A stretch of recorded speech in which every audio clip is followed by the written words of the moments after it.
We've also got a new feature, Cheeky Freak of the Week. That's a new feature, yeah, that's a new feature. Cheeky Freak of the Week. Let's do Cheeky Freak of the Week. What is the cheekiest freak of the week? I'm just going to apologise now. I've just had freaks, sorry to freaks. Okay, right, go ahead. Well, I say it's a new feature, but we've sort of touched on it in the past with... We always talk about freaks. Hairy Chinese Kid. Yeah. We've had the Pillow Man.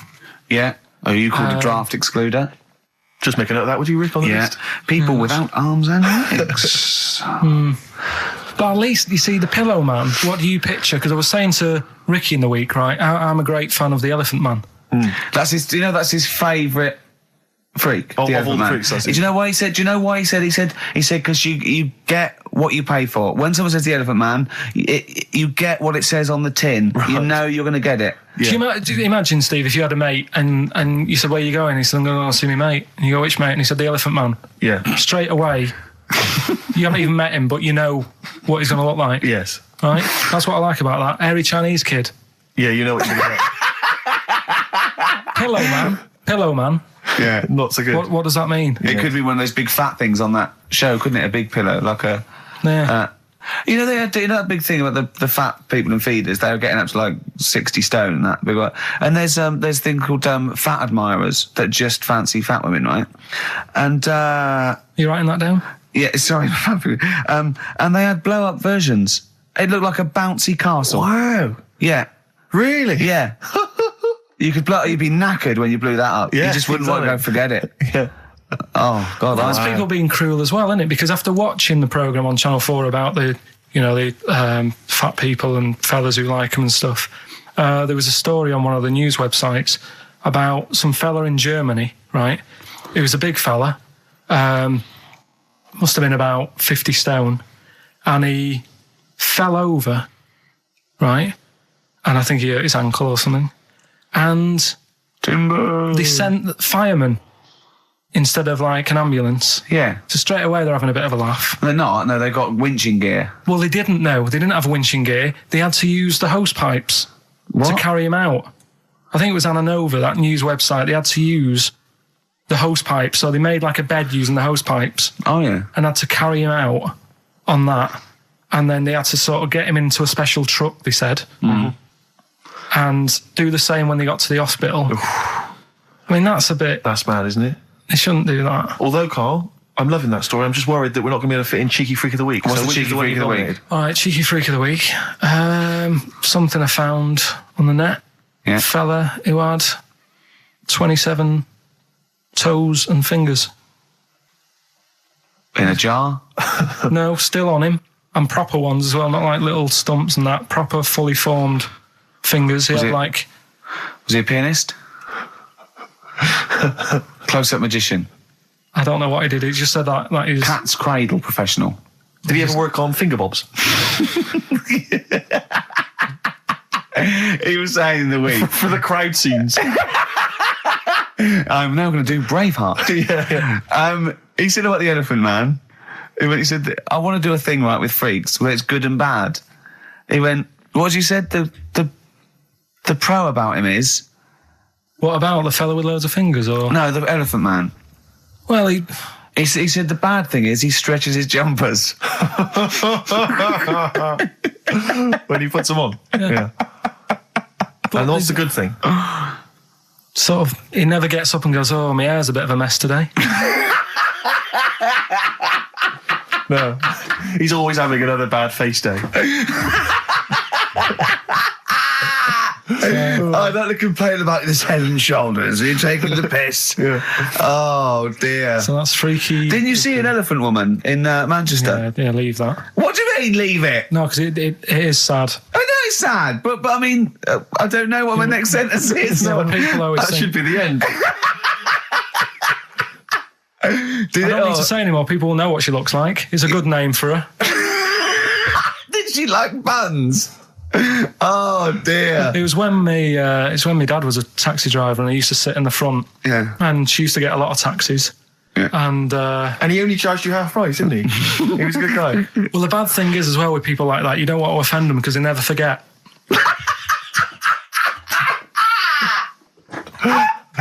Oh, go! But Karl Pilkington. I was sat in the front of the cab, and my dad goes, "Right, we're going to go and pick the I can't even tell you the name. These guys just evil. Right? What do you mean? No, leave it. So she's got... No, Karl, please. tell me what he said. No. You've already stitched him up. He's Stephen things from Little Welsh I don't Fellas. care. Right, what did he call her? Steve, back No! up. I really Carl, don't want to be to. fair, our opinion of him is already pretty low. Look, tell me what he said.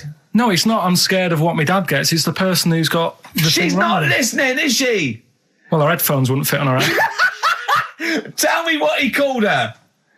I don't want to. Tell me what he called her, Karl. I'm getting angry, man. Tell me what he called her. No, I'll leave that. Honestly, Tell me what he... It doesn't matter. Tell me what he called her. Karl, just... I'm going to go... Seriously, I want to know what he called her. Right, you're not going to stop this show. We're not doing the next show until you tell me what he called her. What did your father call the elephant head woman? Tell me. Spudhead. How old were you?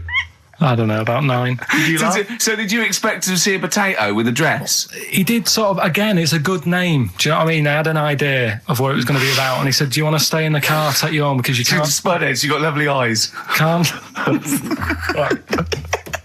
Come on, man. That's it, by the way. Is that all? Finished. Is that all of it? Cheers. Bye. Brilliant. Well, let's end with LL Cool J. Magnificent. Yeah. See you next week. Last night we were sat in the pub and I was saying, right, let's not even worry about new features then. Let's get the current ones, going. Like Getting what? Good. Like the one that I was trying to work out, the cheeky freak of the week. Think of that! Yeah, but I Think was of saying, that, though, as a normal conversation. Yeah, but I'd looked online, right? I didn't find that much. I found, actually, I'll tell you what I found later. Brilliant. We're looking for them, right? And then at one point, I think you said to me, go and, what about the Guinness Book of Records? Yeah, they'll have like the best freak in the world or whatever. Yeah, ever. So I said, yeah, bring one in. Now, you've got one at home. Yeah, I've got a But you couple. couldn't be bothered carrying that in today, so I had to go out of the pub that I was at, Yeah. nip into Borders, buy a Guinness Book of Records, out of my own money, $18.99, bring it back, and then you said, I don't know if I want to do this feature. So it cost me 20 quid for that. I had to buy a video for Silence of the Lambs film clip. I'm actually out of pocket at the end of this. Just looking through the Guinness That's Book. still the funniest thing, isn't it? Squeaking at someone when they got a cup of tea. Right. There are a lot of what strike me as seemingly pointless feats. The Guinness Book of Records is right. The Guinness Book of Records is great. I used to love it as a kid. I've had about 10 copies in my life. The last one I bought a couple of years ago, present. It was really good. I love it. I love the real records: tallest, fattest, thinnest, best, fastest, most expensive, biggest, and all that. But the ones that really annoy me are the ones that.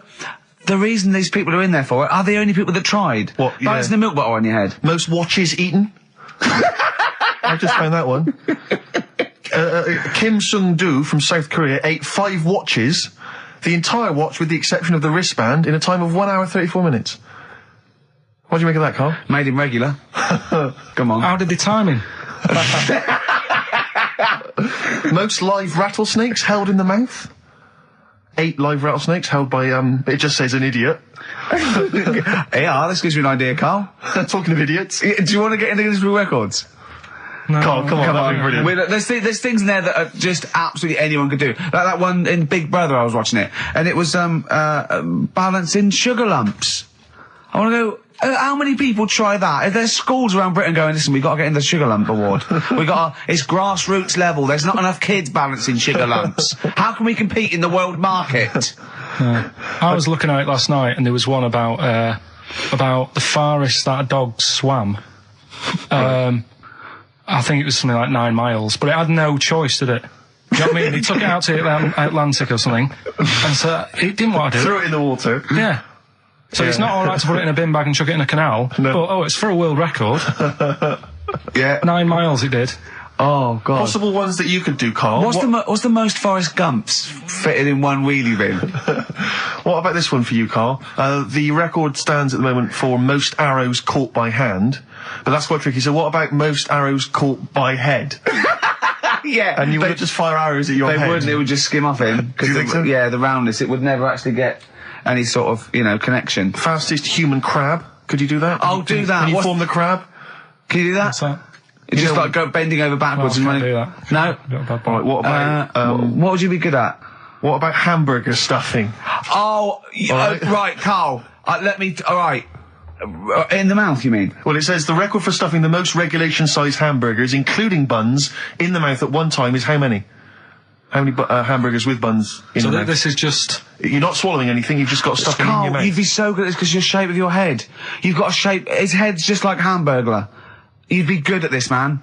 Yeah. Honestly, you'd be perfect. You look like Zippy. And the great thing is your head's empty, so you could get more in there. Do you know what I mean? This guy had a brain to contend with. Do that. What is it? Is it possible? Is it mental? How many do you think it was? There were 3 burgers in buns. What do you reckon, Carl? What? How quick he ate them? He didn't eat them, it's just how many he can stuff in his face. So literally hold them within his cheeks and his mouth, but don't swallow anything. So what, how many burgers? How many burgers did he manage to get into his face? So it's a fella. He's not... Yes. About 5? No. 3 is the world record. 3 is the world record. How big are they, though? It just says regulation size. Was it last week? There was a programme on about the child who was older than her mum. A child that was older than her mum? Yeah, right, he was looking forward to as much as Oliver, the humanzee. Humanzee, yeah. And I didn't see it in the end. Did you miss it as well? I missed it. So and it's what it is this little girl, and she's got an ageing thing. So he was telling me about this. So it's all from him. He went, what it is, right? She's about 5, right? But she's aged, so she's actually 90. Right? And I went, oh God, really? He went, yeah. And then he went, could she get served in an off licence? I went, no. He went, well, that's not fair. I went, what do you mean? He went, well, I said, she's 5 years old. She's a 5-year-old girl. He went, yeah, but she's got the body of a 90-year-old. So, oh God, let her have a fag. Wouldn't you let her have one if she... If she asked? Yeah. If you worked in an off licence and she wandered in, right, and... So she's 2'6". Well, I don't know because I haven't seen it. I don't know that much about it. Yeah, she's a 5-year-old. She's 2'6". It's just an ageing process, which is a degeneration of the cells, like what ageing is. It doesn't mean she grew into a 90-year-old woman with a scarf no, exactly. going around the streets. What did you imagine it looked like?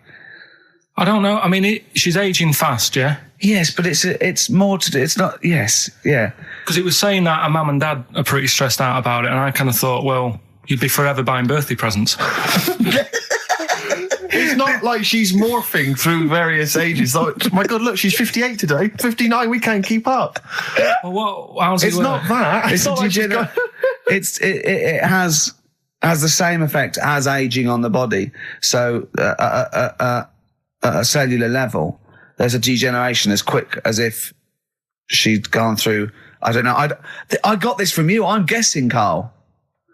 It's not like she's watching Top of the Pops one week and she's loving it, then the next week she's going, I can't understand what they're saying. Yeah. It's not like music it's all in my bland day. dance. I remember. I remember when I was 4.5. They were real bands. Now, that S Club 7 were excellent. Yeah. But what's this tripe? S Club. But if she wants a fag...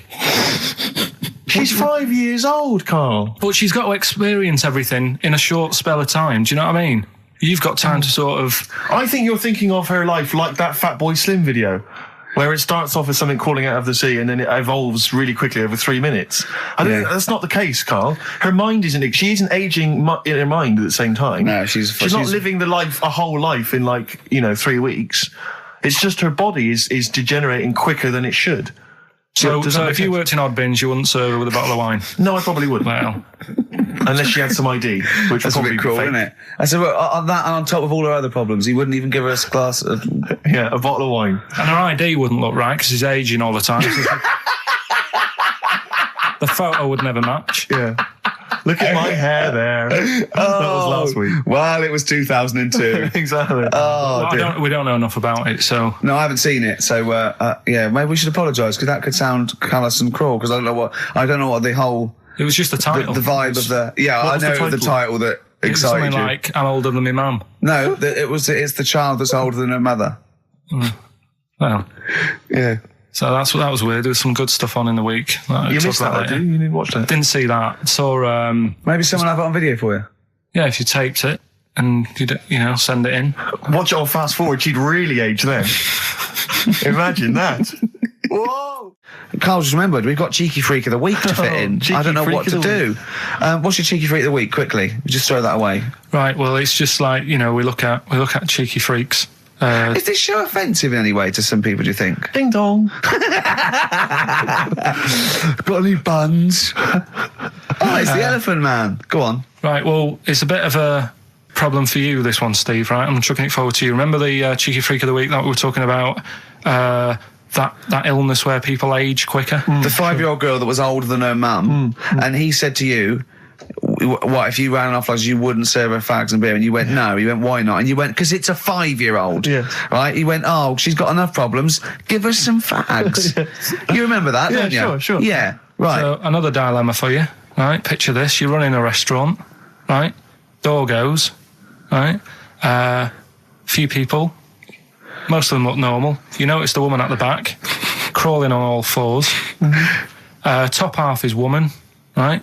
This is real. Yes. This isn't like a comic or anything. This is on, Yeah, on the internet. I've seen it. They're called dog people, and her legs just come straight down. They're like little twin legs at the back, and so they walk on all fours because it's easier.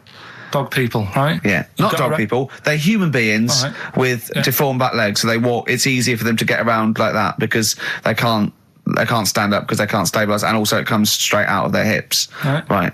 So you're running a restaurant. It's a busy night. You haven't really got time for any hassle. She comes in. Would you serve her? The premise being what? That he doesn't serve dogs. Because the restaurants don't allow animals in. Right.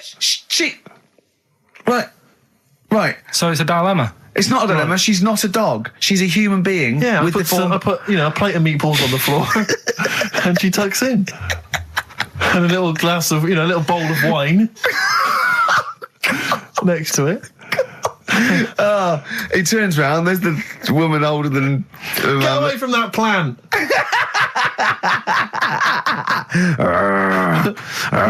Is service included? Oh dear. Talking of cheeks, Carl, have we got another instalment of Cheeky Freak of the Week this week? Yeah. Have we? Excellent. Look forward to that. Have we got a Cheeky Freak of the Week? Do you want one? Yeah. I think we should have a jingle for this. Okay, I've got a jingle. It's very similar to Chimpanzee. Chimpanzee there. Yeah. Well, let's hear it. Okay. Oh, Cheeky Freak of the Week. Brilliant. Yeah, no, I think that's excellent. So, Cheeky Freak of the Week, you've spotted a freak.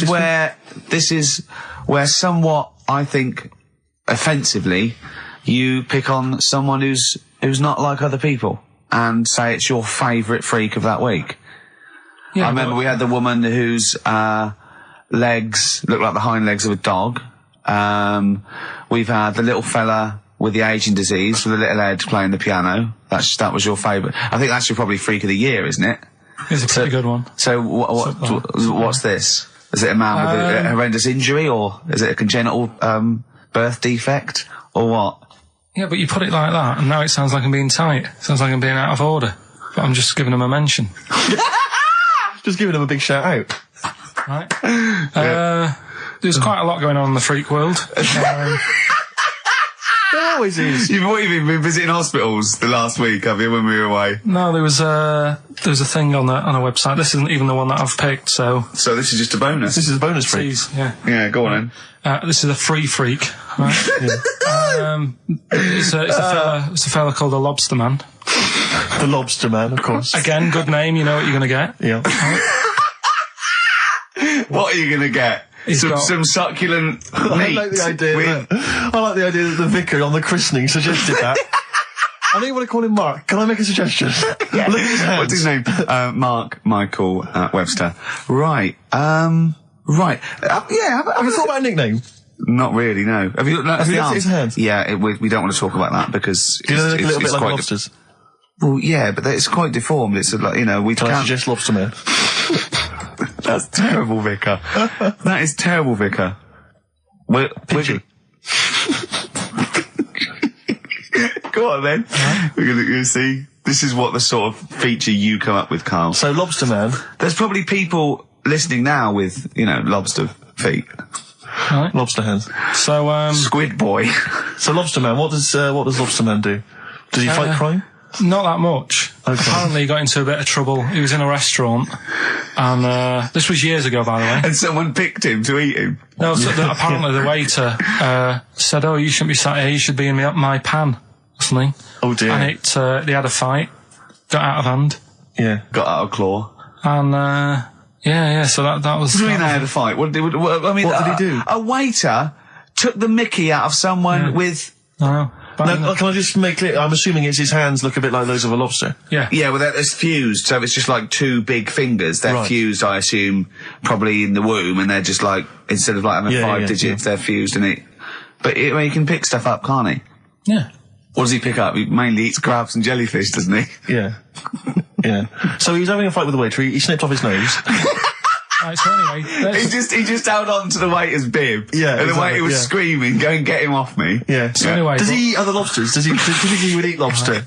Or is it kind of... would he feel bad about eating lobster? Right. The little cheek of the freak that we've gone for anyway. The what? The little freak of the week. Yeah. Cheeky freak of the week. We've gone for this Siamese lad. Okay. Right. Happened back in... You can't have a Siamese lad, can you? Alright, yeah. This Siamese twins. Happened back in 1693. Oh, he's got a date. Blimey, that's the first time ever. Yeah. And all it was, he was doing alright for himself. He used to go on those circus things he used to do. They're two people you're talking about, Carl. So we're going to him. Alright then. Alright. They did this circus show, right? Yeah. And, everything's going well. They're selling out the tents and stuff, people coming to see them. Yeah. He was doing alright for himself. Yeah. Right? Sorry, before I said that, did you think a Siamese twin was a man with 2 heads? Well, it can be, can't it? It depends. There's 2 people, they're conjoined. No, but it depends, doesn't it? The one that I shown you in that book that time was a fellow with 2 heads. No, it wasn't. That was a stupid picture in one of your stupid books that he had a growth that looked a little bit like it had a face on it. It wasn't a man with 2 heads. You're the same sort of people who send potato chips to restaurants and say, doesn't it look like Norman Cook? Yeah. It's not 2 heads. We'll bin this feature. No! No, they're 2 people. They're 2 people. Conjoined twins. Yeah. Right, so these... they just happen to have a similar taste in clothes. Okay. Anyway, so they were doing alright, and it all went wrong when he crossed the road, got run over. The lad with 2 heads got run over. That's it. What? How is that cheeky freak of the week? Just because he got my interest, and I kind of thought, why didn't he just look both ways?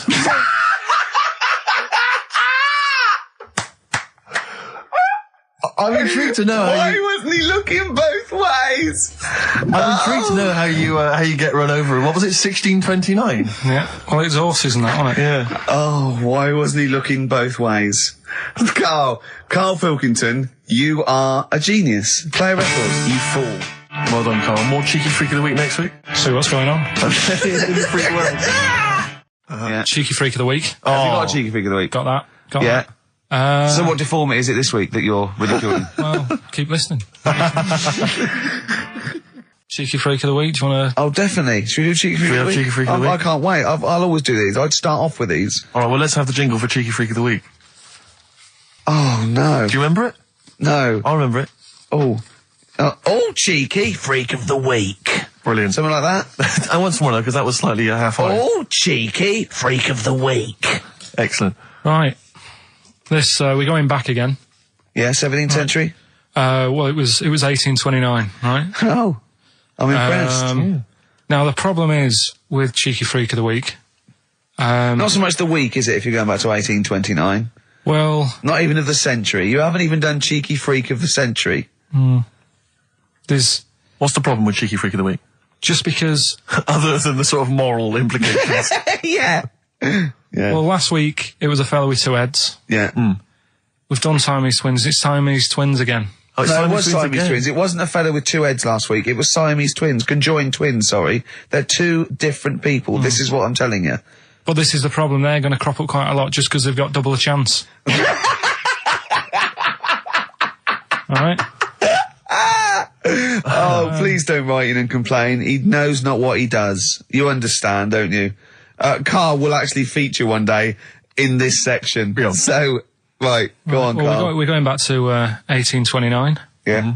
All the way back there to It's a 1829. retro conjoined twin link. A couple of guys set up a business. They were called Chang and Ang. Oh, they're the first. That's why they were called Siamese twins, because they wasn't that what it was based on? Those two, Chang and Ang. Was it? The original, yeah. That's why they're called Siamese twins, because I think they were Siamese. So these are the first ones. Well, they're not the first ones, but they're the ones that got to fame, I think, and why people started calling them. So people started calling them conjoined twins, Siamese twins. I think I'm right there. Anyway. Good. Well, the sort of set up business, sort of going around the US Well, both of them. and Europe, yeah. Yeah. And what they used to do, people were amazed by it anyway. But Yeah. people wanted to know how they get through life doing certain things that you think about. When you think about Siamese twins, you think about, you know, how do you get through a day like that? Yeah.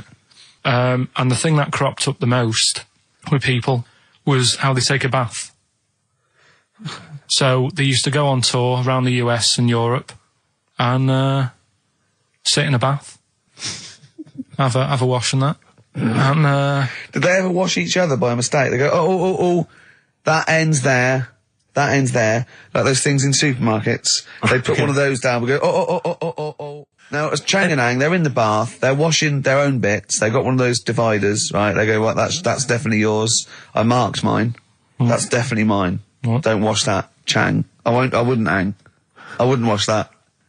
Right? So what are they doing? They're in the bath. Carry on with the story. that's about it, really. I mean, that's the fact that people... So, two little Oriental fellas joined in the hip, had a bath. No. That's your story. No, they didn't have a bath. They sort of, everybody, they must have done some sort of research, right? Who? Changarang, right? And they said, well, what do people want to see? Isn't that basically Roller's song? But it's an idea that people have queued up. They've paid their money. They're in a tent. They're, well, I hear they're going to have a bath. They're going to have a bath. Two Siamese people have a bath. How would they possibly do it? Well, I've heard they get into a bath. But that's I don't know they what's wanted to see exciting. them nude and where the join was. No. More than how do you get in the bath? I don't know. They just, that's what they picked. They said, what would be good to see? What do you want to see them do? Having a bath. How do you get into trousers? Was there Exactly, this is all part of it, and that's why they picked having a bath. This is all part of it. Well, they want you to get dressed afterwards. Yeah. Who was the best out of Chang and Ang? Who was your favourite? They both look the same, to be honest. There's a surprise. One was a short ginger woman. Oh dear. Is there anything what would be better than having a bath for you when you'd seen them? What would sort of make you go, oh, I wonder? One of them pulling and the other one going home alone. Yeah. I go, look, she's definitely up for it. I'm taking her home and go, oh, what am I going to do? Can I watch? Definitely not. Definitely not. Look, you go to bed.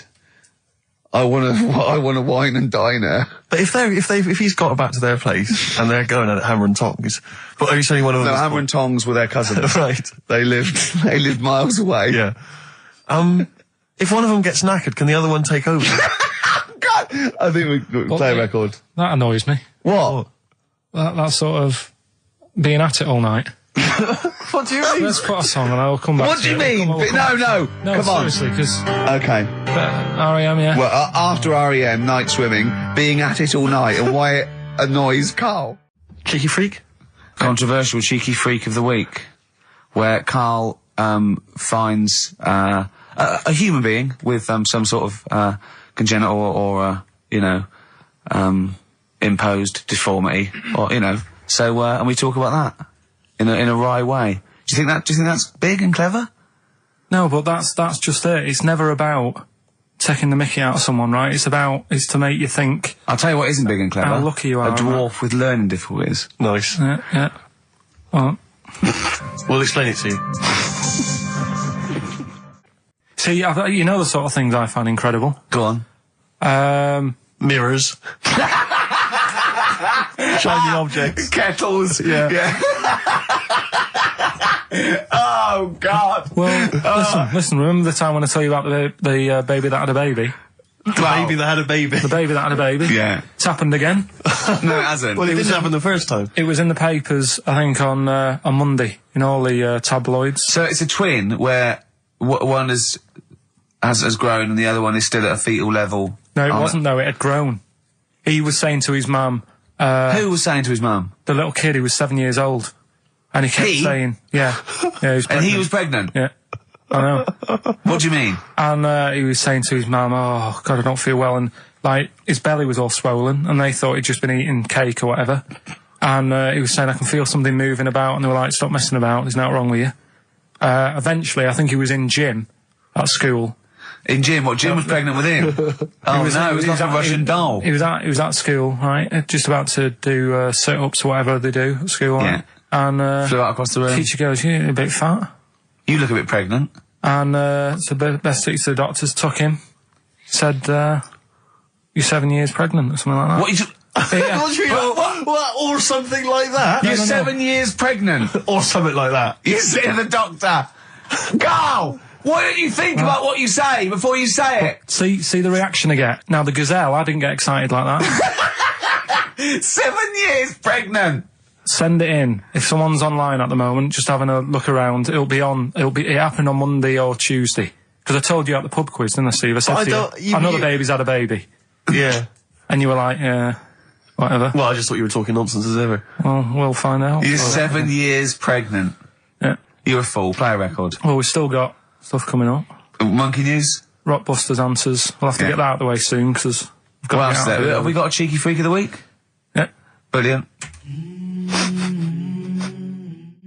America by Simon and Garfunkel on XFM 104.9. I'm Ricky Gervais, and I understand I'm about to read my words, Steve. Well, once again, there's always someone, and it looks like it's Mike Lamb who has come to Carl's rescue. Lambo's let me down then.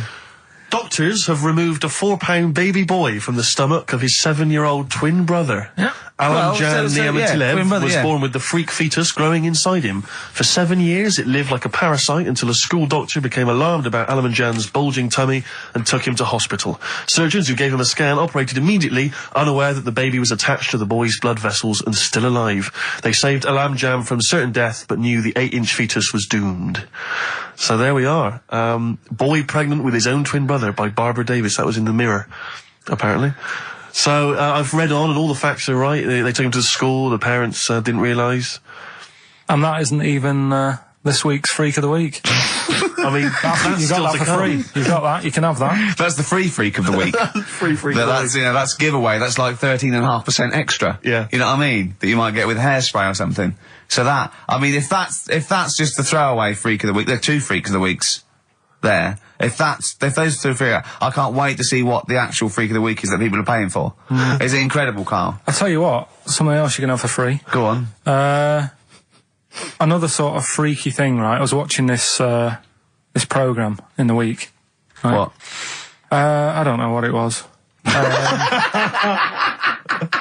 But it was about, I just saw this little fella on it, right? What do you mean, little fella? He was doing this history thing. Oh. Right? Yeah, I know what you mean. So, is this he's found out that a Viking was a bit like him? Yeah, that's it, yeah. He was boneless or something, or he's... Well, that's the weird thing. What do you think of that, Steve? He's what? He's boneless? No, he was called Harry the Boneless or something. Yeah, but you know what you're going to get there, don't you? That's what I mean. Always have a name, Elephant Man, you know. Harry the Boneless. Where is he? You know what I mean? I'm meeting someone, waiter, what's his name? He's called Harry the Boneless. He's over there flapping around. Yeah. He's over there in the bucket, having noodles. That's what I mean. But, do you reckon you could do that? Do you reckon you could have your bones taken out? I love talking to him! He's brilliant! It's like talking to a 5-year-old. I was asking Suzanne when she was watching it, and she was like, ask me later. Yeah, brilliant. She wanted to know about, What you said? You were watching this programme about history, right? About Vikings. Like you turned to your girlfriend and said, do you reckon you could have your bones taken out? Yeah. I love that. I mean, that is why you are my favourite. What do you mean you think you can have your bones taken out? Firstly, why would you have your bones taken out? If you've only got a small flat or something, and there isn't much room. Yeah. Right? And what I mean is, would all your organs still do the stuff? No, they wouldn't. You'd just be mush. Listen, I'll teach you something now, right? The skeleton, right? Spam. Yeah? Support, movement, anchorage. No, support, protection, anchorage, movement. Spam. That's what the bones do. Yeah? You couldn't stand up. You wouldn't be protected because they protect his rib cage, skull, of course, anchorage, everything holds onto it. Every muscle is tethered to pull against something, like a crane, a pulley system, so you wouldn't be able to move at all. Do you know what I mean? So you'd be in a bucket. There'd be nothing, you'd die immediately, obviously. No, you can't have your bones taken out, Carl. I mean, why do you need to ask that question? Sorry, but Boneless Bob, or whatever his name was. Harry the Boneless. he presumably didn't have any bones. I mean, that's why he had that name, obviously. No, he did. No, he's got the name. Yeah, exactly. No, he was just... I've had an email here from Graham, old Ken Rowe. He just says, I had a dream about Carl last night. Can I sue? I've no idea what he looks like apart from the boldness, and yet he turns up in the middle of my dream. I don't need this, it's harassment. Yeah. But people are having dreams about you now, Carl. You actually, it's like you're one of something that was created by the Brothers Grimm. So, Carl, so this little Harry the Boneless, what was your point? Was that really your point? You wondered if you could live without bones? Yeah, I saw the little fella on this programme, and the presenter. Yeah, and he was a small fella, and he was talking about Harry the Boneless, and I thought, that's interesting little bit of science stuff. Yeah. Yeah. Well, yeah, that's about it on him, really. All right, well, that's just another bonus cheeky freak of the week, isn't it? That's not even the freak of the week either. No. That's still to come. So you've had a pregnant Siamese twin. I know, it's been mad in You've had a boneless fella and another fella talking about him. They're not even involved in freak of the week. No. This is getting mad. Play a record. Let's play a record. Let's have cheeky freak of the week afterwards, shall we? Yeah. Current single from Nick Cave. Can we do monkey news first? I'd rather have a cheeky freak of the week. So, Carl, off you go. Well, we're not going to do freak of the week here, okay? Right? Because we've done quite a bit of that in the last 20 minutes. We've right, OD'd on freaks, you think? Yeah, sure. We'll just shift it a little bit. Okay. And I don't, like I keep saying, don't want people to be thinking we're sort of taking the mick out of anyone. No. Right? Because we're not about that. I feel like I can do a little bit of it because I work with you, Steve. Yeah. Right? Sure. It gives me that right. It's like a care worker. Yeah, I understand. Well, it's like that thing of you can't be homophobic because I've got a couple of gay mates and stuff. Sure. I think it sort of gives me that edge. Yeah. Right? So you're not freakophobic because you work with Steve? Yeah, that's right, yeah. So, yeah. Okay. Well, by that token, I should be able to sort of slag off, the mentally ill. Or at least mentally handicapped. Now, there's a term you don't hear very often. In 2003, there was the mentally handicapped. Isn't that what it was? I don't know where to start. But I'd like to apologise for the Lady Diana stuff, the term mentally handicapped, and any inadvertent racism that we may have stumbled over. What's the actual term then? Is it retarded? Right, come on now. Oh, chimpanzee that! Monkey news, earlier than usual. Getting excited because it's this special time of the week where we get to talk about a cheeky freak of the week. Freak of the week's coming up now. Oh, cheeky freak of the week. Right, well, we've had some interesting things we've been looking at. This week, it's about the strangest couple that ever got married.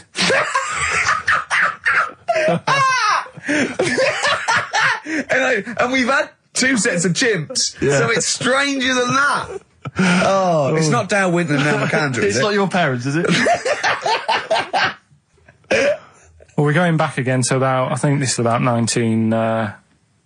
something like that. 1940. Yeah, whatever. Yeah, whatever. Yeah. Strangest couple, a fella, right? He had the skin of a lizard. He had the skin of a lizard, okay. And the woman who he married... Which he used as a condom. The woman who he married. Yeah. Airiest woman ever. Right. And that was their act. They used to tour the world, and they'd say, it's like, couple who've met, they're having a great life. Let's get them out on stage, here they are. And they'd what do you mean he had the skin of a lizard, first of all? That's what it said. He had some sort of some illness. So he was called Lizard Man, and you like that because it was good description. I thought that's good. I'm here. Hello. Dude, we've booked a table for 2. Who are you meeting? I'm meeting Lizard Man. Oh, he's over there. Yeah. You know he is, right? Yeah. I'm Look meeting out. the hairiest woman in the world. She's over there. Yeah. Yeah. So what did they do for their act? Hey, bear in mind that we had some Siamese twins last week and their act was having a bath. yeah. So I hope it's an improvement on that. What did Lizard Man? He came out and ate some flies, did he? I don't really know. I just think they stood there and that. Yeah, when you read this and it goes the most interesting fact ever, Lizard Man, and you go, that's enough. That's enough. I can extrapolate from that. But straight away I start thinking. I'm thinking, right. I wonder if they got the wedding photos. Right? And then, like you said, that they had a kid. Oh, what would that be like? Exactly, It'd be like an ostrich, wouldn't it? It would sort of like. That's what I was thinking. What did you think it would come out like, the baby? I didn't think what that looked like. I just was thinking, parents' evening. Do you know what I mean? You wouldn't want them coming up to the school, would you? So that's the little problem. Johnny, who starts off relatively normal, he's quite good at, he's good at nature, Yeah. isn't he? And his mum and dad come into the room and they'd be looking round, wouldn't they? Well, it's always like that thing at school when, like, you find out your mate's mum and dad are really old. Right, Have you ever seen that? Yeah. When you go, your gran and granddad bought you? Yeah. Your mum and dad. Yeah. And you go, oh. It is weird. What's that we're talking about? He calls him mum. What was that? Oh, sorry. Do you know what I mean? Yeah, And no, like- that's always strange. If you had Godzilla and King Kong as your parents, Yeah. and it was they're like you always say, fighting. They're always fighting, and like you say, you're in a school play or something, you wouldn't tell them, would you? You wouldn't want them coming out with a video camera. He didn't tell his parents he was in the... When we were, Well, exactly. You did Little Donkey, you didn't tell your dad, did you? And he came along and videoed it. Yeah. Was kept that- it quiet, don't want them to know anything. But you didn't... What was it was meant to be playing? You had a little drum, didn't you?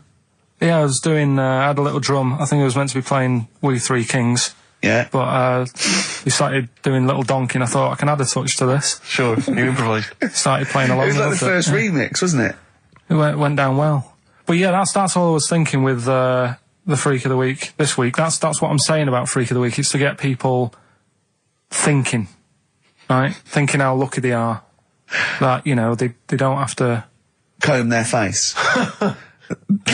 What are you talking about? What do you mean? Freak of the Week is to let people know how lucky they are. Just... What about the little freak you're talking about?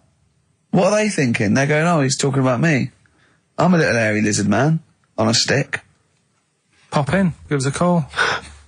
I thought, that's what I'd like to do on a TV programme. That's what I want to do. I want to go and, meet these people and say, right, let's just go shopping. Let's, we'll film what your normal day's like. Yeah. Let's pop out.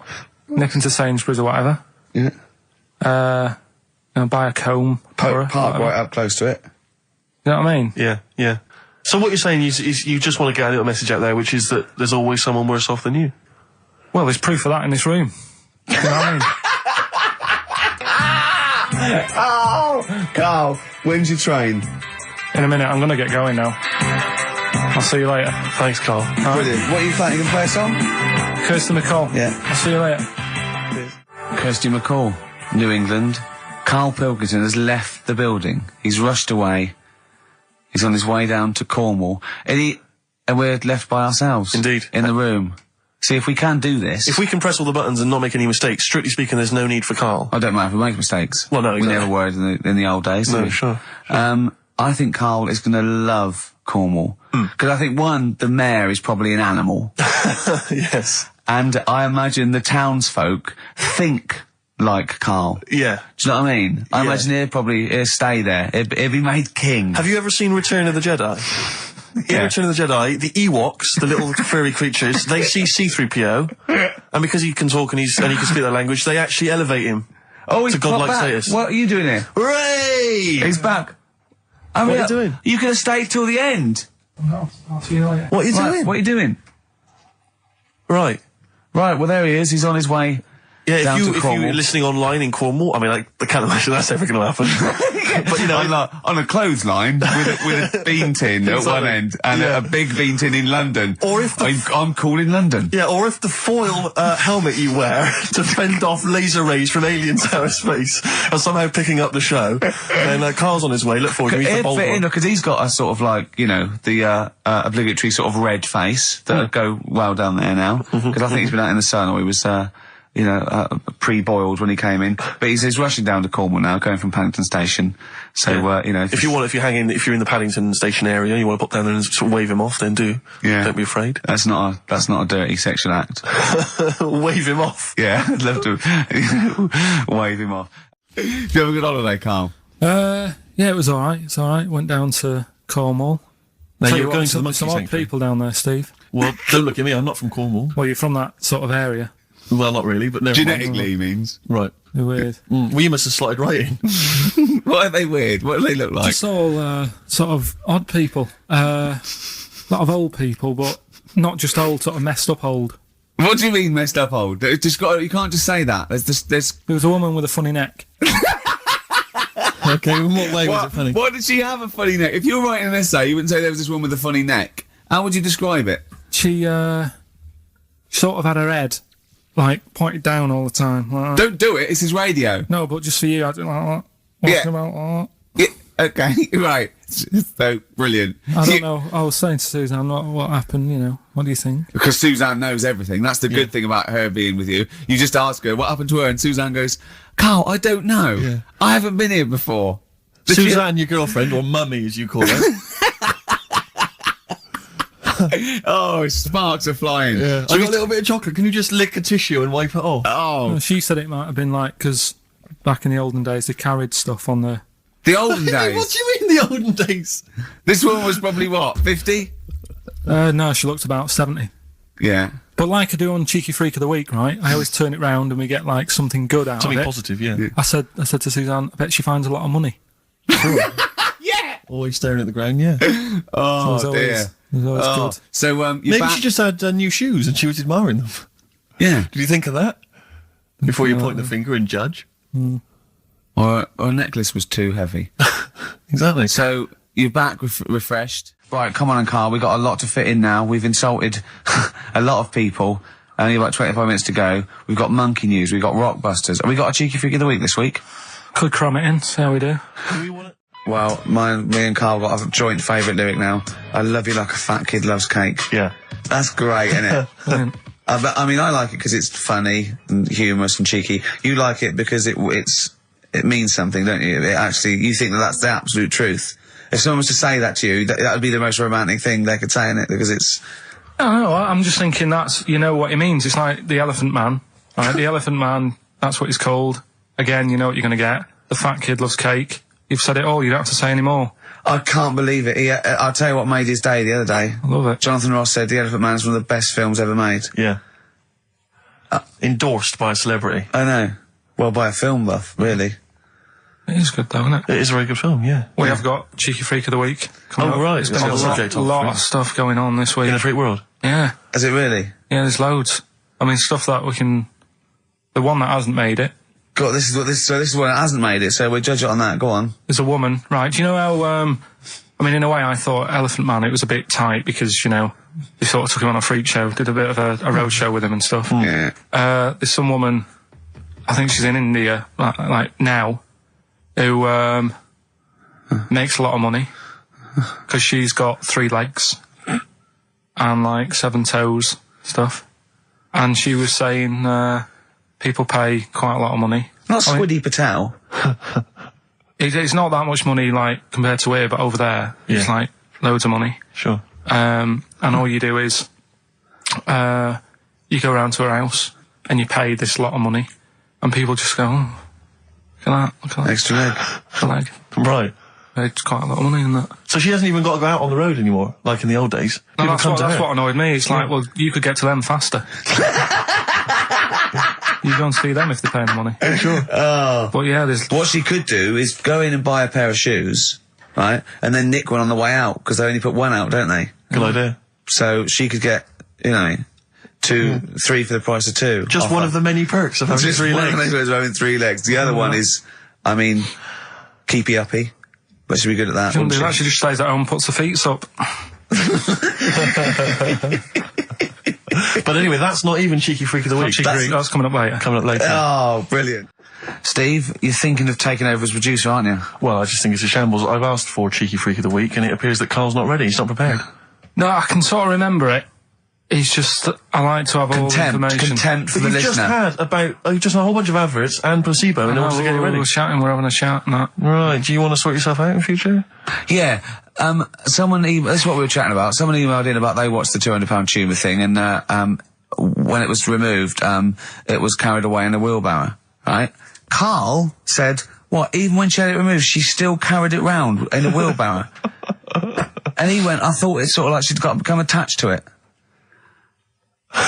You definitely are my favourite thing in the world. It's great. Look at the way he's looking back. But I think they're all the same. The people, I have had more emails about people saying I watched the £200 tumour and I shaved me arse than anything else. When we ask questions about science, we talk, nothing. High concept, we talk about political issues. One person emailed in, they said, I tuned into the £200 tumour documentary. It looked disgusting, I couldn't watch for long. What were you expecting? Yeah. That it might sing and dance? Do a little show for you? Anyway, so these are really your listeners, Carl. Now, I think you know what I mean. You sort of find your niche, you attract your.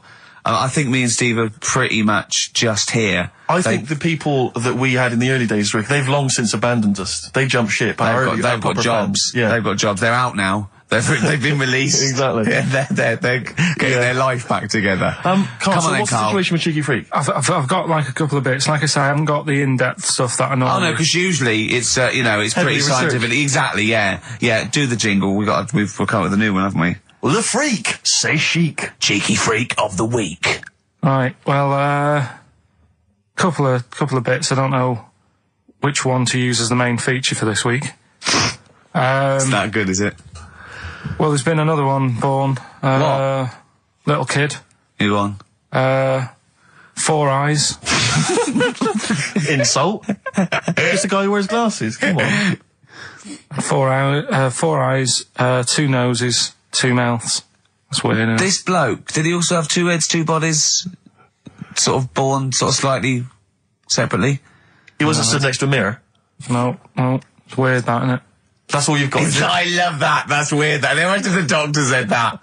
Well, Mrs. Parks, kid's got 4 eyes and 2 noses. Weird, isn't it? Any clues? Any clues? So that's it. That's all the information. Well, I'll tell you what, that again, shouldn't be the main one. Okay, I've answered but your like I say, what's the idea of this feature? What do I say all the time? Dunno.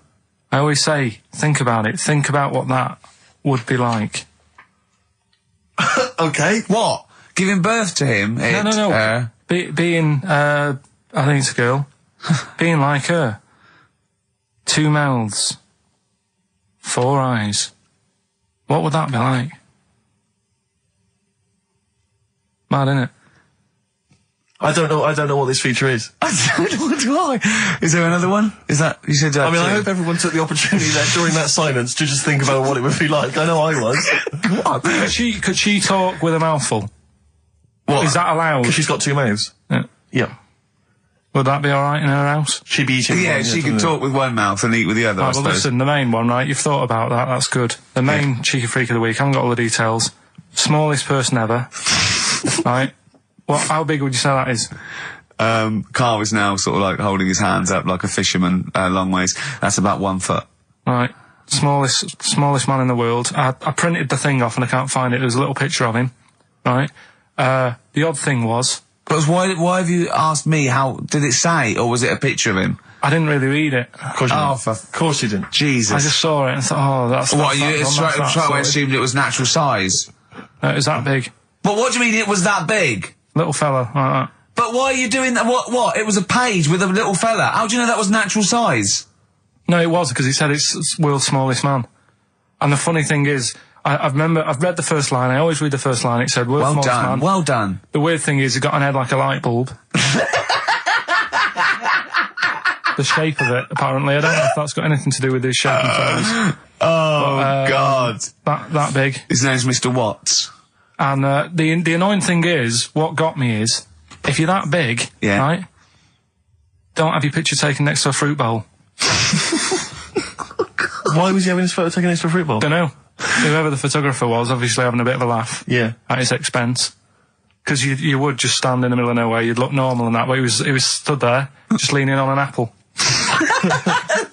Leaning on an apple? What is this? In what world do you inhabit? This was on the internet. And I printed it off. Leaning on an apple?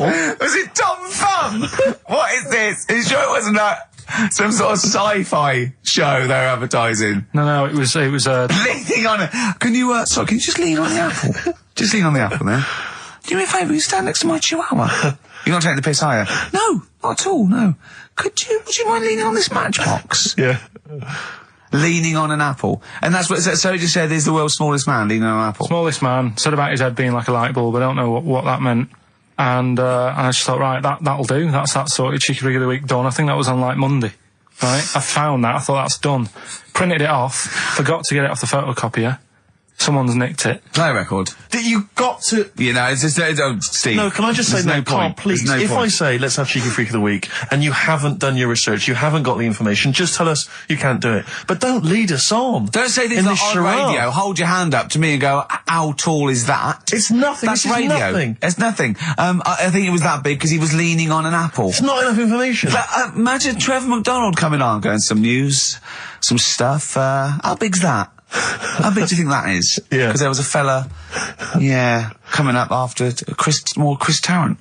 Play a record. I'm angry. I'm actually angry. And if Monkey News is in any way similar, you've really pulled your finger out with that, have you? Mm-hmm. Good. Let's have Rockbusters answers next. Educating Ricky, it was a feature. Well, actually, about a year ago, I started a feature called Educating Karl because we found out he had 1 E at O level at history. And I'd educate him on things like Rasputin, things that I thought he'd be interested in, you know, Winston Churchill, some of the greats, some scientific facts. And then I said, it's your turn. And he started telling me about people born without legs. Some people have got a funny eye. There's a woman whose tongue's longer than her arm. And really, you know, turning the screw on education. Yeah. So I don't know what he's got for me today. Maybe a dog born a cat. Let's have a look. We've done that one. We've done that. Is there, because often we should point out there's sometimes a crossover between Educating Ricky and Cheeky Freak of the Week, just in terms of subject matter. Yeah, so we've done Cheeky Freak of the Week. We've done all the freaks. What have we done with the Freak of the Week? There's a dog. There was a woman that had the back legs of a dog. There was last week. What was last week? It was the girl who was born with 4 eyes, 2 mouths, and 3 legs. Sure. You weren't that impressed. I thought we've got to that, and it's not impressing you. We are a tough audience. Let's spin it. Let's move on. What's the point? Well, it was funny, wasn't it? And it wasn't offensive. Not really. It's not some of the best stuff that would have ever gone out on this show, but you know. Right, what are you putting up against exactly? Cheeky Freak of the Week? Well, that springs to mind. Yeah. Rockbusters? But I mean, the thing is, you know, the things that you have put out there, I mean, we better be really careful. Who's worried about complaints? I mean, it's not just swearing, is it? It's taste and decency and everything. Yeah. So we can't laugh about the disabled anymore in the Cheeky Freak of the Week. Can't do stories about elderly relatives with genitals looking like a split tennis ball. Right. Can't do your dad putting a child with learning difficulties in a bin. So, what should we just play music? I think that's all it's going to have to be, yeah. Play a record. Listen, we're doing Songs of Phrase today, because Rockbusters has gone. What songs of phrase again? I can't remember. I think I've blanked it out. Yeah. When we do, something that's been said a few times on the show. Right. Right? It's been said a few times. I'm scared of Andy Phillips. I need my job on it. Go on, sorry, you were speaking, Karl. So we take a phrase from the show, right, and just get songs, like the words from the songs, edit them together so it says that phrase. Yeah, something like that. Yeah, okay. Yeah, no, just go on.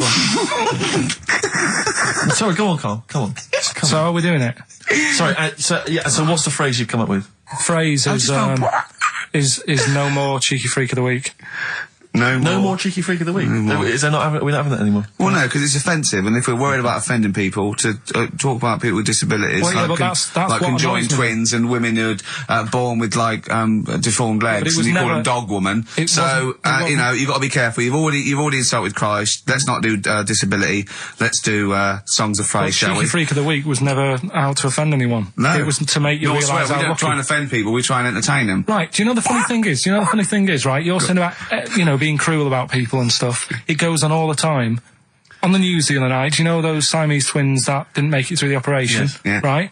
And this is why I'm stopping it, because I don't want people to think, we're having a go at disabled people and stuff, right? On the news, right? Yes. Before that operation, the doctors said, we're going to try and sort this out. All the doctors are going to get their heads together. Is that a good phrase to use? Yeah. Yeah. See what I'm saying? Carl, play a record. No, I'm Play a just... record. Are you offended, Rick? Are you... Oh, you've offended Ricky Gervais. You're the one that's...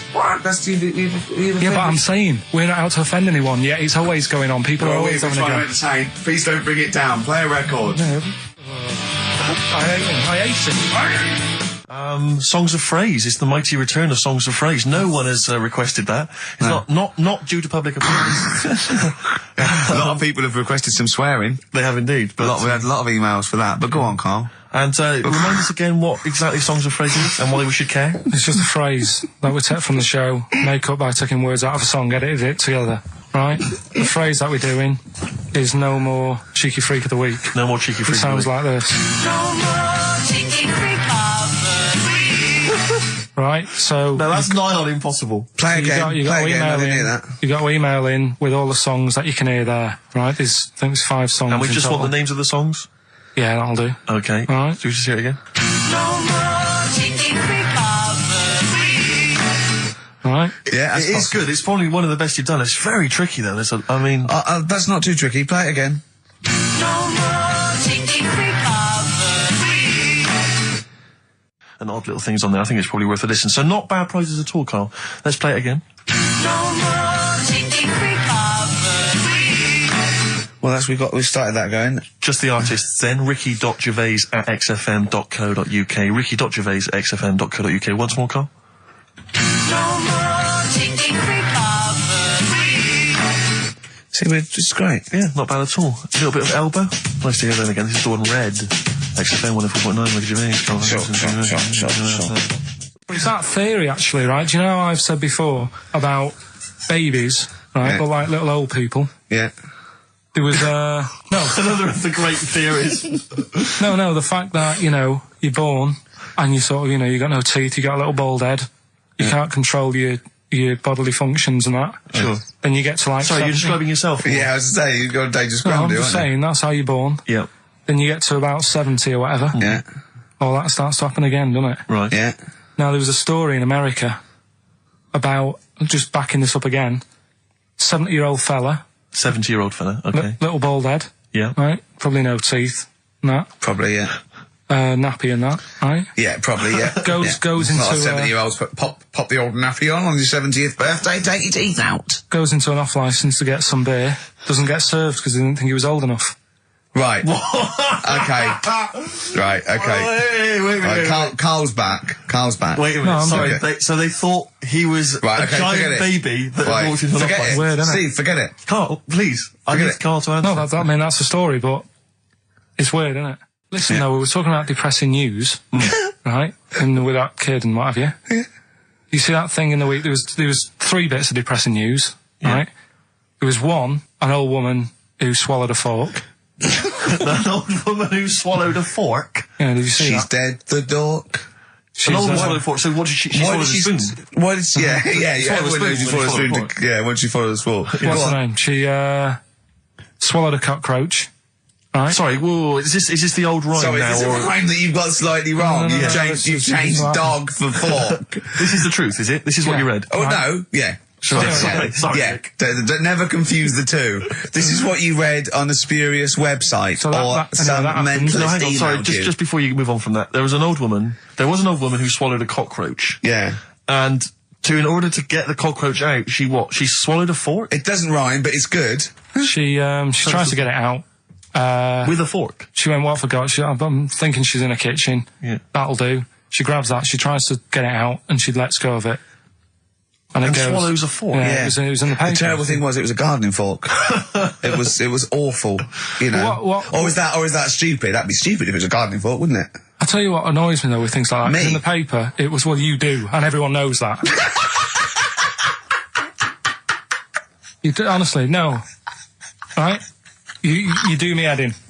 The way people say it must be great working with him. Must be brilliant. No one It's not, says it's a that. nightmare.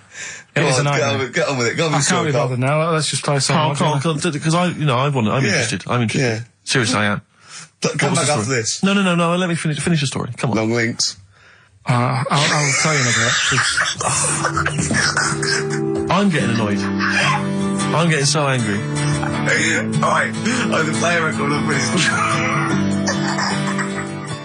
Right, okay. Now, you were going to tell us something before we started winding you up. What were we talking about? We were talking about the old man who was mistaken for a small child. It was actually, the 70-year-old who they thought was underage. Right, so then we got on to, right, this is the old woman. I was saying, she ate a cockroach. Right? She ate a cockroach, yes, by mistake. How did she eat a cockroach? Why was there a cockroach? She was cleaning up, it jumped in her mouth. Right. So she immediately, the first thing she did was immediately grab a fork and plunge that down her throat. Yeah. Well, maybe not immediately. I mean, she tried other methods. She tried plastic spoons, her fingers, maybe washing it out, maybe going, I nearly swallowed a cockroach. Did she try that one? Ugh, how horrible. Right, so anyway, the fork went down, and it's got this picture in the paper of, like, the X-ray, and you can see the fork just, like, going across like that. Yeah. Wow. That's mad, isn't it? Yeah. It was, the fork was in her abdomen, was it? In an X-ray? Yeah. Are you sure she swallowed it? Sure she didn't just say that to the doctor? Like, how did it get in there? And you got a fork inside you? No, I know what you're getting at. Because I remember years ago, do you know Dr. Steele? Do I know Dr. Steele? Yeah, on, he does... Is he the one on Richard and Judy? Right, what's he, a psychiatrist or the resident doctor? He just pops in and is that the sort of like the suave sort of... He's not that smart. I know the one you mean, just a normal doctor fella. Sure. And, this was like in the 90s, and Rich and Judy said, we got the doctor in again today. We're looking at things that, have been inside people. And there's this one, right? Fella comes on, with an X-ray. Yeah. It's sat on a pint glass.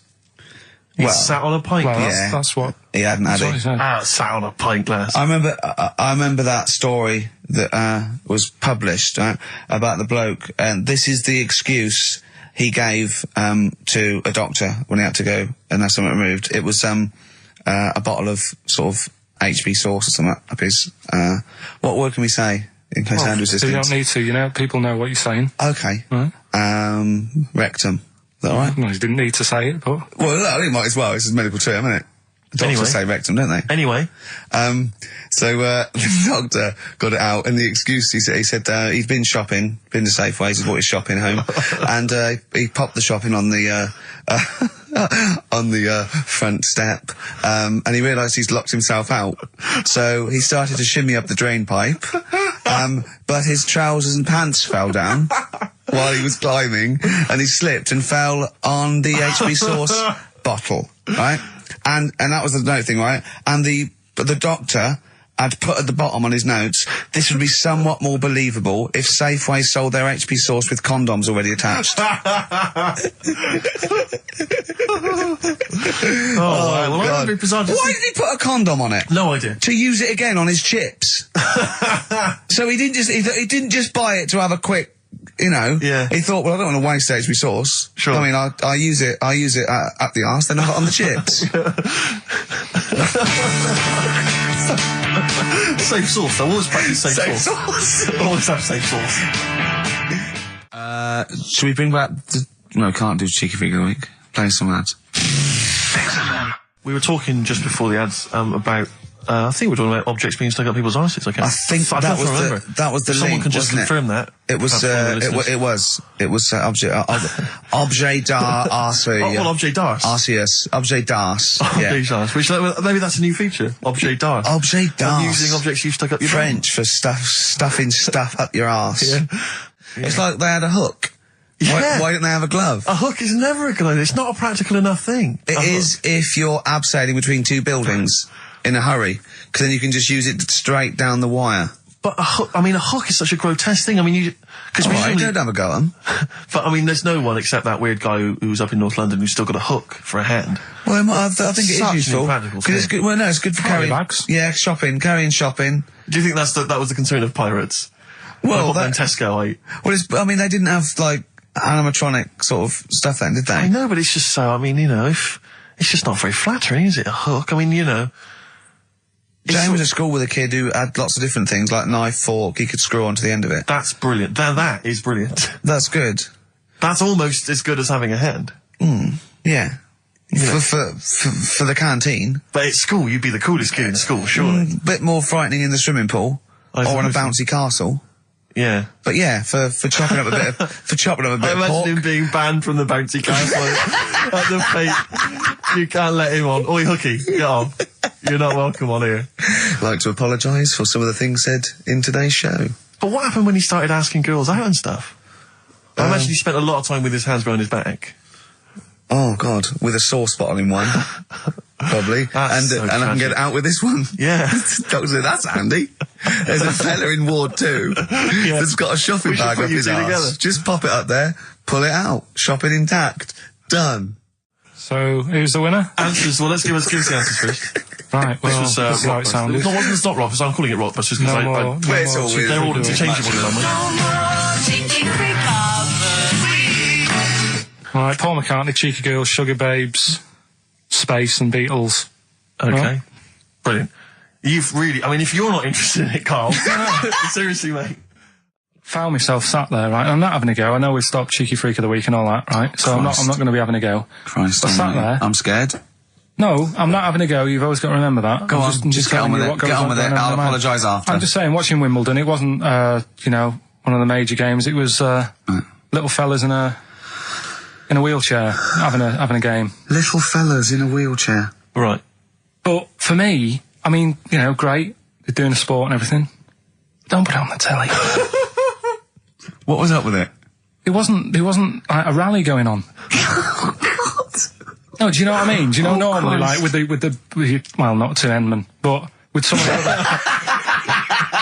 with some of the other players and that, they're playing for ages, aren't they? It's like, oh, who's going to win this and that? Yeah. None of that. It was just like, hit it, net.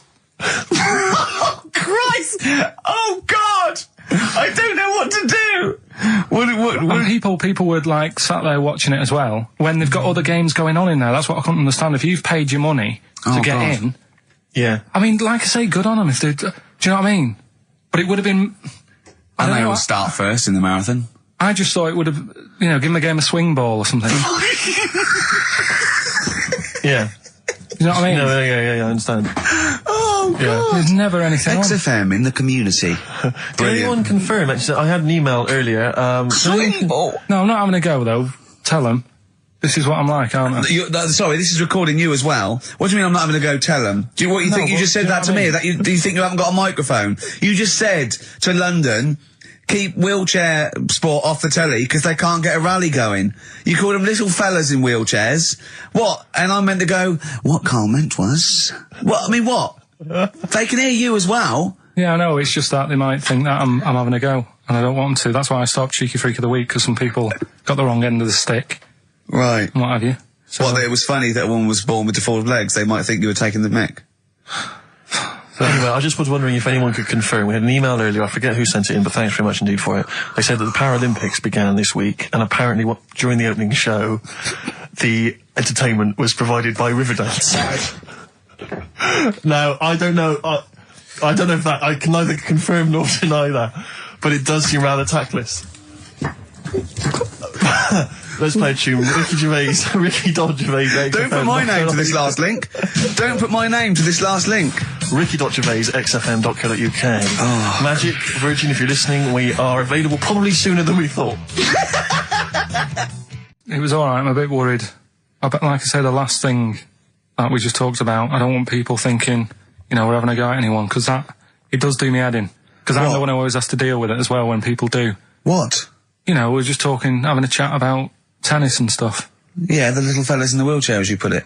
Yeah, What are you worried so- about? That Just that they think we're having a go and that, because sometimes I do have to take calls and deal with it, all this stuff, right? You don't see that. You don't see the hassle I have to go through. No, but I don't Tom. often say things where I'm likely to get a complaint from Yeah, but someone. I'm just saying it wasn't meant to be taken badly, do you know what I You're mean? allowed It's to just- say you thought that the quality of tennis, because they were confined to a wheelchair, was poorer than, say, Sampras versus Agassi. I don't think that's in question. It wasn't as good a game of tennis. That's what all you were saying. what I'm You weren't saying, saying they shouldn't play or Wreck abuse. the grass. Right mess. Well, stop while No, you're ahead. I'm just saying as well. That just. I can confirm, incidentally, we've had several emails, I can confirm that Riverdance opened the Paralympics in Dublin recently. So I'm sure that was very good, very entertaining. Leave it then. Yeah, no, I'm sure it was entertaining. They're very good. Who was it that thought? Was it Jimmy that thought it was short for Paraplegic Olympics? Really? I've no idea. Yeah, it's Parallel Olympics, isn't it? It's yeah. But as we pointed out, that would be pretty much blow football. Yeah. There wouldn't be many sports in the Paraplegic Olympics. It stands for Parallel Olympics. I'm educating, Carl. Don't let me like that. I'm educating. I'm not saying funny little fellas in wheelchairs playing up the grass. What? I'm always educating. I'm always telling you about stuff that I learn about and that. That you get off-handed over, and it's about a monkey who became king. No. So No? Have you got monkey news this week? Got a little bit of monkey news coming up. What does he do? Drive to Spain, rob a bank, or get married? No, we're done all them, aren't we? We have done all them. Yeah, but you know it's a good one. It's a good one. And in fact, it's a bit related to what we've been talking about in a way. Oh, God. I've had a lot of emails, actually, people saying, Carl, please don't leave, we don't want to see the show ending, blah, blah, blah, blah. We've had a couple of calls by bringing back Cheeky Freak of the Week. And do you know what Carl said? He said, a bloke on the phone said, bring back Cheeky Freak of the Week. He went, we can't, not allowed to, I don't know, And he went, oh, go on. He went, well, no, I had a story today. A fella born with 2 dicks, but I can't do it. Now, Carl, you cannot not do a feature about a fella born with 2 dicks. Well, we'll look if we need it. I mean, how much more have you got on the Chinese? We're done. We've done that. We've nailed Chinese. We've done it. That's done. That's put to bed. Fella with 2 dicks, please. No, we might get round to it later. But, like I say, Cheeky Freak of the Week. Sort of, we've put that on hold at the moment. Sure. Right. Oh dear. That is so naughty. This show's been a bit naughty, I think. I don't know what's happened to us. I think it's like sort of end of term sort of madness, but I think we've got to calm down here. We've been a bit naughty there. We've said, bloke with 2 dicks. We said Chinese people don't talk properly, which is a little bit offensive. Yeah. Know what I mean, Carl? Well, they don't know. Right, okay, let's leave it now. Okay, stop there, Carl. Carl does not necessarily reflect the opinions of XFM or any other human being. If you think that me and Steve have been being offensive, we are strongly behind the guise of irony, satire, and ignorance. Carl only has ignorance and hate. Yes. No, but as long as you say something good about someone, you can also say something bad about them. How does that work? Go on, and give us an example. Well, Chinese. Yeah. Yeah. Great people. Right? Good. The women really good looking as younger people. No! What are you doing? I'm just saying, as long as you know what I mean, there's good and bad and everything. For every what are the old ones like? They don't age well. What do you mean? The fella in Karate Kid, the teacher, was only about 36. We started this. Oh. Fact. So, Songs of Praise, there's a fella who was in a coma for 20 years. Just, they kept, taking him through, the normal day. They'd take him to Alton Towers and stuff. He doesn't know anything about it. Just kept going through the motions. Don't know if they kept charging him. Kept putting him through all that. He eventually came out of it. 20 years. And went, stop taking me to Alton Towers, it's shit. I just thought, imagine how much post he had. How much post?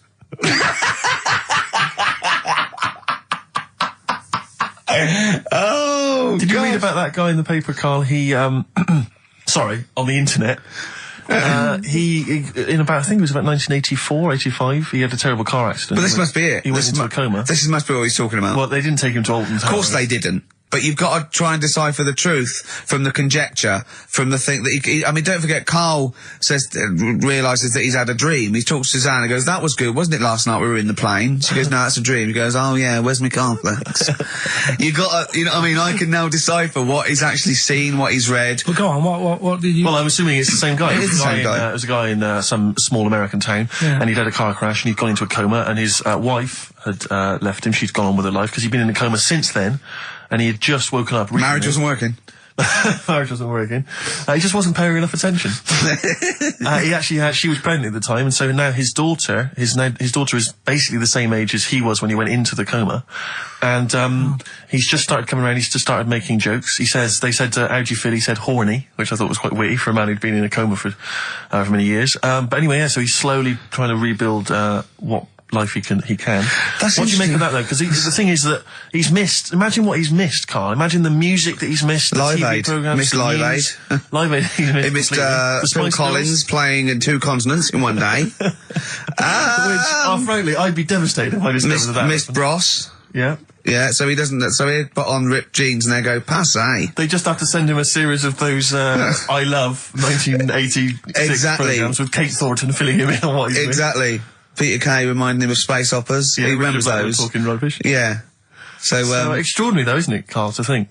No, obviously. So had he aged much? Because he hadn't had any problems or anything, no worries.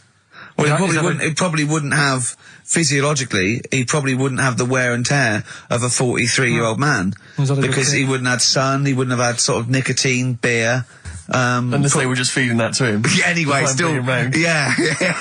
Yeah. So you feel groggy though, wouldn't you? Yeah, you might feel a bit groggy, yeah. Well, he's not fully back to normal. I mean, there's some kind of residual brain damage. Yeah. But nevertheless, he can form sentences. He's got no real memory, so he can't remember a lot of things. It was just when I saw Carl, that. have you been in an accident? So we giving the answers out for what's it now? Oh, later, play a tune. I'm bored. Bit of Snoop Dogg. Oh, play Yeah, this programme was on. It was Wednesday night, something. About this little lad. It was a fella and a woman. At the same time. What do you mean? Like a cartoon with a secret identity. By night? What do you mean? He had both by day a sex? boy, by night a woman. He had it all. What do you... Sorry, wait. So he had male and female genitalia. Yeah. So what do you call someone that's born like that? Weird. Yeah. Now, what's the term for it? Go on. You know it. We've talked about it before. Aphrodite. Really? So close. Hermaphrodite. Yeah, hermaphrodite. Yeah. That's weird, though, isn't it? Yeah. And he had the ball.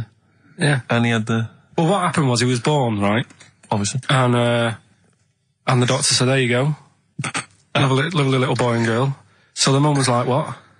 So he said... No, I don't think the doctor was sarcastic. Yeah, what? I don't think the doctor was sort of dissing them. Yeah. There you go. What do you mean, doctor? I'm gonna have a look.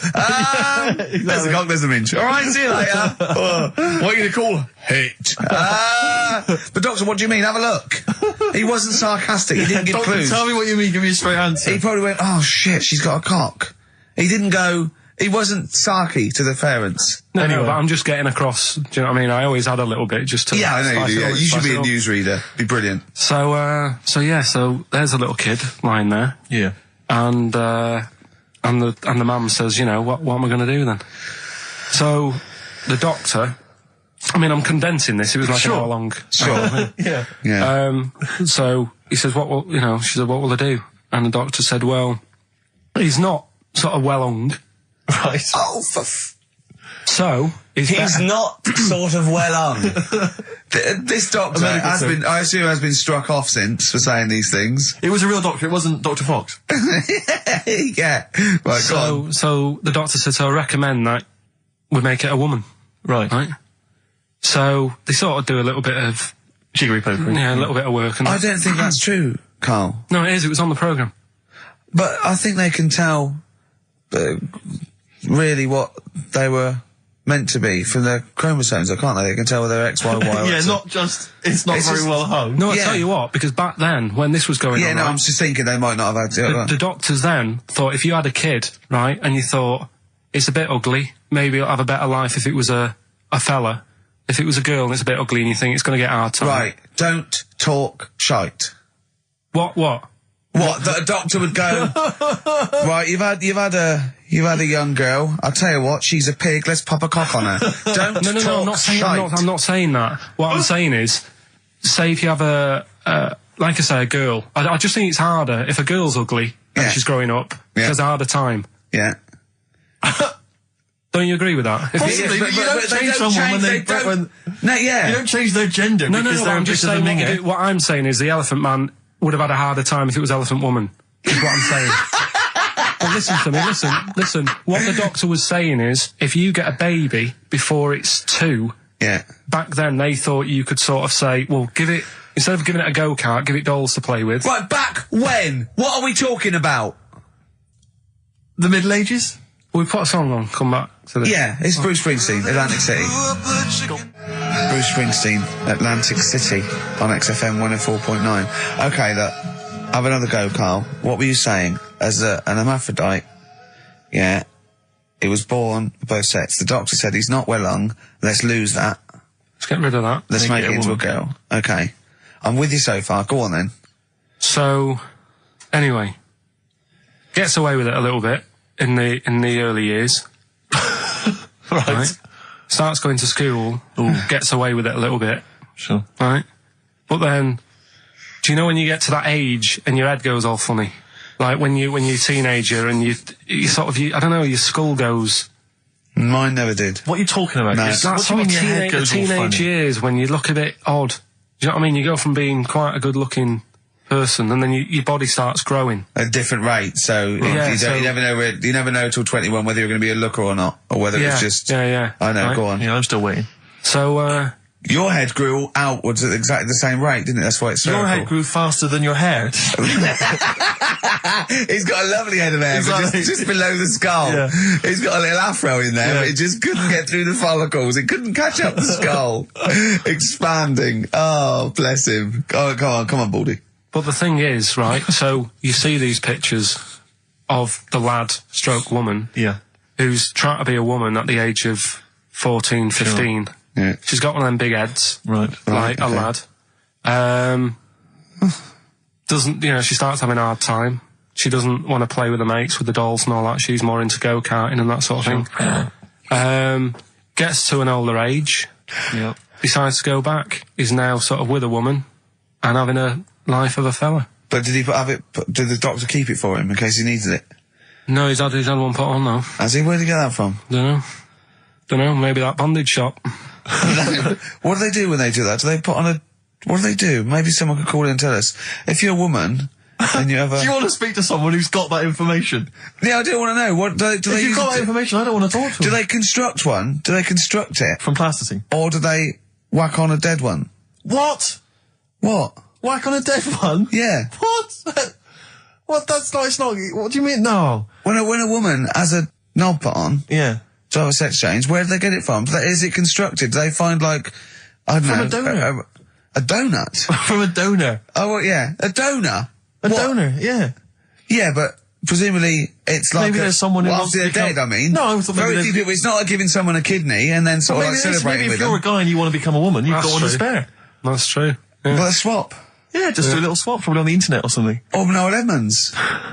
What do you mean? On Swap Shop. He's not a man. No, but you could go, we got a fella here who, got a lovely, nearly new, unused penis. Wants, Yeah, Keith Chegrin out in kind of Bognor Regis. wants a couple of tits and a fanny for that, so, call in. It is weird. I mean, I don't want to go on for this too long. We've probably got about a minute left for the first half hour, and I reckon should can this sort of... What, 30 minutes of genital talk? Do you think that's enough just on a quickly, Saturday afternoon? Go there's on. one in a museum. I think it's like that London Museum. What? One what?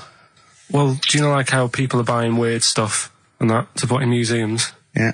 There's this device that, I mean, think about it. Years and years ago, they used to torture people, didn't they? Yeah. Really badly.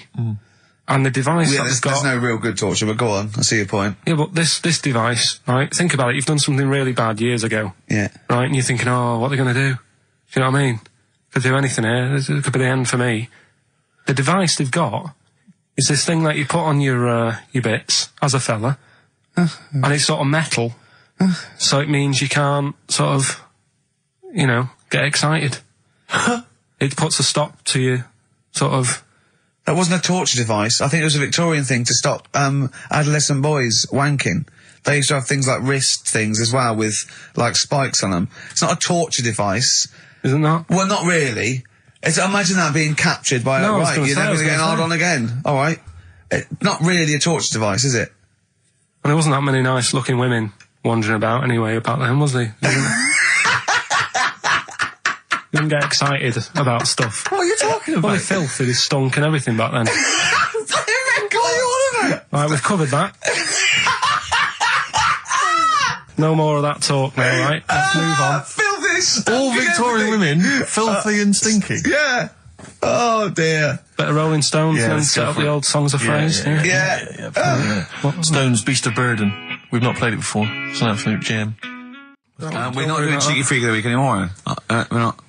No, No. don't want to upset people and that. Sure. But there is a good freaky programme on this week. Go on. I think it's on Channel 4. Yeah. Got a woman with a big head on it. No, I think it's BBC Two. Is it? Yeah. All right. Well, look Unless out for there's that. two on, because that would be a great week for you, wouldn't it? Brilliant. Won't be coming out. Is that the one when you said, go on, say what you said when you saw it. The woman with the head Yeah. just said it looks like a cartoon. I just think. That's so mean. I don't want to discuss No, that. it's not. It's not mean. It is mean, Carl. Again, Steve, if we were in a restaurant and I'm arranging to meet her, and I said to the guy on the door, I'm meeting, Lisa, or whatever her name is, yeah? Right. What does he look like? Well, looks like a cartoon. I'll be over there. Do you know what I mean? I don't think he'll get mixed up. What would you That's say what I'm about saying. me and Steve again? If you were meeting us? No, it just starts getting nasty, doesn't it? I'm meeting Karl Pilkington. We're very busy. What does he look like? He looks like Charlie Brown grew up. He's got a complete little round bald head, and he's got a gormless look on his face. He's over there, mate. Yeah. All right, that's starting the ball rolling for you, Carl. I love that it's okay to say what you like about people. If you go, yeah, but if I was looking for her in a restaurant, I know, but... yeah. And why have you arranged to go on a date with this woman? Be a good night out. For her or for you? Well, I'd like to have a chat with her. You know what I mean? Just find out what worries her and... You know what I mean? Because some girls worry People about like you. dead things. Like Yeah. their hair being a mess and that. Yeah. With her, it's like, least of your problems. Do you know what I mean? Fine, alright, well let's move on, mate. We're not doing Cheeky Freak of the Week anymore. No. Let's do something nice. Let's talk nicely about things. What's happened nice in the world, Carl? What do you like in the world? We're just talking about looks and stuff, right? Always. Because, it sort of Cheeky Freak of the Week, we did that and I stopped doing it. Sure. It was upsetting a few people. There was a thing on the website the other day about Elephant Man. Yeah. Right? Just keeping up to, up on the news, what's going on there. And they did Drunky news. They did a thing about him and what he'd look like if his head wasn't messed up. Yeah. Yeah. And they made a little picture for him. Was he quite good looking? Not bad looking, but you can't use it. It's not like you can't put it on a passport. Sure. Yeah. Well, and the fact that he's been dead for several years. Yeah. No, but they also do that sort of thing for people who are alive. They say, this is what you look like. So you can't use it for that. Yeah. You can't use it on Isn't that's sort of like rubbing it in, though, isn't it, really? It is a bit. Yeah. Unless they said, good news, you were ugly anyway. Yeah. To be quite honest. You wouldn't have pulled it. You didn't look like an elephant. If you were symmetrical, you weren't a looker. You couldn't use it on a little dating agency picture. This is what I look like. Yeah. then This they is put up on the this is day. what I would have looked like. And they phone up and go, I'm intrigued. What do you mean would have looked like? Well, I'll see you, as we said, 7 o'clock. How will I recognise you? I'll be eating buns. Yeah, look for the giant cauliflower. Yeah, in a coat. Exactly. I love the fact that you're keeping up to date with what the Elephant Man might have looked like. Yeah, exactly. That is amazing. Carl's news is largely what's happening in around 1880. Yeah, or what might have happened Exactly, yeah. around 1880. No, but it's sad though. Did you watch that thing in the week? That What Are You Staring At programme? I didn't know. I couldn't face it. I know what you mean. It was about people who'd had unfortunate deformities. And stuff. Yeah, and it was really sad. I suddenly felt bad about, some of the stuff we'd talked about and what have you, because Can I just say something, like, that's quite a nice thing to say. I suddenly felt bad about some of the things we talked about. Should we go over what we've discussed today? what? What subjects have we brought up today? How can you feel sorry about things like that when we're still doing it? No, I'm just saying, you have a laugh and that, but then you see a programme about it and you go, oh. What, you realise they're real people you're talking about? Yeah. When do you ever forget that? When do you ever forget that when you bring up these cheeky freaks of the weeks, or when we talk about Rick Waller, that there's not a real person on the other end thinking about it? Yeah, but sometimes it's hard because they don't look like real people. Don't slag off Rick Waller. That girl was on with a big head.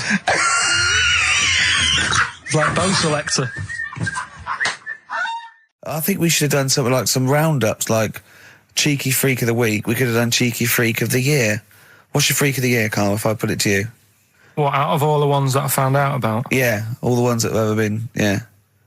Well, no, you could have the Elephant Man in there that you found out about at the end of the 19th century. Go on. Watched The Elephant Man again last week. Good. Yeah, loved it. Probably that one, the kid who was like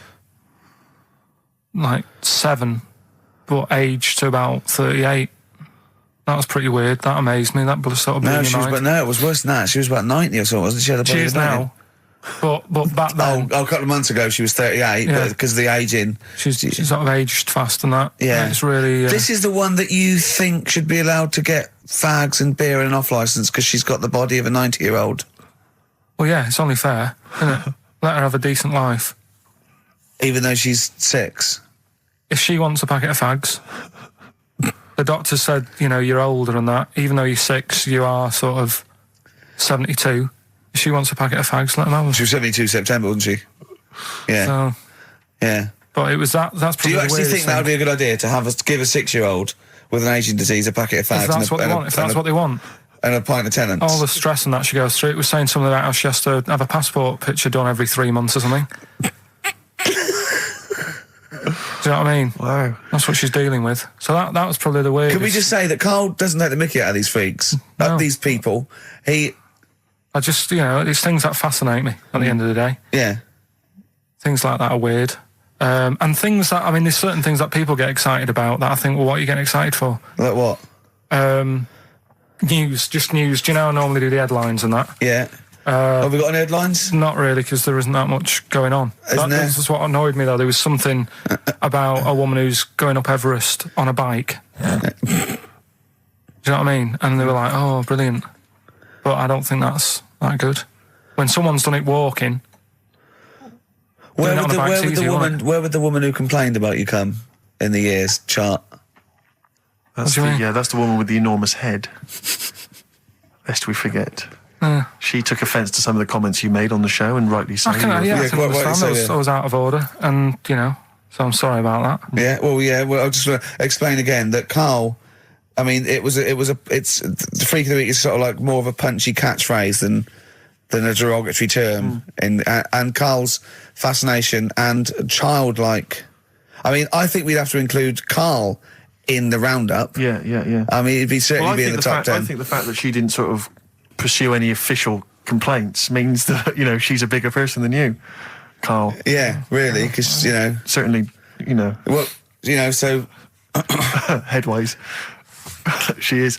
Carl, you're going to do some news stories, I think.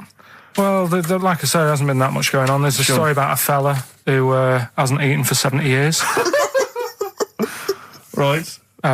He hasn't eaten. Is that that's all the information you're going to give us? Yeah, hasn't eaten for 70 years. Hasn't had a drink, but he's all right.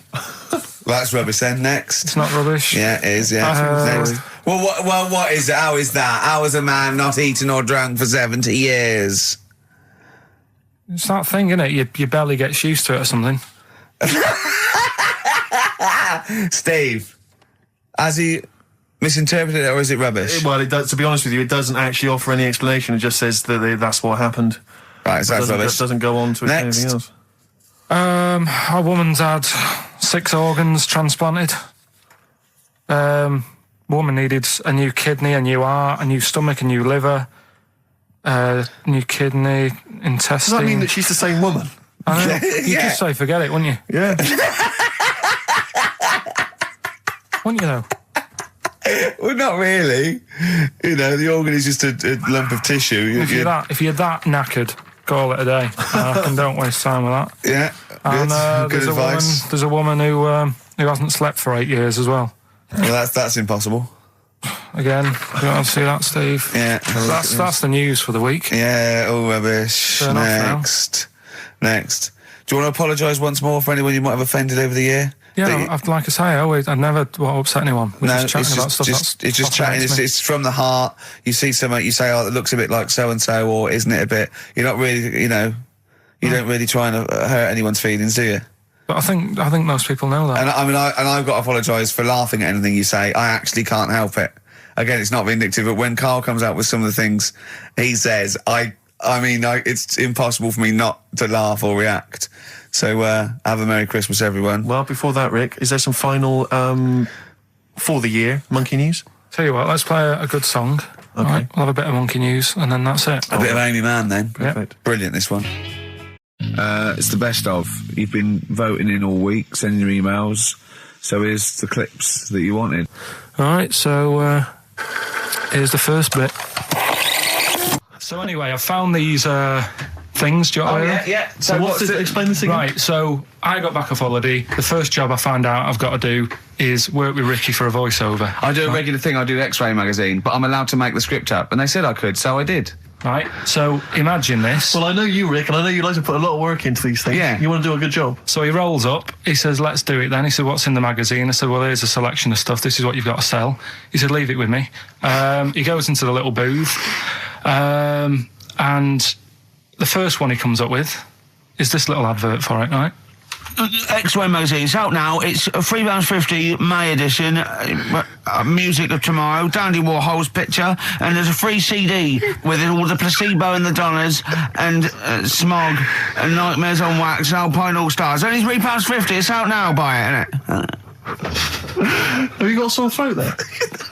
Well, that's all right, isn't it? And he was going, you can't. I said, we are doing that. I've done one. That is it. That's it. So I persuaded him. He went, right, okay, we can possibly put that on XFM, right? I'll have to see, right? I wouldn't do it again. And he went, but you need one for Capital. He said, Right. Capital will know what I went, right, I'll do one more for Capital. Right. Because all the stations advertise the XFM magazine, right? So this is the one that he thought would be all right for them.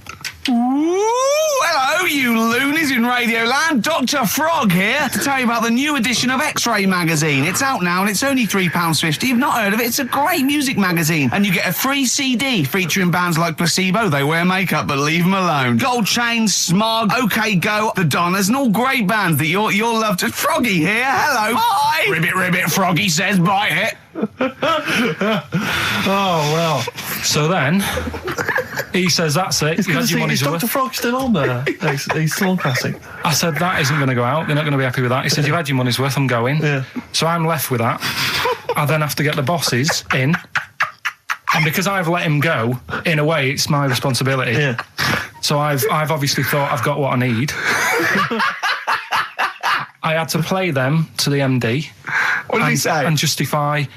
Well, I was sort of thinking if I laugh, he might go, well, I don't get it, but he finds it funny. Oh, brilliant. Well done. So I was laughing, he was sort of thinking, Excellent. is that it?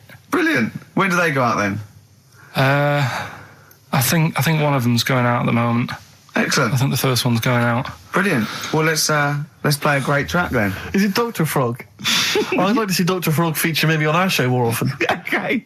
Oh, I've got some new comedy characters. I can't believe my luck. You know, I love the work of comedy greats like Chris Moyles and Noel Edmonds. I've got some really funny comic characters that'll be popping in and out of the studio. Save them. I'm Okay. excited.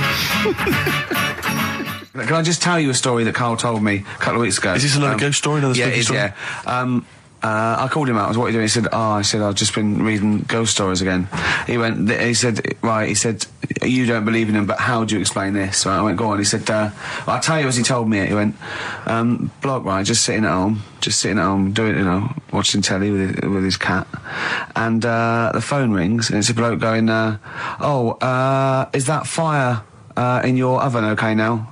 Because your wife called. And Karl went, well, 1, there was no fire in the oven. 2, he wasn't married. I went, right. Go on. He went, well, then, right, there was a knock at the door and there was 2 sort of people in sort of white coats and they came and said, we've come about that fire. Your wife called us. He went, 1, there isn't a fire in my oven, and 2, I'm not even married. Right? And he said, they saw the cat and they looked at the cat. It looks a bit weird at the cat came out, nothing. And he said, and then he went back, sat down, phone rings, and they said, did they sort out the fire in the oven that your wife told us about? Oh. He went, 1, there is no fire in my oven. 2, I haven't got a wife. And Carl went, what do you think of that? I went, that's not it. He went, yeah. I went, That's the end of the I went, story. What? He went, well, how'd you explain that? I went, explain what? I thought he was going to say, a year later we got married, but she died in an oven fire. Right? I thought it was going to be that. And I went, That's people winding him up. yeah, or someone did report a fire oven, and their name was Johnson, and they looked up Johnson, they got the wrong thing, it was the gas board, and they sent it round to the wrong person, right? You know, he went, yeah. I said, I explained it to him, he went, yeah. Why did they look at the cat funny? Oh, man alive, Carl. This is really weird, right? I was in my house once, right, and the doorbell rang. Yeah. Right, I opened the door, there was no one there. Yeah. Right? And then I looked across the street, There's some right, and kids there were some running- kids running away. Yeah. Now, how do you explain that? Yeah. There was another time, right, where, like, I opened the door and there was a bloke goes, you've ordered pizza. I went, I haven't ordered pizza. And I heard my mate upstairs giggling and putting the phone down. Yeah. How do you explain that? Carl, seriously, why did you tell me that story? What do you think it was weird about that?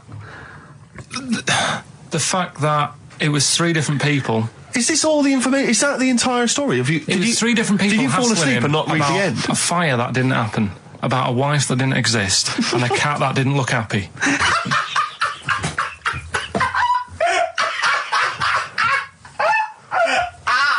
Oh, I'm gonna have a heart attack, Carl. What? I mean, why did they look at the cat funny? Because cats don't like spirits, do they? What? And the other blokes were ghosts? Yeah. Yeah, that's it. So these are kind of beetle about type ghosts. These are ghosts who walk the earth as the undead, just winding people up slightly. That's lovely. That is lovely. seriously, And a cat Carl- that did not look happy. But seriously, why would ghosts wander around just like winding people up? Oh, Maybe something did happen there years ago. Some fire. Some woman might have died in a house of a fire or something. Yeah. And it sort of all happened again. But Yeah, it's certainly a mystery. I mean, if you don't it's a mystery. I mean, I can't. What's this book you were reading? You were reading a book, which is interesting enough. it was the Fortean Times. Oh, Carl. Yeah. Well, I Man don't alive. know what to say. Yeah. Right, okay, Educating Ricky, part 2. Right. I'm committed to this treatment. Yeah. Is one. Oh, of I've them. got to go for that one. Yeah. Yeah. Or the other one is the police are causing a bit of a stir. He still says it like it's the best thing he's ever come up with, which in a way is. It could be. Right, go on then. I'm committed to this treatment. Right. Do you know the saying? Is it just sayings now? Are they all sayings? This No, one? no, they're not. Okay. No, the other one isn't. Frog in your throat. The saying, there's a frog in your throat? Yeah. I assume it's when you croak a little bit. You sound like a frog. No. Right. Might seem a bit weird, this one, right? But years ago. Oh, yeah. Sorry, well, what is that clue? Committed to this treatment? It's about frogs Kermitted.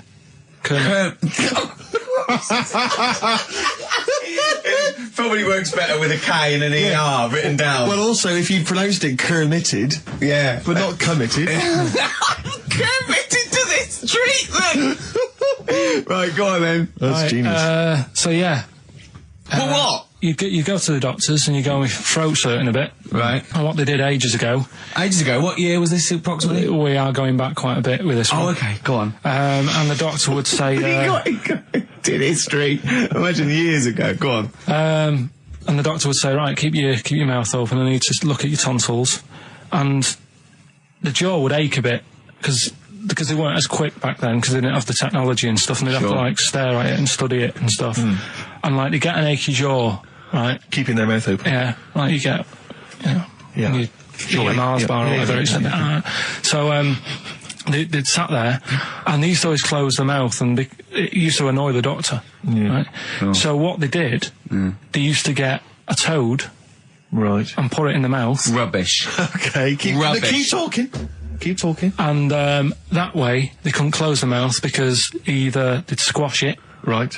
or apparently you're not allowed to lick a toad's back. So the doctor would have them for breaking the law? No, but it's poisonous. right? A toad's back. You should never lick a toad's back. Or put it in your mouth, really. Oh, just stop for a second. Wait. What? Can I just ask one question? Go on, Can I go on. ask one question? I've got a few, but no, go on. sure. My initial thought is, it sounds like a brilliant bit of sort of medical knowledge there. It's a great idea. Yeah. My only thought is, how does the doctor see past the toad? At your tonsils? What's he actually looking at with the mouth open? Surely the toad is Isn't in it the like way. hopping around in the way? It didn't say. Sorry, and my first question is, was this on the internet? Yeah. Yeah, okay. Carl, that is bollocks. That is, I mean... Well, all right then. Let's turn this round. Where does the saying, you got a frog in your throat come from? Probably because you sound a bit croaky. Probably that. Probably because you sound a little bit like a frog when you've got a sore throat. Carl, did you not question it just for a moment when you read it? Just for a second, didn't you think, that seems an odd approach? Firstly, why a frog, of all the different Because species? it's poisonous. A toad. So it's a toad as well. Yeah, well, it worked. I'm committed. Worked. No, my point is it's frog in the throat. I was going to change it to, have you heard the news, Toad Day? But I went with the frog. Oh, God! Right, so that's think rubbish. about it. So that's rubbish. Next, can I have, Let's play a tune, let's come up with a God. Can I just say... No, just play it. Yeah? Yo, Carl. 104.9 XFM, hello. I'm Karl. Ricky Gervais and Steve aren't here. So we're playing through some of the best bits. I say the best bits. It's the bits I came across first. I mean, I'm not wasting my time. I'm a busy man, you know what I mean? So, here's another bit. But I was in the cinema, it's not long ago, and I went to see that, I think I was off to see that film, Crouching Tiger, Hidden Dragon, or whatever it's called. You know, Well, they could be on the phone for that, because it's subtitles. So it's not going to ruin it, is it? Yeah, it wasn't her. I was sat next to another woman. She was crunching, a big fat woman. No, but he's got a good point there. Loads of people could be on the phone in there, and it wouldn't sort of niggle you. Fine. Well, at least we've cleared that one Imagine if that was true. Well, because, it's like when you go on the tube and read a paper, there's loads of noise, but you can still concentrate, can't you? He's got you. Do you know what That's I mean? such a great point, isn't it? Right, yeah, because it's so easy to lose yourself in that magic realism world, you know, with all the sound effects and music and surging, exciting noise, and there's a woman clattering on going, yeah, well, I'll probably meet you later, Stange. Should we get some Diamond White in and around by the park? Yeah. Switch off. I do it. Yeah, but we know what you're like, Carl. Yeah, you can switch off, Carl. It's like you can turn your ears off. That's the skill you Well, it's have. not the ears, it's the behind the ears. Yeah. It's the process that between the ears and the brain that you can switch Exactly. off, so you can still hear all these things like a cat. But I was in the window, there was this woman sat next to me, she was a big fat one, she was crunching on some popcorn. Again, that's a crime. Why they're selling popcorn in cinemas? I don't understand why She the needs to noisiest... eat regularly, she's Why fat. why the noisiest food in a cinema? Yeah. I don't understand why that's come about. Yeah. It really makes me angry. Yeah. She's right, this- Smoothies. We want smoothies without straws. Exactly. The trailer for that film AI, Artificial Intelligence, came on. Do you remember that? And the tagline was, David is 11 years old. He weighs 60 pounds. He's 4'6" tall. He has brown hair. His love is real, but he is not. Oh, yeah. And she just went, how old was he again? To her boyfriend. Right? Just ruined everything. War film trailer comes on for some Pearl Harbor or something. She goes, yeah, I don't fancy that. Just announcing this, don't fancy that. Too many war films. So then the trailer, then the opening credit comes on for Crouching Tiger. Before that, you know that thing that comes up that says it's signed by the BBFC and it has the kind of certificate and everything, and that certificate to say what age you have to be to see it. That came up, and it said Crouching Tiger, Hidden Dragon, in brackets subtitles. She went, it's not subtitled, is it? I thought this was the most famous foreign film for years. It won Oscars. It was a huge film. Everyone knew it was foreign. She goes, it went, and so the credits begin. It says Crouching Tiger, Hidden Dragon. She went, stupid name for a film. What? She just She wanted paid it. to see it. She was with her boyfriend. So then it starts, right? And obviously it's in Japanese or Mandarin or something. She's like, yeah, and they're all talking in Japanese. Japanese or Mandarin. Whatever it is. So they're speaking in this, Japanese language, Oriental language. And she's going, don't they sound stupid? Don't they sound stupid? She was going, and then the subtitles come up, and it's quite a weird kind of strange language they're talking. And she was going, can't make the subtitles out either. It's both gobbledygook.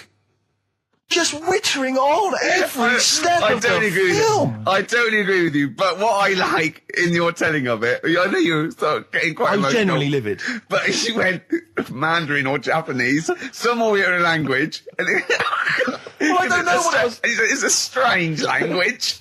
It's a strange language. Well, anyway. Oh, dear. So then I moved. I climbed over several seats, made a big huff of, make a big show of moving. Yeah. Sat next to a guy on the phone, just chatting on the phone. Oh, I'd have gone mental at that. So now I hate that film. I didn't enjoy it. I don't like seeing it. I don't want to even think of it. The subtitles, isn't it? Well, rubbish. That's why I get videos. Yeah, I should have thought that through, Carl. You're absolutely right. Lamb chop. Yeah, let's play Lamb Chop. This is brilliant. This is from this CD that came out recently with Uncut magazine. Occasionally they put out some quite interesting free CDs, and this was one that had various covers of Rolling Stones songs. And a lot of them were, quite shoddy, but this was a brilliant, specially done, I think, for the CD. It's Lamb Chop doing a version of quite an obscure Rolling Stones song called Backstreet Girl. It's just beautiful. Let's hear it. Well, listen, I'm a big fan of that TV show. It's on digital TV. A lot of people won't have it, but Inside the Actors Studio with James Lipton. Yeah. And he interviews lots of big Hollywood stars, and he always asks them these same questions at the end. Can I just run a few of them past you? Go on. Okay. So, if you could do any other profession other than the one you do now, what profession would you do? Can you just change that to apart from a paper round? Apart from a paper round. Oh. If you do any other profession, Carl. And it doesn't matter about like. Doesn't matter if you've got the skills or anything. In an ideal world, if you had the ability. Well, I think I'm about to buy somewhere, so I reckon something, using tools and like doing a bit of plumbing and that. So a plumber. Well, sort of an all-rounder. Right. A handyman. Well, yeah. Yeah. I think, you don't get paid that much, but it's useful, isn't it? So. But you get your own show, couldn't you, with Carol Smiley eventually? Well, all that, but the money that you don't make, you save by not having to pay someone else to do the chores. Do you know what I mean? I don't know what that sentence meant.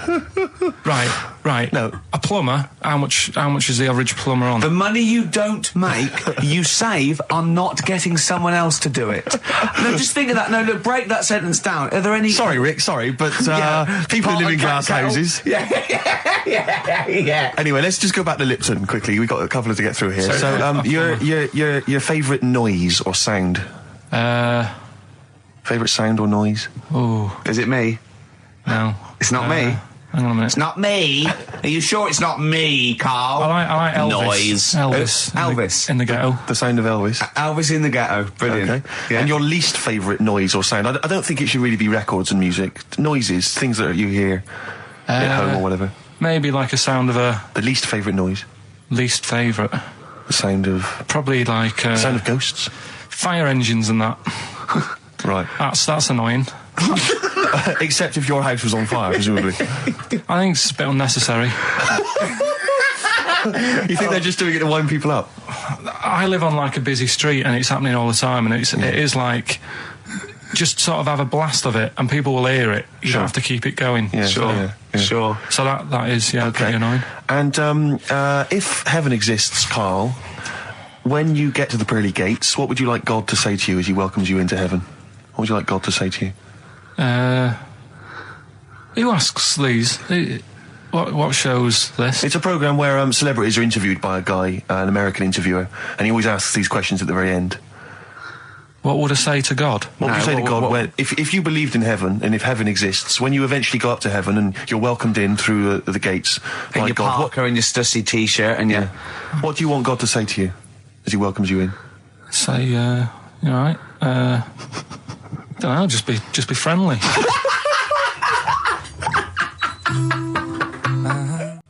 Well, we're running out of time. We've got to get on with the show. It's near the end.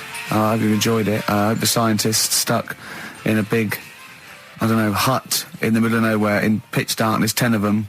I imagine they've been fascinated, Rick, by the finger up the arse discussion. We had Chinese don't age well, gingers, all that. The big fat kid. Well, actually, they're probably securing the knowledge that if they want to kill some time and it's dark, there's nothing better than stick your finger up someone else's arse. Exactly. So enjoy that. But they've been hanging on for Rockbusters clues, I imagine. Mm-hmm.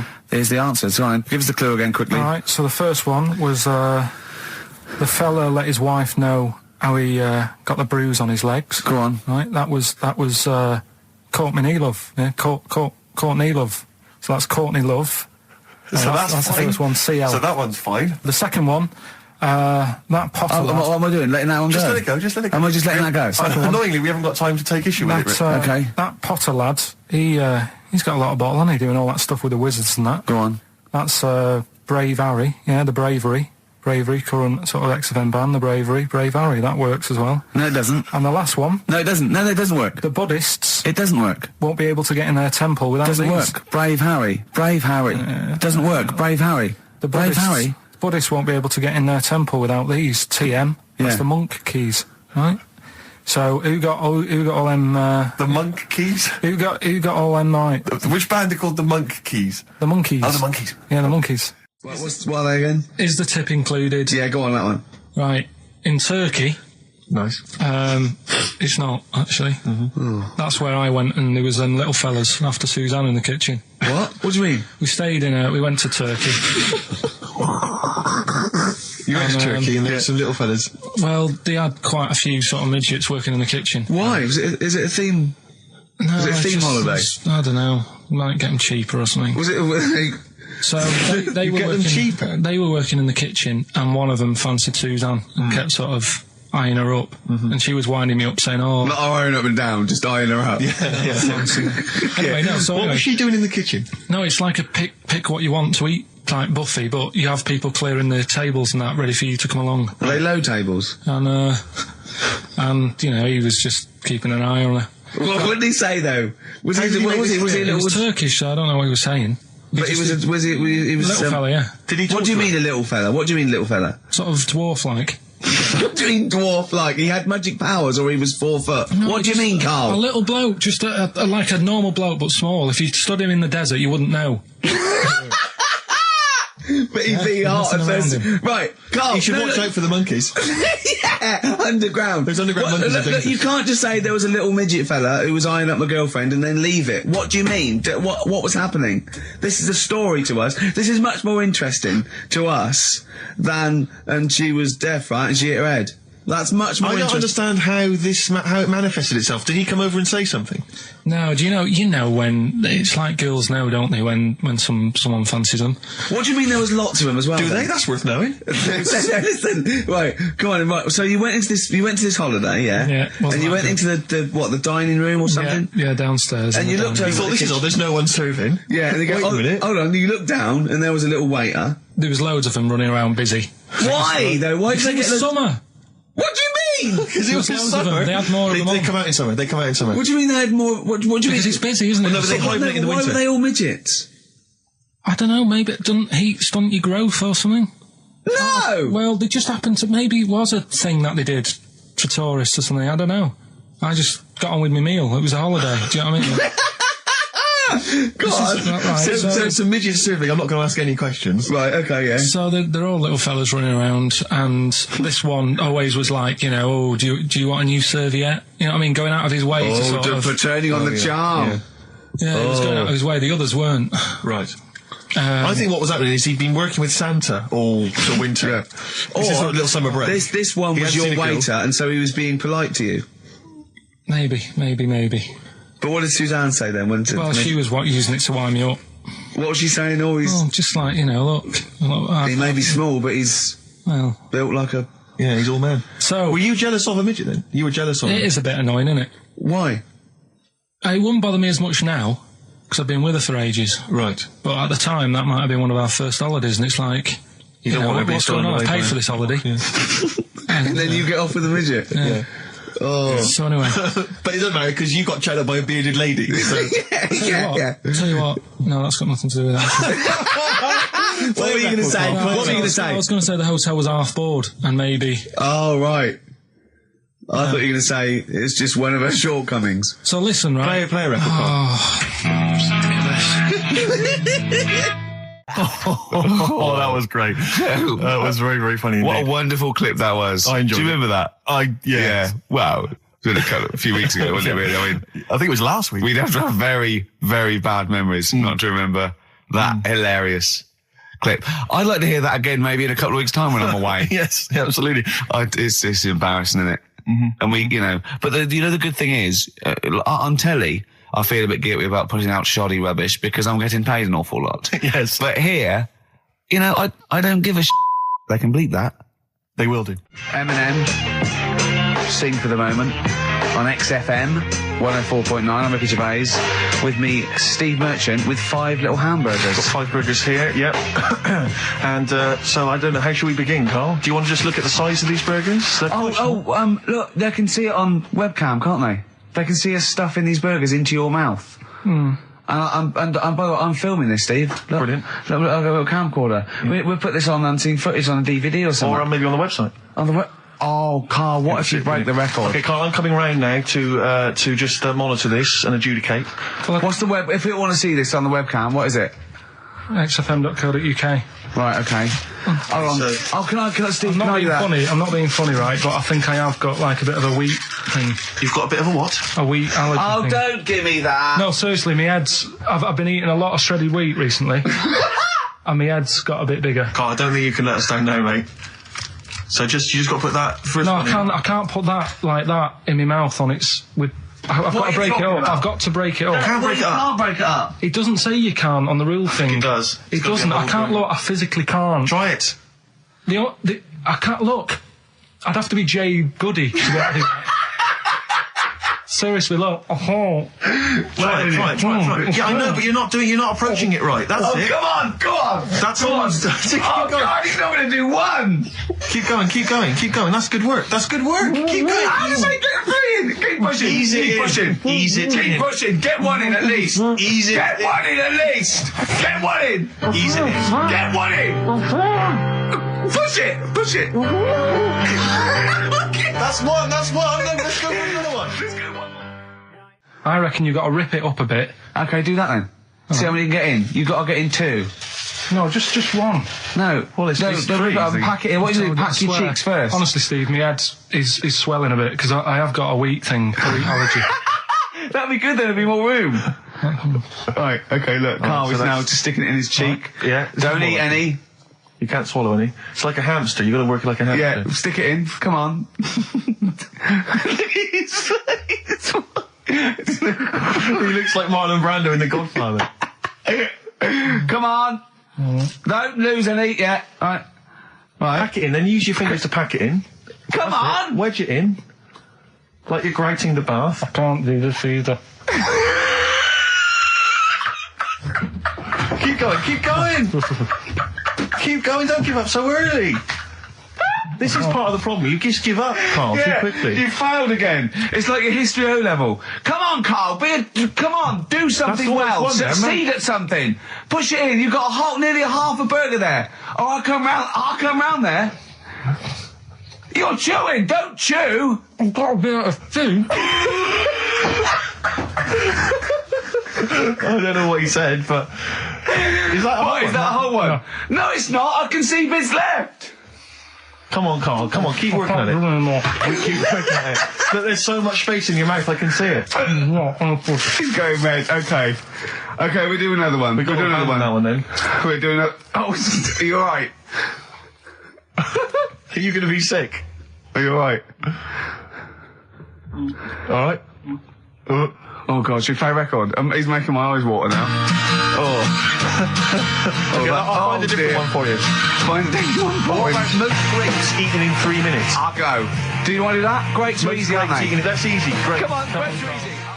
Come on, don't make him laugh. He's choking. He's choking. Oh, Carl. Quick! Keep going, Carl. Come on! What happened? Did he just throw up? No! Don't make him laugh! Oh, Come on! we can make wine. Come on, Carl. You're doing so well, Carl. mate. I want to go. Come on. Only... Why are you making him laugh? That was a world record attempt. Come on. He's over. Keep going. Come on! You got 25 seconds. Come on. Oh, I think that was a shame actually because you were doing well, but something went wrong. I know, and I think those are bigger grapes than the ones I've seen before. They're quite big grapes. Look at his face, he looks so despondent. Come on, Carl, 8 seconds. Just a few more. 5. Come on, what's the matter? 2. 2, 1. It's all over, Carl. It's all over. Better count how many you did. Just you can get good at this. We can get good at this over the weeks. I think that was a fairly pitiful attempt, actually. I really thought he had It's interesting, actually. These are harder records than you might think. Yeah, I know. 6, 8, 10. How do you feel after that record-breaking attempt? Not happy with that. What are you not happy about? The fella who did it, was he in hospital and just had loads of grapes? I was bored. I'm sure he wasn't producing a radio programme, that's for sure. Well, to be fair, neither are you. What was tricky about it? What did you find hard? I think having Ricky standing over me, sort of shouting, "Go on!" isn't normal. No. But that wasn't... He hasn't eaten any! Hold on, that's 50 left. That's quite a poor attempt then, by the seam of it. Would you think about trying to maybe do that again in a couple of weeks? Would you do some practice and try that again? No, leave it for the experts. And I noticed a tricky point, maybe sort of when you had about 50 seconds to go, you seemed to be spewing things into the bin. What was that? Again, mainly Ricky standing over me. 88. He's got 88 left. Okay, so what's the mental arithmetic there? Because we put how many in? It was 150 in the thing, wasn't it?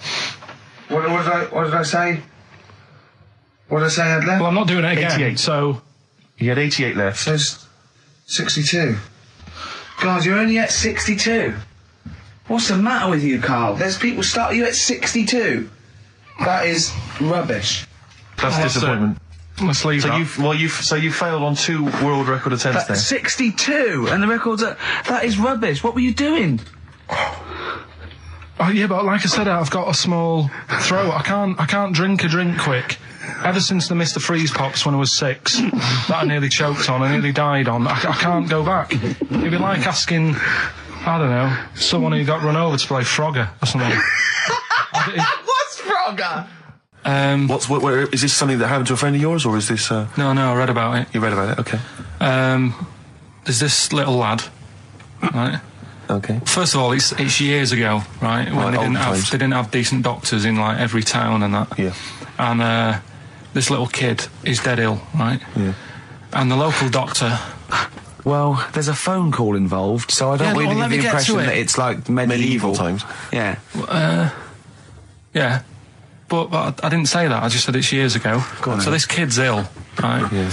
And he's lying in the bed, and he's all going funny colour and that. Yeah. And his mum says, "I'm going to get the local doctor round." The local doctor comes round, and she says, "Oh," so I don't know what's up with him. He said, "Leave it with me." Leave it with me.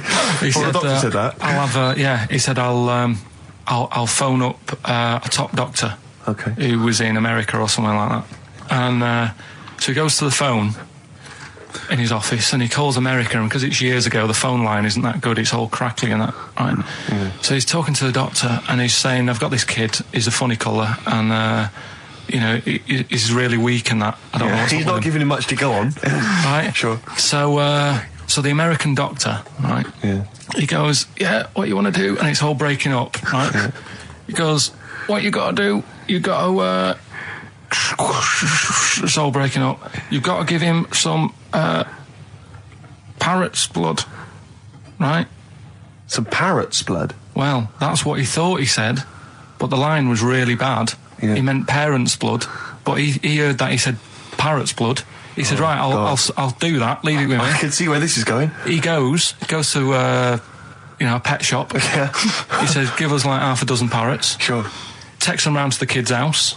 Takes the blood from the parrots, puts it into the kid. Kid's fine. The kid's fine. I've never It worked. such a load of shite in my life. I've never heard such twaddle, such just made up, enhanced, exaggerated bollock in my a life. load of old rubbish, Carl. I mean, when he told me this, he said, the doctor said, "What do I do?" And the doctor on the other end said, "Give him some blood." And the doctor went, "Where do I get blood from?" So hang on, wait, I just need to Where do I get blood from? Give him some parents' blood. Give him some parents' blood. Give him some parents' blood. Yeah. But hang on, I just need to know where you read this. Carl. Where was this? Where did I you read stitched this? you up. You know what he said? He said, "So do you believe it?" I went, "Tell it to Steve." He went, "Do you believe it?" I went, "Tell it to Steve." Carl. Where did you read it? That was on the internet. What? About Where is it on the illnesses. internet? Badly Drawn Boy on XFM 104.9. I'm Ricky Gervais, with me Steve Merchant and Karl Pilkington. I'll tell you what, the Stoney's then. Oh, This Thursday at the Grosvenor House Hotel. Yeah. Everyone in Radio's Anyone has entered their show in different categories saying, they get it down to, winners this year included the brilliant Dominic Mohan, former showbiz editor of The Sun. lots of people won. Lots of people won gold. Lots of people won silver. Lots of people won bronze. We didn't get a sausage. Nothing. This show was deemed not worthy of anything. I mean, not a look in. The panel looked at it and said, well, no, definitely It's not radio. Didn't get a vote. See, that annoys me on so many levels. Let me tell you one, right? I've never complained about losing an award, okay, ever. Yeah, mainly in TV. I know we've won a lot, but we've been beaten by Peter Kay. Good luck to him. He's brilliant. Beaten by Phoenix Nights, the sitcom. A lot of people like that more than the Oscars, vice versa, right? No qualms. But the shoddy shite that I heard that night beating us, I was furious. I don't understand. There's people regional. It sounds like hospital radio, right? I shouldn't even be on XFM. I thought, it's beneath me. Yeah. And I thought, well, give them a hand, right? Let's show them. And I want to know who the panel was as well.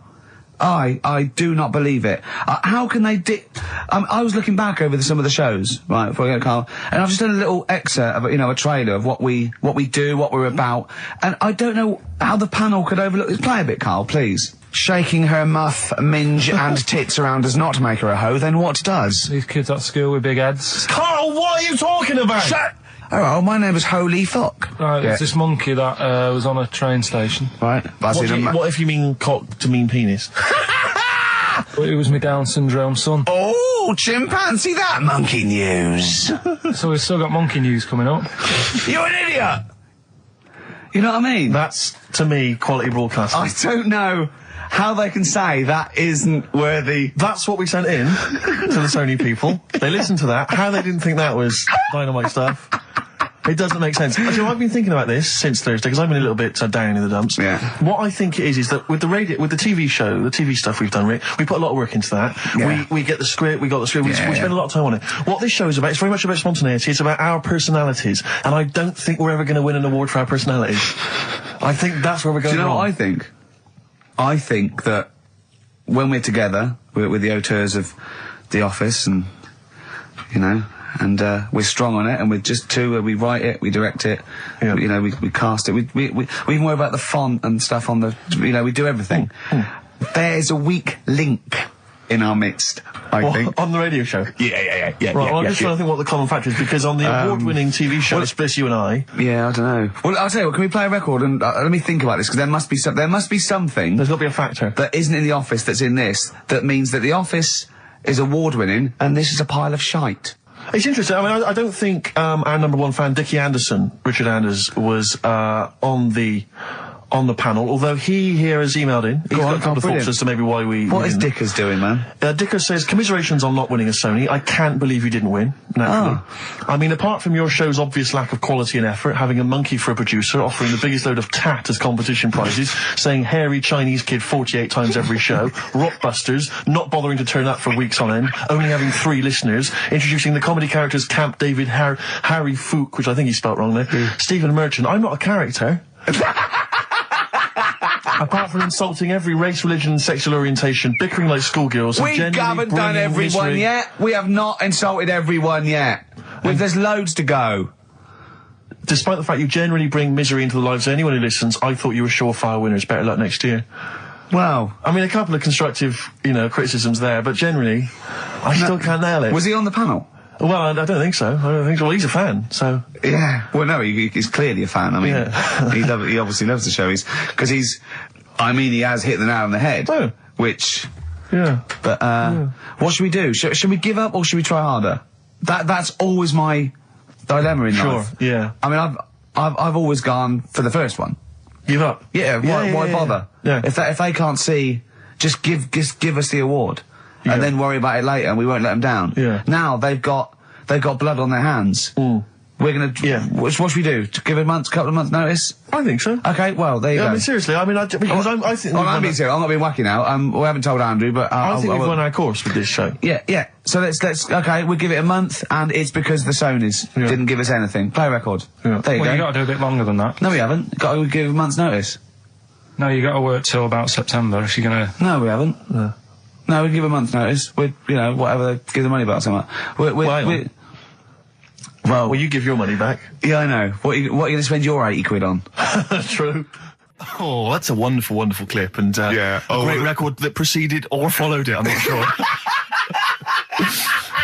But could I make some dedications? Yeah. Because I last week, just before we had to come in to record this, I popped out trying to get onto the tube, and I had a nightmare because there were millions of protesters, so-called protesters.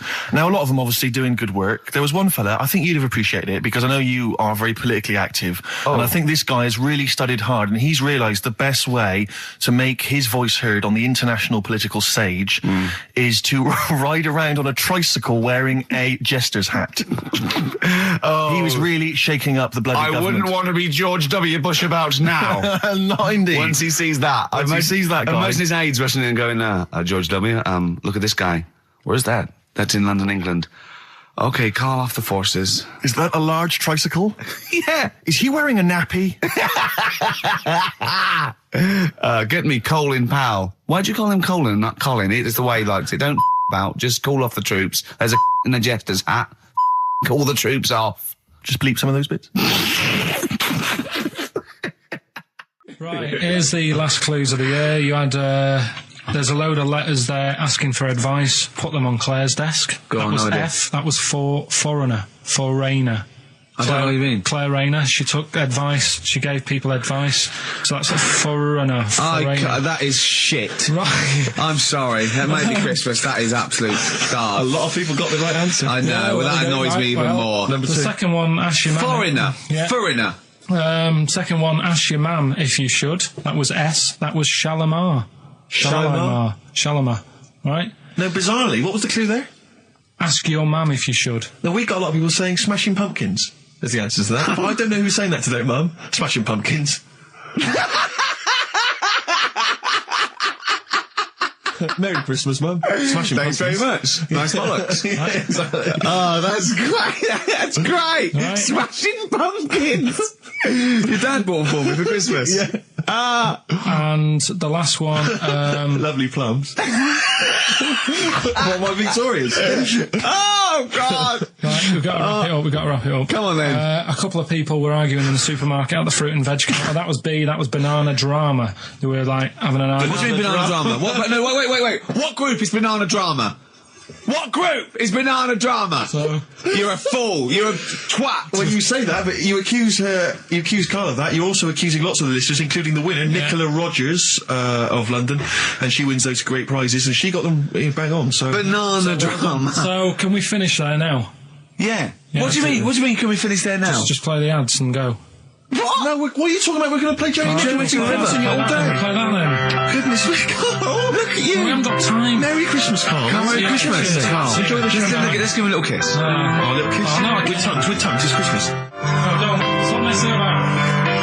Get up! Ricky Gervais, Steve Merchant, and Karl Pilkington. Not done a lot. Maybe you should earn your money as you get to Mondays off for this 2 hours of nonsense. What are you on about? I've done loads of stuff. Yeah. Well, same old. Yeah. Let's have something new, something Come on. fresh. Well, I've been looking around, right, on the internet for stuff. Yeah. On the internet. Yeah. Your Bible, where you get all your information about the world and the universe and morality from. And you know, like, how I always say to you, I don't really read that much of it, I just read the headline, Perfect. right? Yeah.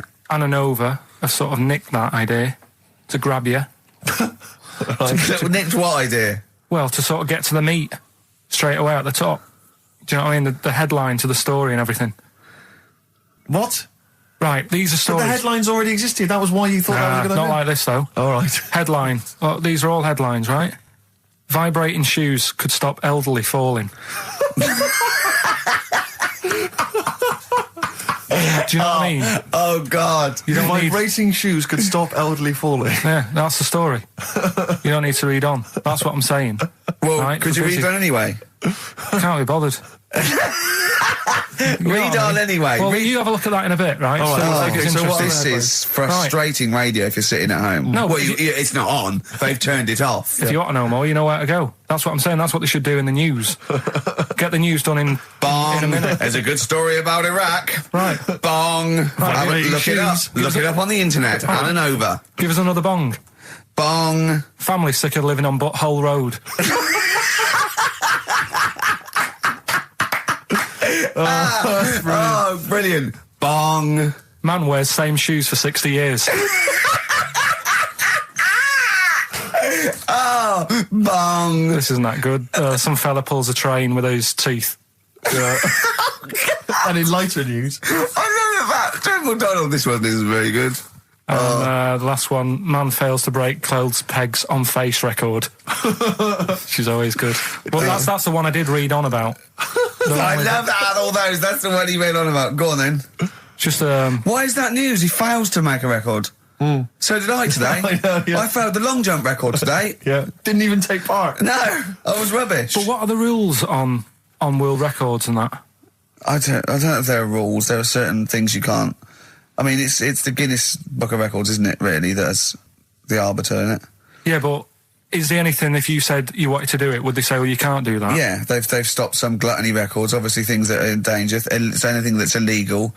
Yeah, anything that's immoral. Yeah, like that American serial killer that just got discovered. Yeah. Having killed 47 women. I don't think he can make that into the Guinness Book of Records. No, because people would be trying to beat it, won't they? But there was some other story about a fella eating watches and that. That can't be good for you. So why don't they say, look, don't do that, do something else? He wanted to stay regular. Do you know What do you mean? though? I just wondered What do you mean he there's was any- eating watches? He just said he was eating watches. He ate about 3 in about a minute. How did he time it? Do you know what I mean, though? Look at Carl. I love that look at Carl. Carl is looking back and forth. You know when you sort of you go to a cat and it looks back and forth between two people? That's very much like Carl's looking at us now. Or when, like, a child sees a midget or something in the street. They're just transfixed, aren't they? And the parents go, don't stare. When we were pushing Ash, as our producer's in a wheelchair, and we were pushing He's through not the a BBC. midget, we should make that No, he's clear. not a little midget. He's not tall. But we were pushing him through the BBC, and this little kid just came up and just stood in front of him and looked at him. Yeah. I just laughed. It was funny. Do you do that? I imagine you get caught staring at things. Yeah, do you go up to people with problems and go, Mummy, is that a monster? Well, I was telling you one about when I used to go with my dad in the taxi. Oh, yeah. What Tell us happened? this story. Well, Your father was a taxi driver? my dad he had loads of jobs, which he did back then. And they don't do that anymore, do they? People they don't Have a do variety of loads jobs? stuff. Sure. But at one point, he had a black cab, and I used to go with him. He used to get a beer crate and put it in the front of the black cab and sort of sit just next to the Comfortable. meter. And anyway, we got this call, and like the guy on the end of the radio said, "Oh, you've got your son with you, haven't you?" So he said, "Yeah." So it's just like, we've got to pick up at number 11 Village Lane or whatever. And I said, all right. And it was this woman. It was like a woman version of the Elephant Man. Wow. The Elephant Woman. Yeah, it looked like... it was really strange because I was in the front of the cab, and when you're a kid, if something looks odd, you're a bit scared of it, aren't you? Yeah. And my dad was like, look, be all right.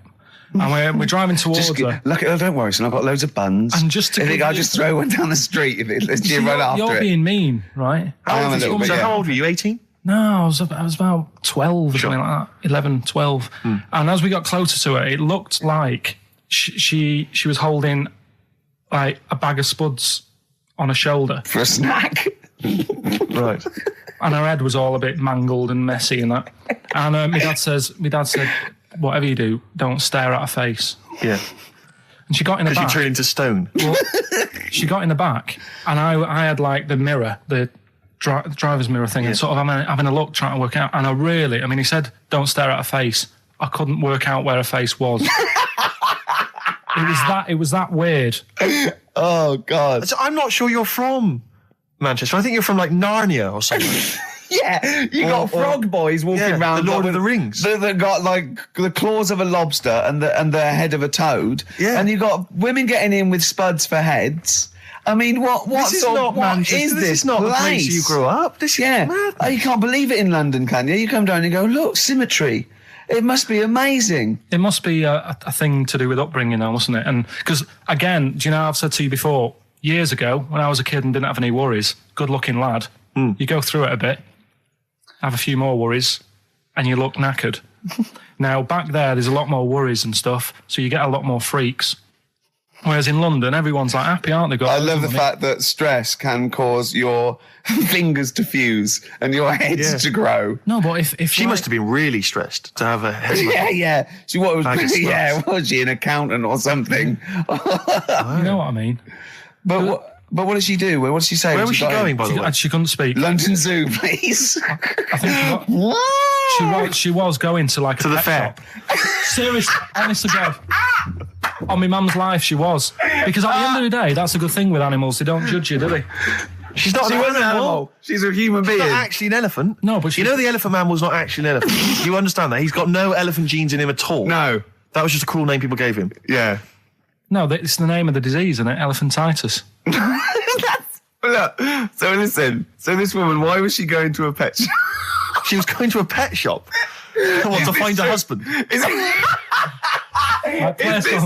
this true? No, it is true, yeah. Oh, God. I'm not taking the mickey because it must be so really bad for you. Of course it is. Carl, I we need to haven't- ask. I'm going on to you today about cutting myself shaving. Yeah. I was going on about that. To think that she's probably not alive now, but to think, But like, you're saying that you're going to say this is a worse problem than a little cut shaving, aren't you? yeah. Yeah. Do you know what I mean? The I think things you're that right. Carl, you worry about. there's a couple of key questions I need to ask. One, if she couldn't talk, Yeah. how did she tell your father where to drive it? Did she have it Probably written got on a some note? help Did she for that. point with her nose? Yeah. Right, this has got silly. Pick your song. But and also, finally, where did you say she lived again? It was like in a village, a little small village. Right. Just hidden out of the way. All I'm saying is we could maybe get like some sort of coach, book some coaches, get a coach party up there to have a look at her. So Take some photos. And now You can make some lemonade. the offspring of a woman and some spuds. Just because. Jane's Addiction are back then, Yeah, excellent. and so are we. Indeed. All right, I'm Ricky Gervais with me, Steve Merchant and Karl Pilkington pressing the buttons on XFM 104.9. Well, I'm looking forward to today because not only have I got, a bit of Bowie, a bit of Springsteen, Mock the Hoople, Pretenders, R.E.M., an Elton John classic, don't laugh, right? But we've taken Dr. Fox's advice and prepared the show, and I've got a big list here of amusing observations. Coming up after the next record, a funny observation about describing your looks. Brilliant. All right? Oh, before, just to say, Rick, I just had an email. Beach Buggy, your last chance to see them on Thursday, 5th of June, alright? So don't miss that, the Garage, 9:45. It's your last chance, Beach Buggy. Well, I know that must be some people's favourite record, Steve. Well, it's certainly one of mine. Thunder Road, Bruce Springsteen. I won't hear a bad word said against the boss. A lot of No. people dismiss him, as we said in the past, as being some kind of stadium rocker, but you can't listen to a song like that and not be moved. Surely, Carl. it's all right, yeah. Brilliant. A passionate man. Yeah. What? So, Carl. No, that's right. There's certain songs like that was all right. It didn't sound anything. If it wasn't Bruce Springsteen, if someone new came out sounding like that, I'd go, yeah, it's all right. Sure. Do you know what I mean? Yeah. You're a regular Simon Cowell, aren't you? I don't know if I like music as much as I used to now. That's what happens when you work in it, isn't it? Because there was Danny Minogue was on the telly in the Is week. it like when you work in a sweet factory and you don't nick the Mars bars after a couple of months? Yeah.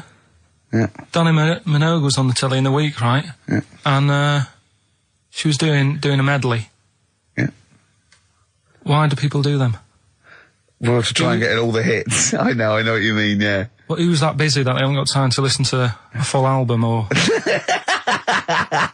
Well, it was It's like a meal in pill form. Yeah. Well, I like most of Danny Minogue's hits, but I don't like the whole song. Yeah, exactly. So if you want to just like pop the best bits down, 30 seconds, put them all together, yeah. Well, I've got a Stars on 45 record from the 70s. Do you remember those? Yeah. Stars on 45. But it's like you say, this one had it would be a snatch of Stevie Wonder, followed by the MASH theme, followed by Layla, just the intro. It was sort of, it's not music. It's just... Well, we do a bit of that, don't we? That's what DJing is, isn't it? It's a bit of everything. But we play the whole song, don't we, often? Yeah, we're better, aren't we, Carl? Oh. So what do you want to talk about today? Do you want to look at the list? Yeah, well, it's got describe looks. That's our list. So this is a very amusing sort of link about describing your looks. I don't know. What's this? I don't remember this. No, I just was thinking like, everyone's got an idea in their head, right? Of what they look. Careful, Carl. Don't open yourself up to criticism. Go on, yeah. Everyone's got an idea. Do you know what I mean? Everyone's got an idea of what they look like and stuff. If someone wanted to know what I look like, or what Ricky looked like, or what you look like, Steve, if that. Yeah. What would you use to describe yourself? Do you know what I mean? Words. Not really. I don't understand. What do you mean? Well, like, someone who doesn't know us, we've got to describe, and what's the game to hopefully get some sort of interpersonal language going, so you know they've got the same image as you, to a certain extent. I'm just thinking, if I was to meet Steve in a restaurant, yeah, right, I'd Nothing untoward going on. We're just hanging out. no, just having a chat, just having a normal night out. Yeah. Who's paying? Because I mean, is it expensive? Go Dutch. I mean, right. So, I say to you, I'll see you at 8, right, in this restaurant. I turn up at the door. It's a bit of a posh place, right? So he's Steve Merchant in, Yeah. and the waiter sort of goes, I don't know. What does he look like, right? And Where's he from? Just a little French fella. Oh yeah. And what does he look like? So the thing I'd pick up on first, tall lad. Tall, yeah. And then he goes, we got lots of tall people in, right? And I go, big eyes? Big eyes. Yeah. And then he'd go, yeah, he's over there. I'll be honest with you. I mean, you can have dinner and you can buy me dinner. I'm not sure you're going to get anywhere with me. If you're slagging me off. No, I'm not slagging you off, though. That's what I'm saying. Yeah. I'm just using what comes to mind when can I just... big eyes. Can I assume that they know, like... Could I say, like, easiest for me I'd say, looks like Reg Varney from On the Buses. Would they understand that? Can I use sort of, like, kick references? He's 30-odd, this waiter, so he'll... Yeah, so I go, oh yes, it's Reg Varney is sitting over there. Yeah. So he went German towards the end. See, I describe you more, Rick, I think, as... I would imagine, I'd say, have you ever seen that Johnny Vegas on the telly? Yeah. Imagine he was inflatable and he just let out a little bit of air. All right, well, at least that's nice. What Ricky would look like. As opposed to, like, pumping harder. Yeah. Okay, well, describe... Carl I'd describe as... You know those little red monkeys that you see on wildlife programs? They're in the trees and they scream when they see a leopard or something. I think so. Shave that. Just shave one of those little red monkeys and put some sort of, old sort of Manchester gear on it, maybe. Yeah, you know what I mean? A banana rack and some baggy jeans. I'd like to see how the waiter would react to that. He's got a picture of a monkey, then he's got a picture he's shaved. It's like he's got no hair, then dressed like some kind of Manx scally. There go, he's over there. Yeah, he's over there, Carl's over there. That's what I do. Brilliant. So, now coming up, the Verve, after that, an amusing link about gay handkerchiefs. Oh, really? Looking forward to this. Lucky Man by The Verve on XFM 104.9. I'm Ricky Gervais, with me Steve Merchant and Karl Pilkington. Karl, what's the problem with gay hankies? You played Bruce Springsteen last week. Yeah. Right? Yeah. And you said he had got a load of trouble on his hands when he had a hanky in his back pocket. Did I say that on air or? Well, we were just saying that famously on the cover of the Born to Run, Born in the USA album, it's just him, isn't it, with his backside basically, with a red handkerchief. I wasn't looking. Well, I just. I did it for research purposes for this amazing link. He had a red handkerchief, I think, in his right hand pocket, and apparently that signifies homosexuality. Apparently, I don't know. Oh, I thought it was which way you take. I don't know. These myths, aren't they? Right, yeah, well, exactly. I don't even know if this is... No, well, I read up about it. Okay. Right. Just research. And, it's all sort of, they've got all different coloured hankies. Are they? Right? Yeah. Right. And, it depends what pocket you put it in as well. So you've got, like, the different colours, different pockets. Yeah. And, sorry, how many variations are there? Different pockets is what? Well, you've got, like, your back pocket, your right back pocket. But what do they mean? What do you mean? Well, what do they signify? You can't just tell us they signify something. What do they signify? Well, some stuff that we don't really want to talk about, to be honest. What? Sort of, stuff that gays are into. Wait. What do you mean? Barbara Streisand records. Yeah, yeah. Eurovision. No, like a couple of things that were there that I know we can mention. He said something about... I love what he thinks he can't mention. Yeah, I love it. Decency. What is this? 1956? No, but I mean, it isn't just, having it away. This is, Having it away! I love him! Having it away! you get up to some weird stuff. I love the fact he didn't want to offend, but he's offended a lot more people by saying they get up to some weird stuff. Right. In your opinion? Yeah. What do you mean? No, but don't if there is something that I don't know about that it's like you can't say on the radio. Yeah, I'd rather not. But what do you mean weird stuff? Well, one of them, right? If you've got a red hanky, right? Yeah. In your right pocket. Like Bruce? Yeah. That's that what exactly you what had? Bruce had, yeah. Right, well, apparently then, Bruce is an armpit freak. An armpit freak? Yeah. No. Really? No. But that's very specific. Carl. Seriously. Well, what? Right. Okay. What else is there then? Sorry, is there some kind of homosexual body that sat down and came up with this at some point? Well, you said this is getting crazy. You've got like a blue handkerchief in your top breast pocket. I don't know what that means. You need to sit down. There's some kind of summit, figure out what it means. Yeah. It's just that you're not free from it either. So if you were to go in like a gay bar, which, you might do if you're straight anyway, because they're, good places, I think. Mm-hmm. Right? You can't actually go in there if you've got a cold, because every coloured hanky represents something. Right. So if I was to go in, had a bit of a sniffle, I could get into all sorts of trouble. What, pull out a Marks and Spencer's white linen hanky, that means you like to be tied up and whipped. Yeah. There was another one, armpit freak was covered. Armpit freak is done. We've covered. An armpit freak? I don't really know what that means. Right, okay, yeah. But there was just one other thing, like a blue and white one, is if you're into sailors. To sailors? Yeah, if you have a little blue and white hanky, that's in your left pocket. Yeah. Right. Blue and white equals sailor. So I wanted to ask you something. Remember, again, we've got to be careful here. When you wouldn't leave the building that was on fire because you were standing proud. Hang on, we need this. Some people now don't know what you're talking about.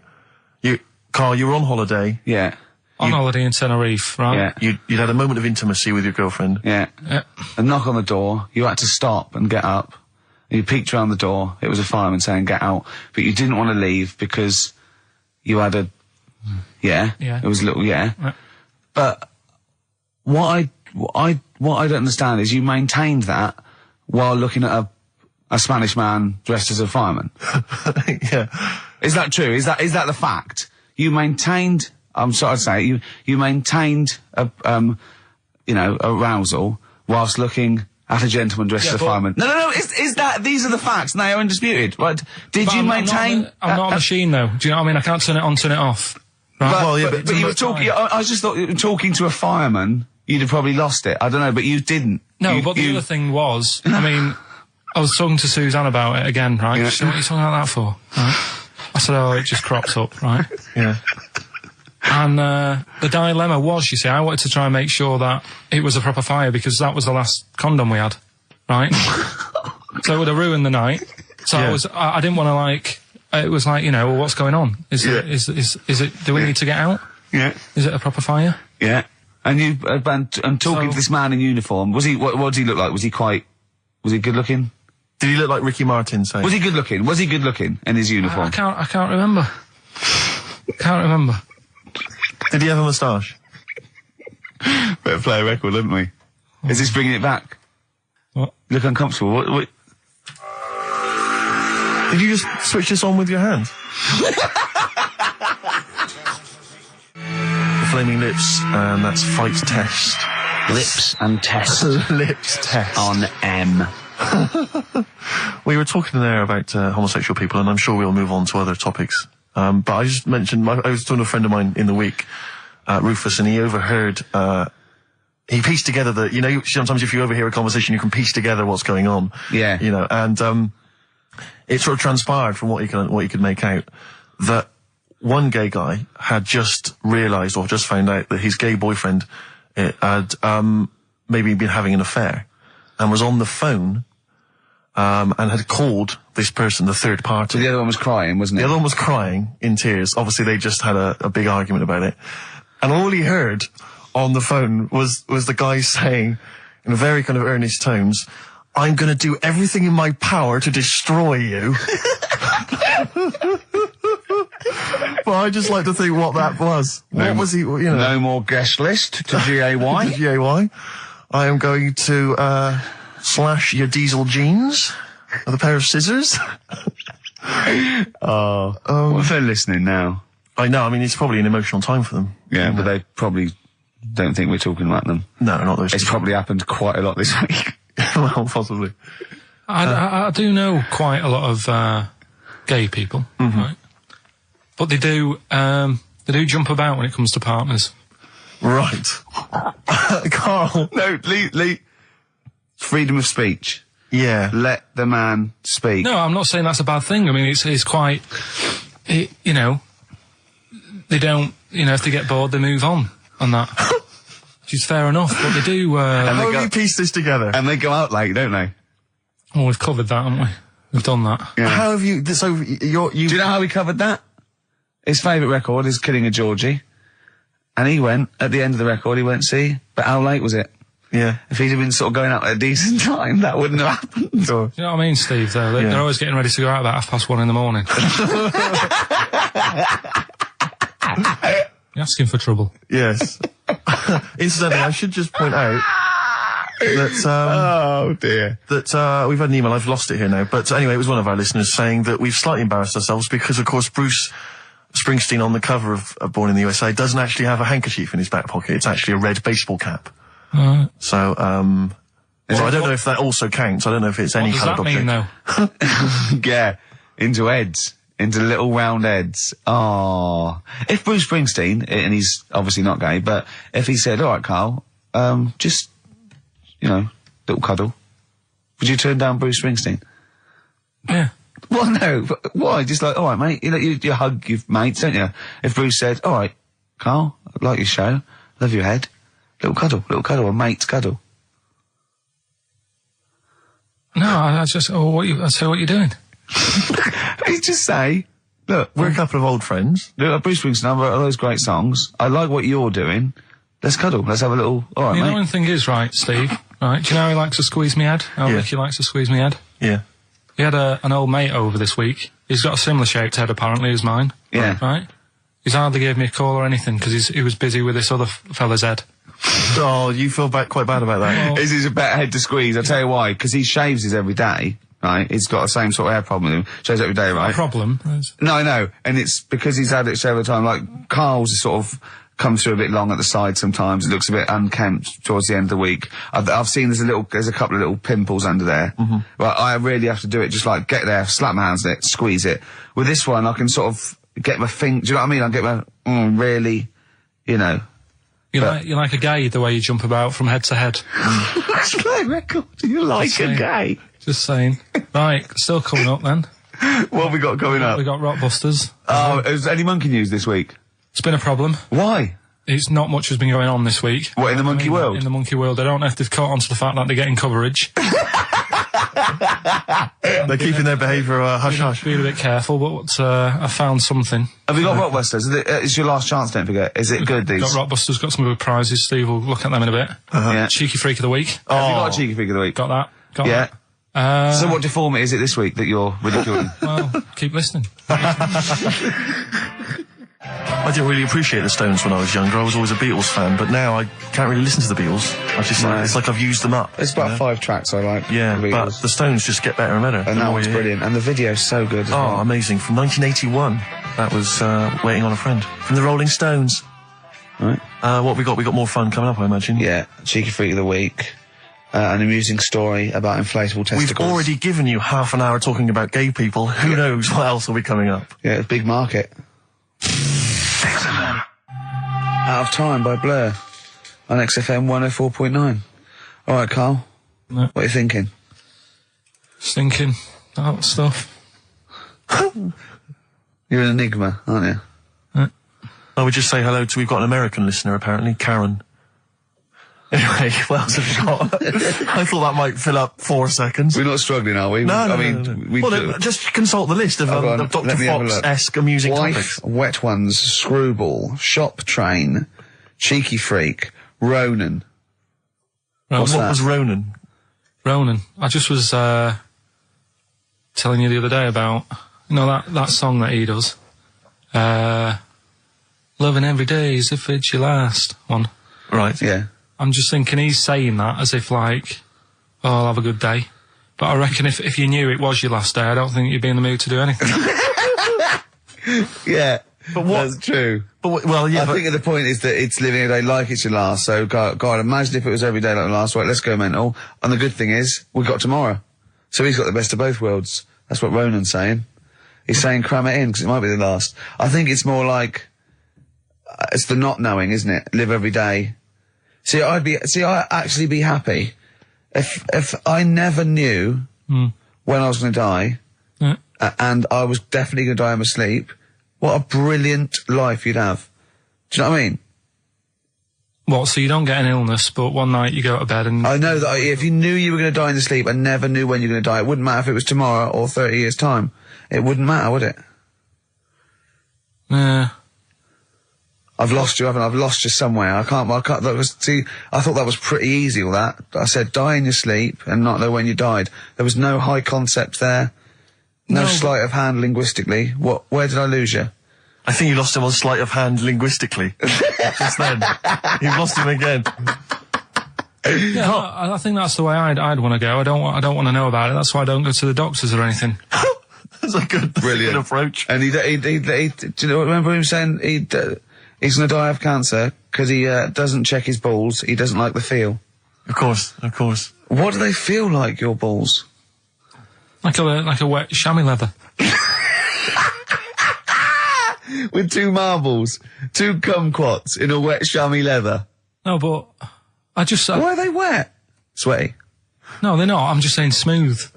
Are they smooth? Yeah, because a chamois leather's smoother when it's... Do you shave them? No, I don't. In case a fireman pops round, you want to look your best. It looks like your head. You know, a fireman pops round, there you are, and he goes, oh, nice, smooth. So you never go to the doctors? What, even... I don't like it. But if you found some buboes under your arm or something, I'd wait for a bit, and I'd say to Suzanne, what do you think of this? just see if it develops into plague. Well, yeah, because you know, don't you? You know, Old bandages round your head. Yeah. And a bell. Yeah. Suzanne, where you out? Can you get me a bell? Exactly. Brilliant. I don't... You know, there was this kid at our school we took the piss out of for basically the rest of his time there, because when he was about 11, someone said, how would you want to die? Right? We do that thing, drowning, fire, that. He said, I want to die of old age in my mother's arms. How old was he? Like 11. Loser. In my mother's arms? No. What, getting off with her? What was that? Die of old age. You know what? So old she. Brilliant. I want to die of old age with my nan and my mum. Yeah, all in the same bed. Oh dear. So if it was the last day, if you had one day to live, okay, what would you do with your day? Now let's assume that you're not in a state of ill health. There's not much you can do. It's just the end of the world. And What do you mean there's not much you can do?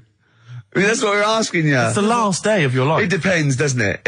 If we're all in the same boat, if someone says, oh, unlucky, without bitterness, like, oh, we accidentally exposed you to some radiation poison, you got a day, or if it was like, there's a meteor coming this way, we're all in the same boat, I think it would be different. It depends whether it's you It would make no and the difference rest to of me. the world. No? I'd do the same thing. I'd steal a car and go joyriding. But like go mental. I'd be smashing stuff. I'd be knocking people over for a laugh. I'd be going crazy. It'd be like Grand Theft Auto. Right, It would be extraordinary. Brilliant. Driving through parks. That's what I did the getaway. Yeah. I tried to play it seriously. Within about 10 minutes, I was just going around areas I knew, trying to knock people over. Yeah. Yeah, I don't think I'd want to do that much. Seriously. You can watch telly, because you might not know how the thing ends. Sure. Yeah, be a waste of time. You could watch 24, couldn't you? If you had a day. Yeah. On DVD. Do that then, do that. Do that, yeah? Well, but I mean, let's be honest. Let's say you can take all the money out of your bank account. You can fly anywhere in the world. You can do whatever you want. Well, not a long flight. You could. Well, no, but you've got your girlfriend. Australia, you wouldn't make it, would you? No. Why wouldn't you go to the monkey sanctuary down in Cornwall and just go around cuddling as many monkeys as you can? I'm going to tell you something now. Go on. Going there next week. Are you? Yeah. Taking my mum and dad away, because like Suzanne's mum and dad are there. What, you're donating them? Most people put them in a home. What are you going to say? Even Monkey Sanctuary is cheaper. Taking them down, taking them down to Cornwall. Hold on, I thought you said you'd never go away with parents again. No, but that was Suzanne's mum and dad. Oh, is this to get even or something? So we'll do that, and then we'll can it, then. That was your outing. Your phone and both sets of parents over. It goes, right, you won't be seeing us ever again on holiday. We've taken you away, Be careful that the monkey people don't buy you off your parents. Yeah. And don't make sure they don't leave any of the monkeys' food in the telephone box, because Dad will have that away. Yeah. No. I was talking to him about that the other day. About the nicking in phone boxes. And he Should we just explain that to Well, people? they live in a small village in Wales, and it's like one sort of utility store, and when it's shut, they leave your shopping in the telephone box across the road. And Carl's dad found out about this and goes and helps himself. Yeah, to other people shopping. That's terrible. Yeah, go on. And I was talking to him about that, saying, have you picked up any surprises in the phone box? And he said, no. We were talking about other stuff he used to do. One of them used to be going in this supermarket, right, in Manchester. Yeah. Needs a new pair of shoes. Yeah. Go in, take a new pair off the shelf, pop them on, leave his old ones there. Really? And walk out again. Yeah, brilliant. Floor. And then you go in after and buy his old ones back like an idiot. Yeah. You'd go in the next day. They look nice. My dad's got a pair just like that. I've always wanted some. Can I have those? Incidentally, we don't advocate the stealing of shoes from shops. Or the joyriding and killing people. Unless you've got one day left. Okay. Or phone boxes. John, fighting. M. Gervais, Merchant, Pilkington. Rockbusters. Oh, brilliant. Is there a jingle for Rockbusters? I don't think there's ever been one, is there? No. Could you come up with one quickly? Oh, Rockbusters. Brilliant. All right. Well, the prizes this week, there's not many. I have to say, Carl's not sourced many, but what he's got are actually good quality. Well, I'm trying to instill in him that it's, quality, not quantity. Absolutely. As opposed to, 15 copies of, Fools and Horses Christmas Special with a giveaway 3-wheeler Yeah. car and Primal Scream's greatest hits on 11 CDs. Yeah. Not Primal Scream, in Spiral Carpets. Oh, that was it, yeah. Spiral Carpets. Anyway, yeah, we've got this new Kiss FM hip-hop classics compilation, which has got some really good stuff on there. New stuff from the likes of, Outkast and the Wu-Tang, but some old classics from Public Enemy, and of course LL Cool J's Mama Said Knock You Out. It's worth having alone for that track. Yeah. I think this is 4 CDs? No, 2 CDs. The Best Air Guitar Album in the World, Volumes 1 and 2, and a special box set. Yeah. You've got all sorts on there. Is May? Brian Adams is on there, Robert Adams, Palmer. May, but also Palmer. excellent stuff. Beastie Boys, Clash, we got the Kinks, so that's good. Abigail's Party, the DVD thing with Alison Steadman. I know you're quite a fan of that, aren't you, Rick? Yeah, it's good. It's good. She's, from many years ago, if you've not seen it, it's good. This Later with Jules Holland DVD, it's got live performances from PJ Harvey, the Cardigans, Rollins. But he is playing Boogie Woogie over their tracks. I would hope so. Okay, good. And also, is this the new albums from The Thrills? Yeah, it Is is. it the album? Yeah. Yeah, so that's a little. Wow. Is that exclusive? It's not even out yet, is it? I know, not even out. Not even out. Wow, that's the sort of things that Carl can come up with if pushed. It's all about the game, though. It's all about the game. The prizes are just for fun. It's all about the playing the game. Let's see what Carl's come up with this week. This is his last chance. If I ever hear anything like New Odour again, that's the end. Okay. They did get it though, didn't they? So they're working out. They will do it. Just let's have the jingle again. All right. Oh, Rockbusters. Right. If you haven't heard it before, cryptic clues that make up a band and some initials to help you on your way as well. Right? So, Well, you'd never get it without, but go on. first one. That fella likes sucking on iron. All right. That fella likes sucking on iron. Yeah. The initial M. Right. Okay. That fella likes sucking on iron. Right. That's the first one. Second one. The Jamaican fella spots a boat. Oh, God. Say that again. The Jamaican fella spots a boat. Spots a boat. Yeah. Right. The Jamaican fella spots a boat. Yeah, that's right, yeah. All right. Initial D. D. D. Okay. D. All right. And the last one, do you want a game of tug of war? Well, it's up to you. You own it. Right? Interesting. I've just got number 2. Right. Do you want... Oh, God. Right, the go third on. one, do you want a game of tug of war? Well, it's up to you. You own it. And what's the initial? E. All of them again, quickly. Right, so the first one, that fella likes sucking on iron. That's M. Second one, Jamaica fella spots a boat. Right, that's D. And the last one, do you want a game of tug of war? Well, it's up to you. It's, you own it.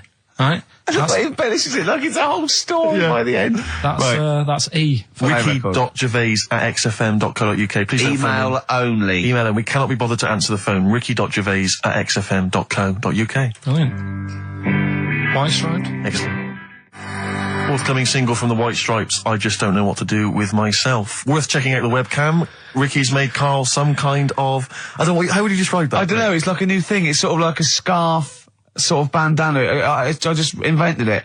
I don't know what it's called. Talk us through it, if you would. Well, all it is, it's a length of toilet paper, but you can use silk, wool, everything, and you just put it around his neck, and then round the back, and up over the ears, and tied to a little bow jauntily on the side.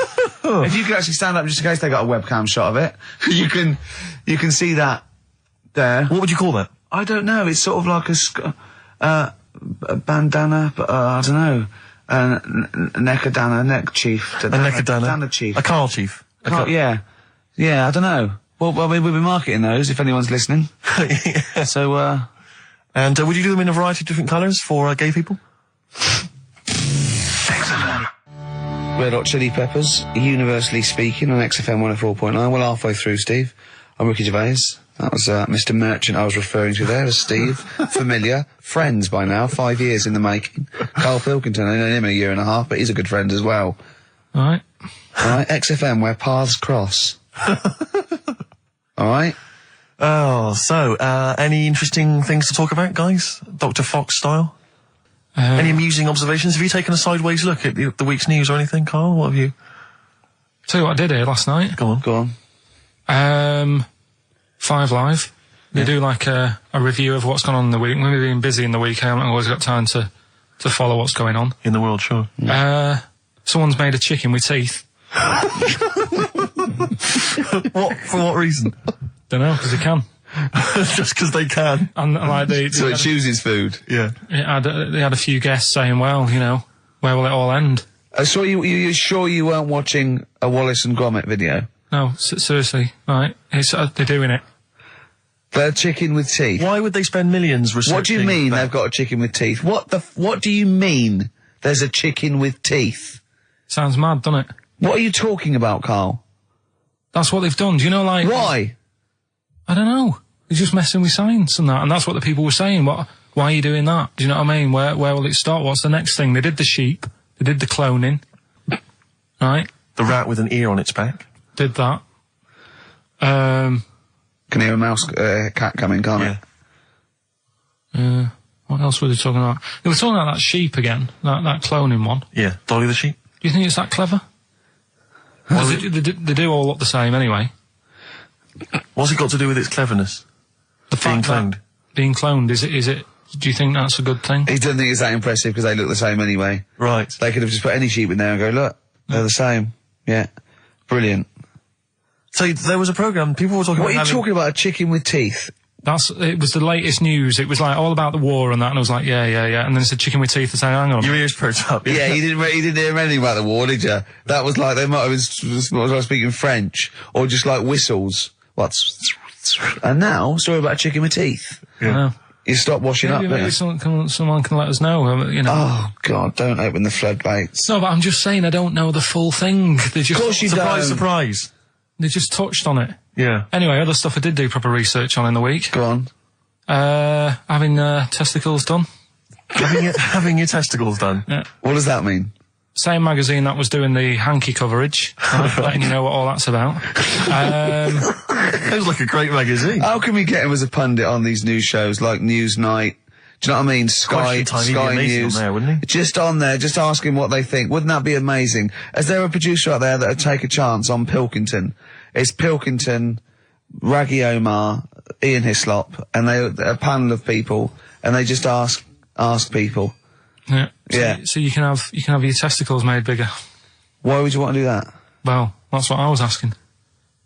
What's the point? Well, the actual testicles, or do they just inflate your ball bag? Because you could do that, couldn't you? You could have some air injected so it was like a big... so they'd look bigger, but they'd rattle around inside, wouldn't they? make a little noise, wouldn't it, when you're out? Maracas. Like some kind of instrument. Yeah. That was sort of like one of those African instruments, just like a big sheep's bladder with Yeah, little... there's Pedro on the maracas. yeah. They just, yeah. Yeah, just stripped to the waist. Yeah. Just, yeah, with us hanging out. Why- and then why- when you're sort of like, the neighbours would think, what's he doing? He's been playing those maracas all night. And really, you were, you know. Why The mouse with the ear on its back going, keep it down. Yeah, this is really loud to me. Eh? Why would someone have that done then? You brought it up. Well, presumably so that they could draw a little funny face on them. Yeah. Obviously. And you could let them down after the holiday, like you do a Lilo. Exactly. Just let 'em- yeah. On holiday, you're floating round, you know, like you're just in the sea with your big instrumental maracas, right? Just floating. You're having a whale of a time. Like people playing it as they go past. Exactly. All right, Carl. All right, Become a bit of a sort of local celebrity. Yeah, look, there's Carl with his floating maracas, like a big jellyfish, right? Yeah. And then the end of the holiday, or Saturday, If you've got a little pair of tight speedos, you'll be like Jordan walking around. and then you just like Just let them down when you come let back. the knackers down for the plane. Yeah. Because apparently they do get bigger, don't they, as you get older? When you're an old fella. No, I think they get lower. I think that's it, that testicles and breasts get lower. Is that purely gravity? I think so, yeah, probably stretching a bit, innit? So is it Wear and tear. Is the old fellas who are walking about saying, "Oh, sick of these"? No, they don't tread on them. Well, that's You know, why old people have always got to have a little sit down. You know, Yeah, kind of 100 yeah. metres. Yeah, yeah. Come in the socks. Exactly, yeah. Or they can have I suppose you can have like a little ball lift. You can have a facelift, can't you? Have a little nip and tuck. Or probably a facelift would help, wouldn't it? Because if you pull your face up... That's going to bring the skin up. Bring up a little bit, yeah. Don't go too far. You'll have a little knob as a tie. But you can, you can tighten stuff up. Speak for yourself. Steve with his kipper tie. That's a lovely tie you've got there, Steve. And you look so young. Yeah. What's that little sack underneath it? That little brooch. Well, wait. Playing with your little maracas all night, Carl. So, a chicken with teeth, and you can have your balls done. Imagine Kirsty Ward, whatever her name is, on Newsnight, saying that. And now, 2 features of the week. The war in Iraq, let's forget that. Who wants their knackers done? And look at this chicken. Careful, it bites. I think we should send this link to Dr. Fox and see if he thinks there's an improvement on what he heard during the Play a sonas. record. Play a record. Yeah, get this link, send it to Dr. Fox. He'd love it. All right. Alright? Plus, he'd be able to offer some kind of medical explanation. Yeah, exactly. Teenage Fan Club. Oh, Brilliant. One of Kurt Cobain's favourite bands, apparently, Teenage Fan Club, and that was the song Radio. he loved them. We've just had an email here. It says apparently they created the chicken with the teeth in order to prove that DNA can be reverse stimulated. The theory being that if you can revert chickens to a state in which it has teeth, I don't know if it ever had teeth, you can alter someone's DNA to stop them going bald, Carl. Did they mean that because birds came from reptiles that had teeth, outcrops, and then changed into a beak or whatever, that they revert, I don't understand, they revert DNA? I mean, there's not quite enough science here for me to be able to answer it in detail. Well, not for us maybe, but I think Carl's probably grasped it. What do you think that means, Carl? Yeah. What does he say? Okay, moving on. Ah, dear. Oh. Life's too short. What else is Have there? you got monkey news coming up soon? Like I say, it's been a struggle. We'll do that. We'll do Cheeky Freak of the Week. Do you want to? Oh, definitely. Should we do Cheeky Freak of the Week? Cheeky Freak of the I Week? can't wait. I'll always do these. I'd start off with these. All right, well, let's have the jingle for Cheeky Freak of the Week. Oh, no. Do you remember it? No. I remember it. Oh, Cheeky Freak of the Week. Brilliant. Something like that? I want some more, though, because that was slightly half high. Oh, Cheeky Freak of the Week. Excellent. Right. This we're going back again. Yeah, 17th century? Well, it was 1829, right? Oh, I'm impressed. Now the problem is with Cheeky Freak of the Week. Not so much the week, is it, if you're going back to 1829? Well, Not even of the century. You haven't even done Cheeky Freak of the century. there's What's the problem with Cheeky Freak of the Week?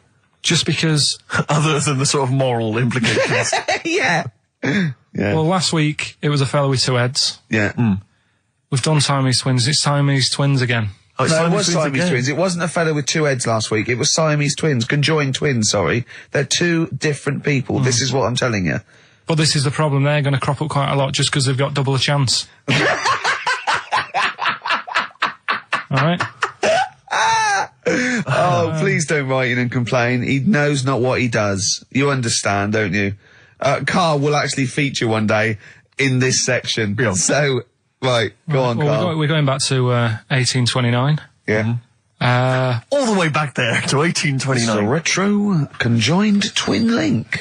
A couple of guys set up a business. They were called Chang and Ang. Oh, they're the first. That's why they were called Siamese twins, because they wasn't that what it was based on? Those two, Chang and Ang. Was it? The original, yeah. That's why they're called Siamese twins, because I think they were Siamese.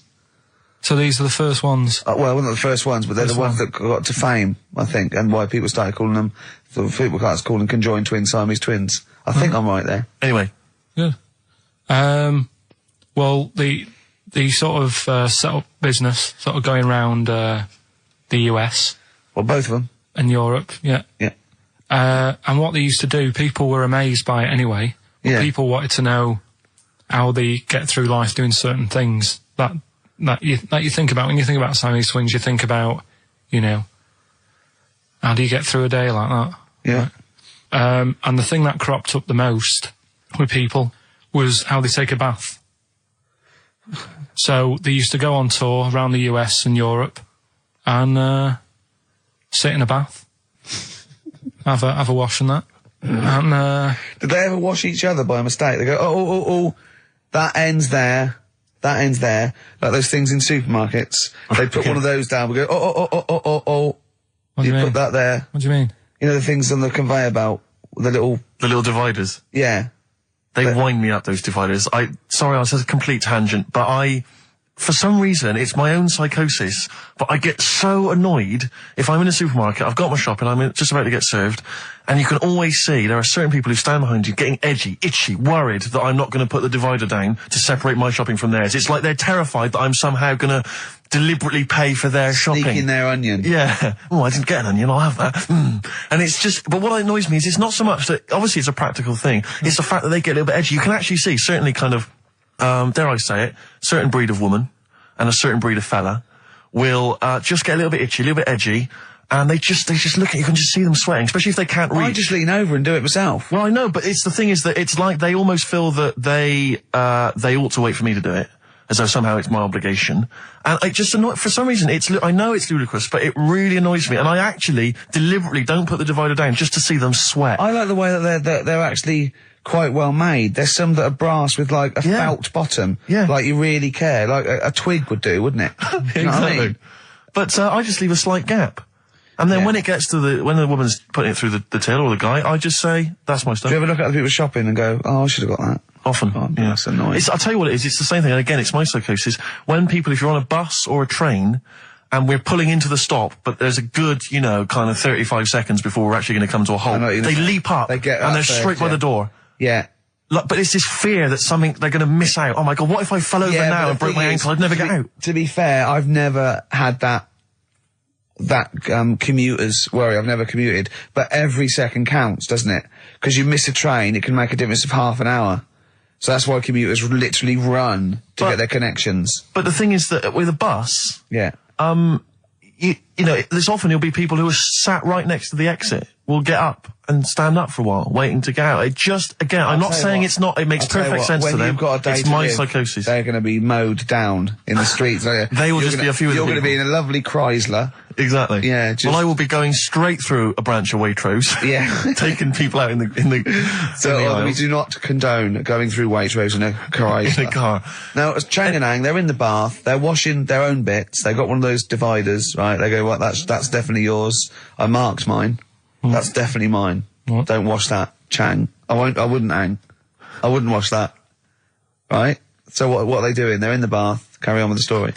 That's about it, really. I mean, that's the fact that people... So, two little Oriental fellas joined in the hip, had a bath. No. That's your story. No, they didn't have a bath. They must have done some sort of research, right? Who? Changarang, right? And they said, well, what do people want to see? Isn't that basically Roller's song? But it's an idea that people have queued up. They've paid their money. They're in a tent. They're going, well, I hear they're going to have a bath. They're going to have a bath. Two Chinese people have a bath. How would they possibly do it? Well, I've heard they get into a bath. But that's I don't know they what's wanted to see exciting. them nude and where the join was. No. More than how do you get in the bath? I don't know. They just that's what they picked. They said what would be good to see. What do you want to see them do? Having a bath. How do you get into trousers? Was there Exactly. This is all part of it, and that's why they picked having a bath. This is all part of it. Well, they want you to get dressed afterwards. Yeah. Who was the best out of Chang and Ang? Who was your favourite? They both look the same, to be honest. There's a surprise. One was a short ginger woman. Oh dear. Is there anything what would be better than having a bath for you when you're seeing them? What would sort of make you go, I wonder? One of them pulling and the other one going home alone. Yeah. I go, look, she's definitely up for it. I'm taking her home and go, oh, what am I going to do? Can I watch? Definitely not. Definitely not. Look, you go to bed. I want to wine and dine her. But if he's got back to their place and they're going at hammer and tongs, but are you saying one of them? No, hammer and tongs were their cousins. Right. They lived miles away. Yeah. If one of them gets knackered, can the other one take over? God, I think we play a record. That annoys me. What? That sort of being at it all night. What do you mean? Let's put a song and I'll come back. What do you mean? No, come on. Seriously, because Okay. R.E.M. Yeah. Well, after R.E.M., Night Swimming, being at it all night, and why it annoys Carl. Night Swimming by R.E.M. Well, before we played that track, you remember Carl was on the, teetering, on the cusp of telling us why he's annoyed at going all night. I assume you mean... Relations. Yeah. What do you mean? What annoys you about that? What? Sexual relations all The night. concept. Or people keep you up. Is it your next door neighbours or something? No, just that thing of people who say, was that it all night last night? Who says that to you? Lads who think they're, they think they're a bit of a lad and think that means it's good. Well, like Sting in his tantric sex. Sting. Yeah. Well, to be fair, it goes for 8 hours, but only 3 minutes of that is going for it. The other sort of, 7 and a bit is sort of laying next to each other, isn't it? Right. Or sometimes in a different room. Yeah. Yeah. Is that why it's called Sting? Hey? Well, if you're at it all night, bet it. It's gonna sting. So what's your problem with this notion of going at it all night? It's just that thing of, get it done right the first time. Do you know what I mean? Get it done. Yeah, get in, get out like the SAS. Once you've done it, you've done. You know what I mean? Yeah, no fanning around. No messing about. So, it's just that, isn't it? It's like, do it right the first time. Once you've washed up, right, you put the pots away, you don't dirty them again. What a lovely analogy. That's one of the great Is that what you metaphors. say to Suzanne? Come on, love. Once you've washed up, I've already washed up. you don't dirty the pots again. Go. What a romantic Ding dong. song. Hello, is there a fire? Oh. Hello. Did he have a moustache, the fireman? Oh. Radiohead, they're there on XFM 104.9. I'm Ricky Gervais, Steve Merchant, Karl Pilkington with the answers to Rockbusters, the biggest quiz on radio, probably. Mm-hmm. Do you want to remind us the quiz? No, you mean the crappiest quiz on radio? Yeah. Right. First one was, that fella likes sucking on iron. Yeah. Right. The initial was M. Yeah. What was the band? It was Metal Liquor. Alright. What's Metal Liquor? Wait, I've never heard of a band, Metal Liquor. Metallica. Metal you Liquor. you said Metal Liquor, I don't understand. Yeah, Metal Liquor. Metallica. What? No, say it again and try and make Metallica sound like Metal Liquor. Metallica. Metallica. Metallica. Is he having a fit? Say it again. Make Metallica sound like Metal Liquor. Metallica. Metallica. Okay, next one. Right. Yeah. Second one, the Jamaican fella spots a boat. That was easy. That was D. That was Debage. You got that? Make it sound like the band. Debage. Make it sound like a Jamaican fella saying, spotting a boat. Debage. Right. So you got that one. And the last one. Do you want a game of tug of war? Well, it's up to you. You own it. Right. That was E. That was your rope. Right. Europe. Europe? Right. Who did the final countdown? Yeah. So that's the... No, what? We've let that go? That's the 3 answers for this week. Who's the winner, Steve? Well, again, I mean, there are lots and lots of people who got it right, Rick. So I don't know if it's just us that think this is rubbish. But, Who's the winner? well, you know, I'm always a fan of people with just something, a name, I don't know, that maybe tickles me. Yeah. And sadly, I did want to give it to, I wanted to give it to Daniel Jowett. Because I just, for some reason, Danny People are Jowett. going to start. But sadly, I just realised he got it wrong, so I'm going to give it to a different Dan. So not only did you ridicule his name, He's not even getting the prizes. But better luck next time, Danny Jowett. Instead, I'm giving it to Dan Mason of Ilford. So he got them right, and he wins those prizes. All right. Well, okay. More of that next week. I mean, what do we think? we'll do it next week then. Yeah. Again. Okay. What are you doing now? Got a record or what's that? Hoople. But I'm not the Hoople. Oh, it's a Hoople. Yeah. The Hoopsters. Monkey News? Next. All right. Not the Hoople. Roll Away the Stone. Classic little ditty on XFM 104.9. Right? Play the jingle. Oh, is it? Is it? Brilliant. Oh, chimpanzee that Monkey News Extra. Well, Is there Monkey News? I tell you what, I've been having a bit of a problem this week. Why? It's just been a struggle. Normally, I can come into work on a Monday and there'll be something that's happened over the Saturday, over the Sunday night. Do you know what I mean? Over the weekend, the monkeys have done something. Been very quiet. I thought I'll be all right. Let's see how the week goes on. I don't know if they've caught on to the fact that we're giving this coverage now, or I don't understand. Normally, people are emailing me stuff all the time about monkeys. Been very quiet week. Been checking. I was looking in books last night and stuff. Is there any monkey news? I've got some, but just because it's not that good, something else I found out that I thought I'd share with you. Go on. I was looking in the Guinness Book of Records, right, because I thought they'll have something in there about monkeys or something, right? Mm-hmm. And there's a little monkey, I think it lives in Asia, right? There's loads of them live in Asia. Might just be travelling, but yeah. And something I found out, I don't know if they've got it right, and that's why I want to bring it up. Apparently, it's the mammal, right, that's got sort of the pointiest eyes that pop out of their head. Steve.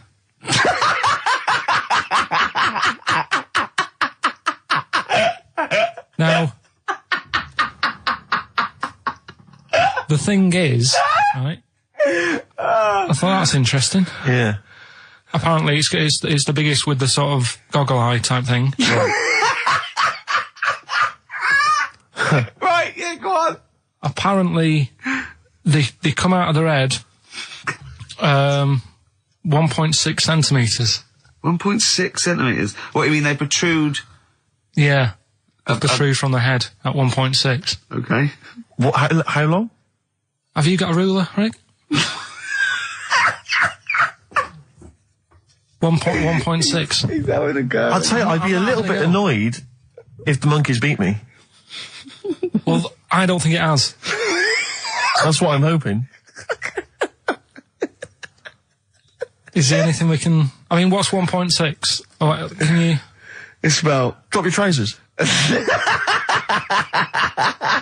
It's, about 3/4 of an inch. What do you think? I don't know. Have they got it right, or what?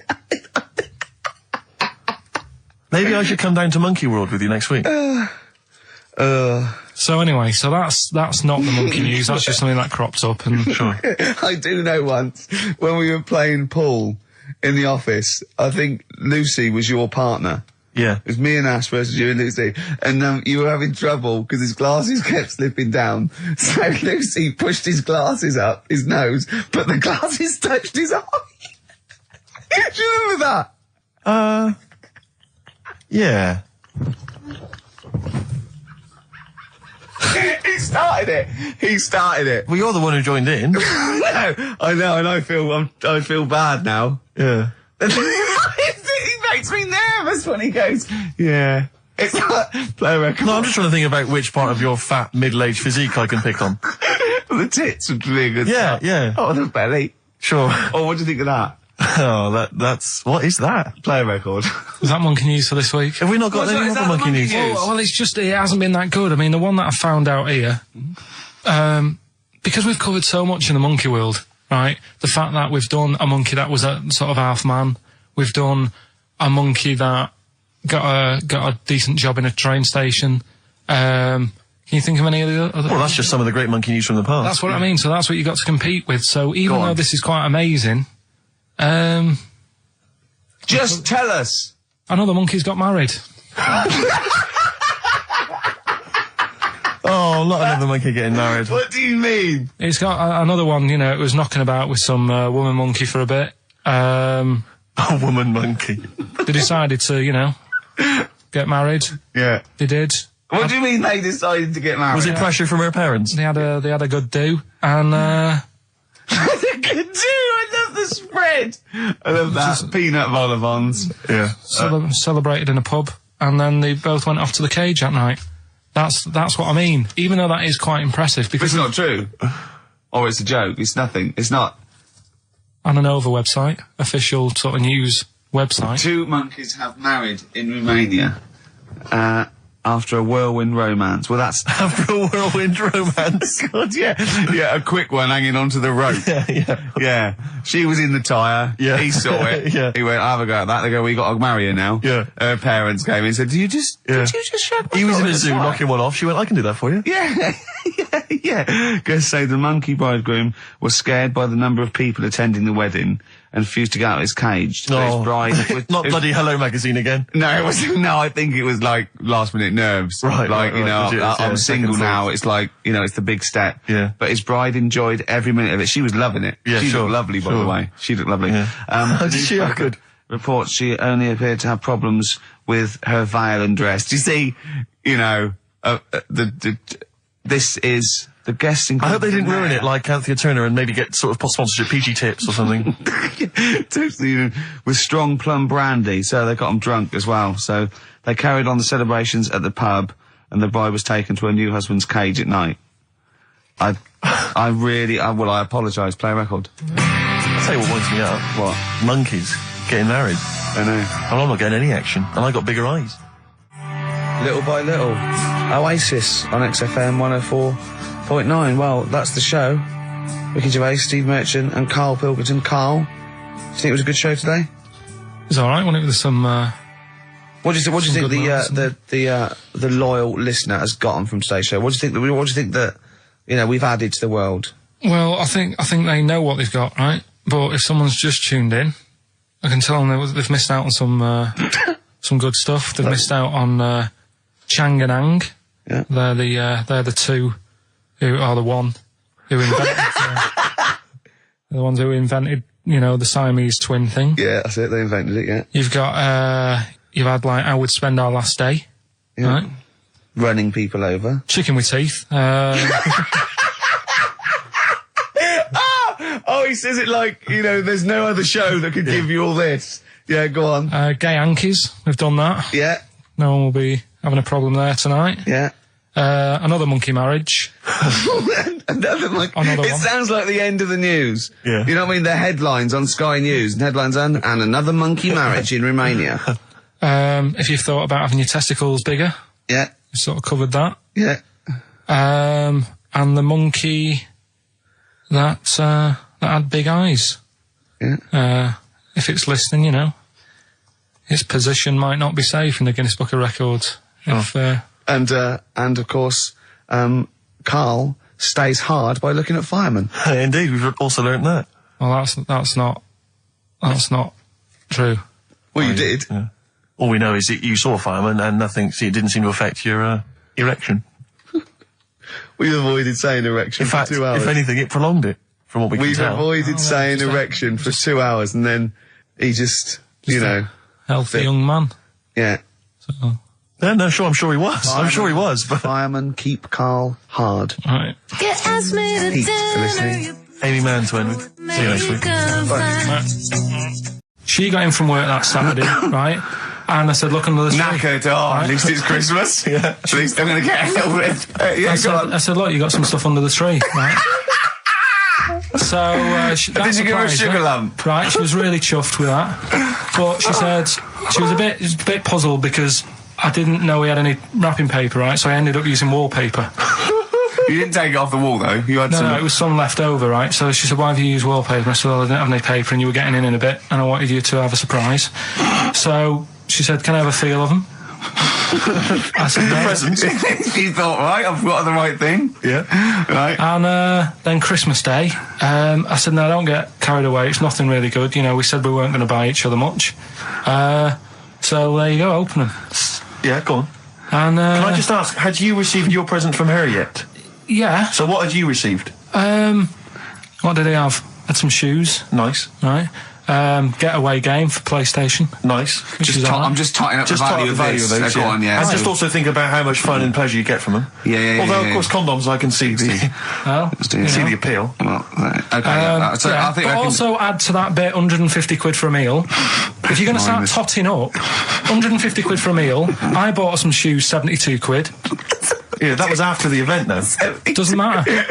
All right, so you've received these, dare I say it, thoughtful and nice gifts. You handed over the box of condoms. They were wrapped up. She Well, unwrapped them. yeah. Go on, take us through it. Walk us through it. Well, it's not something you play with on Christmas morning. Oh, God. Oh, right. But when she opened What them, did she her say? What did she face say? Well, I wrapped them twice as well, so she thought it was something really good. It was Extra like, protection. do? Right. Oh. And So she thought it was something really good. then So the disappointment would be doubled. Yeah, go on, yeah. then she just opened it and went, oh yeah, so what's on the telly? And that was God, that. ungrateful. That was What an ungrateful woman that is. that. Well, she got stuff. Fancy not wanting I told her. a box of economy condoms from Boots. I said to her about the thing about, you know, it's all about the surprise and that, innit? Yeah. You explained that to her? Yeah. What, after she'd unwrapped it? Yeah. Thoughtful. And she was all right about it. Yeah. She understood. Rick, you know I suggested to him that he buy his girlfriend a gift. I'm worried I've done more damage to the relationship by suggesting that than if he had just forgotten. Next time you've got to go shopping for her yourself, Steve. I think I might do. You've better go shopping for her yourself. I'm glad it's all over though. It's mental. Yeah. It annoys me. The whole thing annoys me, and she knows that as well. Yeah. She should know. What, she still insists on having Christmas once a year. Well, Wow. I'm you know. no, but well, anyway, what did you get? I can't think what you bring to the relationship, Carl. I don't know what it is she's getting from you in this relationship. It's like she's I doing think all we the know. work. Well, yeah. 80 times. Oh God, Carl! I love it. You're brilliant. I know what she's getting. He's the. What though? He's not thoughtful. No, but he's thoughtful. He's the best he can do with the brain he's got. Do you know what I mean? Right. He's doing his best. He's absolutely doing his best. There's no. He's working at the limits of his powers. Do you know what I mean? Though he's done as well as he can with what he was given. Sure. Yeah, I and understand. that's admirable. Yeah. It's like I think he's done better than you'd expect. I bet his teachers didn't even think he'd get this far. Do you know what I mean? What? Find a girl. No, well, yeah, a job, a girl. Yeah. Do you know what I mean? Clothe himself. He's done really well. What do you think, Carl? You think you've done well? I think I've done all right compared to some of my mates. What are they doing now? Probably not that much. Do you know what I mean? Mrs. Matthews said I wouldn't be an high flyer. I think I'm doing all right. Yeah. Do you know what I mean? I have a holiday every year. Got somewhere to live and that. Yeah. Got a new flat, haven't you? Yeah, so... So where are they then? The condoms? Did she show them to her family and friends? No, Take them no. into work. Look what I'm Carl's got. surprised she told Ricky, actually. I was a bit disappointed in that. Yeah. Because I didn't go shouting around. Well, she was so what I got. excited, Carl. Clearly, she was just so pleased and proud. Yeah. All right. Play a record. We'll come back to it. No, that's it now. Streets, don't mug yourself. XFM 104.9. Ricky Gervais, Steve Merchant, Karl Pilkington, a regular Santa Claus. I'll leave it now, I'll leave it. Oh dear. Right, listen, right. Yeah, New Year and all that. He's great, isn't he? Rockbusters is on the way. We're getting some good stuff coming in. I have to say, I'm amazed. Every answer I've had so far has been correct. I listened to the clues. I've got no idea. And I know you, Carl. I spend time with you. Have I you know how you seen the work. XFM listeners? Well, of course they're the same as Carl. Sure. Of course they've got the same mindset. Yeah. Oh. Right. So what did you do for New Year, incidentally? Well, I cocked it up a bit. Right? You're joking. Go on, You're here we joking. go. You're joking, mate. Go on. I went and booked a You table. got the wrong day. No, right? Booked a table at a restaurant that was shut. Right? What? I booked a table at a restaurant, and the one that I called, it wasn't the one. The call had been diverted. So Suzanne said, call them up and see what they're serving, right? Because I forgot to do that when I booked the table, right? That's great, anyway. Because the thing is, right, it's a restaurant in Covent Garden, but they've got one in Victoria. But when they answered and they said, no, Victoria, I thought that was the person who was answering the phone. Do you know how some people say the name? Right. So then when I called them up and said, what You thought he sounded a bit funny. right? So...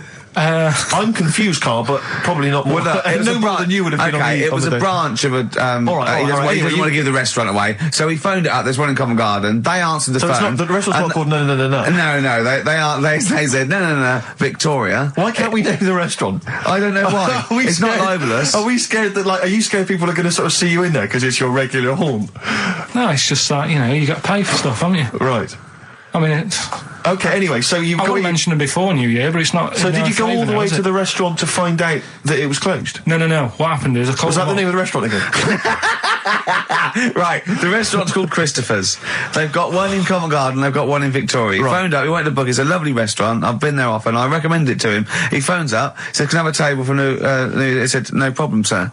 Right? And then, Suzanne said, oh, you better call up, see if they've got any haddock on the, menu.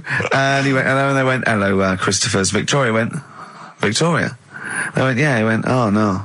That's it, innit? So then I just said, no, forget it. I'm not going all the way over there. So I cancelled it, right? So then I called up Suzanne and said, look, I've made an error. The place we were going to is shut. Was she surprised again, or? So we're not going. So she said, oh, try some other places. And I did. They were all booked up, right? I was fed up anyway. I hate New Year. It's always like this, isn't it? So I said, look. You know the common factor in all these stories? You hate Christmas, you hate birthdays, you hate New Year. It is you. Right. Yeah. So I said, I'll sort something out. Yeah. So I went to Tesco. Leave it with me. Went to Tesco's, boots went were to shut. Tesco. Got a lovely plate of condoms. Did you just stay in and play with her birthday, her Christmas gifts? blowing them up? They're all staying I've done, I've done some balloons. Well, it was. I think we did stay in. And I watched that thing that, 100 Greatest Moments, which was annoying me. Did you see, there was a nudist on it? You know how I feel about them. Yeah. Right? Did you see him? Man with two knobs. There was a man with two knobs on it, and a nudist who just wanders about the house. But it said, and when he visits people, I was thinking, who lets him visit? I go, Exactly, yeah. But you must go there with trousers on and go, hello, lovely to see you. Go, just pop all these off. Well, not really, no. And I tell you what annoyed me the most, they had a white sofa.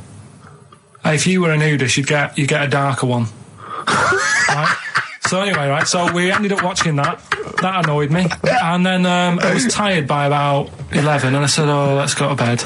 And she said, you can't. And that annoys me, the fact that because it's New Year, you got to stay up. And it's like, well, why? Can't we just... They should bring it forward, so in case you want... To quarter to 10. Well, you stay up, and it's like my eyes were dead heavy, and I was like, oh, I want to go to sleep. So just stay up, and then it's midnight, and you go Happy New Year, then you go to bed. Yeah. Well, not everyone, Carl. Some people have a little party. So it's over with anyway. Yeah. Sorry, are you 86 years old? It just gets on my nerves. Do you ever enjoy... You never seem to have any fun, Carl. This is what disappoints, this is what worries me. I feel like you're going to die You're here, young, you're here, Carl, with us two. We've got three, as I was just saying to Steve, three of the greatest comedy minds ever in one room, and Steve pointed out, since the goodies. True. Do you know what I mean? Well, I mean, It should be party central. Yeah.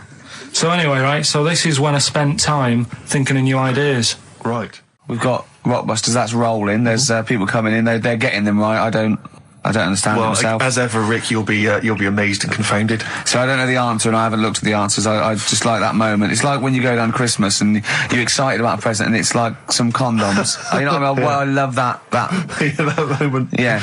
I don't know how he's going to top that next year. I don't know how he's going to top that. All I can think of is some corn plasters. Right. It's all right, love. The batteries are included. Got you a pumice stone. Right, now, and then we went on to a whole thing about homeless. He wants to do a game show with celebrities being homeless for a week. What do you think?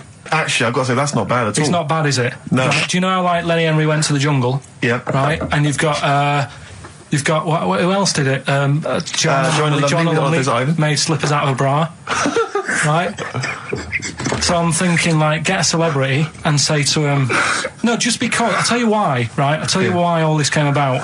When I was walking back from that Christmas meal that I bought my girlfriend for 150 quid. Right. Lest we forget. Right? I was walking down Mortimer Street and there was an homeless fella there, and it was like, oh, you know, it's really, really bad. But the weird thing is, it was about, I don't know, probably about 8 o'clock. Yeah. No, about 9, right? And he was asleep. And I just thought, do homeless people ever think, you know, I think I'll have an early one tonight? Right? That's what got me thinking. It's a bit weird, the whole lifestyle of it, the fact that he had an early night. So, like, the fact, what if it's a bit weird that he's sleeping not in a home, but on the street? No, it's just that if interesting. I was homeless, I'd probably stay up quite late because it's not nice. Do you know what I mean? What are you talking about? Just being homeless isn't a good thing, is it? No. People forget how bad it is. Yeah. Right? But surely sleeping gets you out of reality. They sleep because they're tired. They can't sleep very well, so they need all the sleep they can get. Yeah, but sleeping's nice if you've got a nice big bed. What, you think that they can go, I'll stay up, I'll go to bed at 2, I'll go straight to sleep and I'll pop up at 8 when the alarm clock goes off? Well, that's just what I was thinking, right? So I was thinking how bad it is, and it's, you know, especially this time of the year, you know. Yeah, it's terrible. It's the really worst thing. And to sort of give it some publicity and get a bit of help behind it, get celebrities, someone like Phil Mitchell, maybe, off EastEnders, who's a big fella, he can look after himself, put him in a shop doorway, have some cameras set far away in a building or something, they can film him, and it's up to him how he raises money for food to eat. He could sign autographs. Well, they wouldn't know him though, would they? Because you never look at a homeless person. You get, what's her name? Gail Porter. Yeah. Gabby Roslin. Right, yeah. Narinda from Big Brother. Yeah. Who else would do it? I got a game show idea. Les Dennis, I reckon. I got a game show idea called On the Game. And what happens is, you get Narinda from Big Brother. It was your girlfriend's birthday, wasn't it? Earlier in the week? Or last week? On Monday, yeah. And, I mean, obviously it was a triumph with the stuff you got her for Christmas. The condoms. The box of condoms. Box set of condoms. Oh, yeah. Not just the singles, the whole set. Yeah, a complete collection. Brilliant. So what did you go for this What did you get her? Yeah, but... No, but it's her birthday. How long have you been together? About 9 years. Okay, so, God, it must cost you so much. No, but it starts getting tricky, doesn't it? Because I spoiled her a lot in the first few years. Yeah. So then Here's a packet of rubber bands. Enjoy them. Oh. Well, it's what she wanted. Okay. I mean, you're making out as if... No, everyone wants paper clips. Come on, what did you get her? Got her a new pair of gloves. Right. All right, well. And? What, nice leather ones from Selfridges or Harrods or something? They were good ones, the sort she likes, so... They weren't... Well, they weren't the little woolen ones that she had. Yeah. I thought that was a joke when she said he got me these, because I laughed. No, but I know that's... The one she did have, When they said it's his birthday, right, it was her birthday Monday, and me and Steve wanted to get her, and she went, he got me these, because she had those little woolen gloves on, I laughed, because I thought she was joking, Carl. That's what she wanted. Right. I've told you before about buying presents. Did those gloves have your name sewn in them? And a piece of string that ran over the back of your duffel coat? You know, I've never been into getting presents and that. I had the problem at that Christmas one, that time with the Victoria Plum. Yeah, we'd hate that. We'd hate to bring that back. We've done that. Because you talked about the book, because it's kind of to do with your dad, isn't it? He's a very bad gift buyer, was that the problem? Well, yeah, my dad just wouldn't bother. It was my mum who sort of made an effort, and she sort of worked out half of what I wanted, then she left it to me dad to get it off someone, see if he could get one cheap or whatever. I love the fact that usually people talk about, like, drinking heavily or violent abuse, right? Yeah. But here's what he's been left with and scarred with from parents is bad gift buying. Yeah, and that's the Victoria Plum incident. In the greater scheme of things in the world, yeah, that's not a bad thing to have, is it? Right, this is what it's like about getting presents and stuff, right? With my mum and dad. Go on. my mate Colin, right? He Colin had Makin? no, Colin Bailey. Oh, right? yeah. He had a little Sinclair Spectrum, right? Yeah. Computer, Yeah. which was like the thing to have at that yeah, time, yeah, right? yeah. You used to always go round to his house. The deal was Not the one you had to play through the window because you weren't allowed. no, that's another lad. Oh, right? yeah. This is a different lad, and the deal was he came to our house and my mum gave him a pie, and then I'd go round to his and I'd stay there for a few hours playing, Hungry Oris and stuff like that on it. Right? Now, my mum and dad knew that I really wanted one of these computers, right? So I waited about a year. Came round to Christmas Day. I thought, I reckon might have one. Turned out they bought me the wrong one. They bought me a ZX81 instead of a Spectrum, right? And Christmas Day, I'm there trying to load the games up. It's not working. I'm thinking, what's wrong, right? And the thing with me when I was a kid, I used to get quite sort of agitated. This is the moment. Right? I found out that it needed a RAM pack to make it work, right? Looking in the thing and it's saying, and make sure you put your RAM pack in the back. And I was like, oh, where's the RAM pack? And my dad's going, I don't know, I've got you the main bit. That's it. So I was that wound up, I just was sick, right? Just sick. I didn't feel sick or anything, I just was like, oh God. Went to the sink, just sick. Because I was that on edge about it. I said, come on, we've got to get one. And my dad's like, Tandy's shut. We're not gonna get anything today. Ruined again, Christmas Day. That was after the year when my train set got blown up by our kid.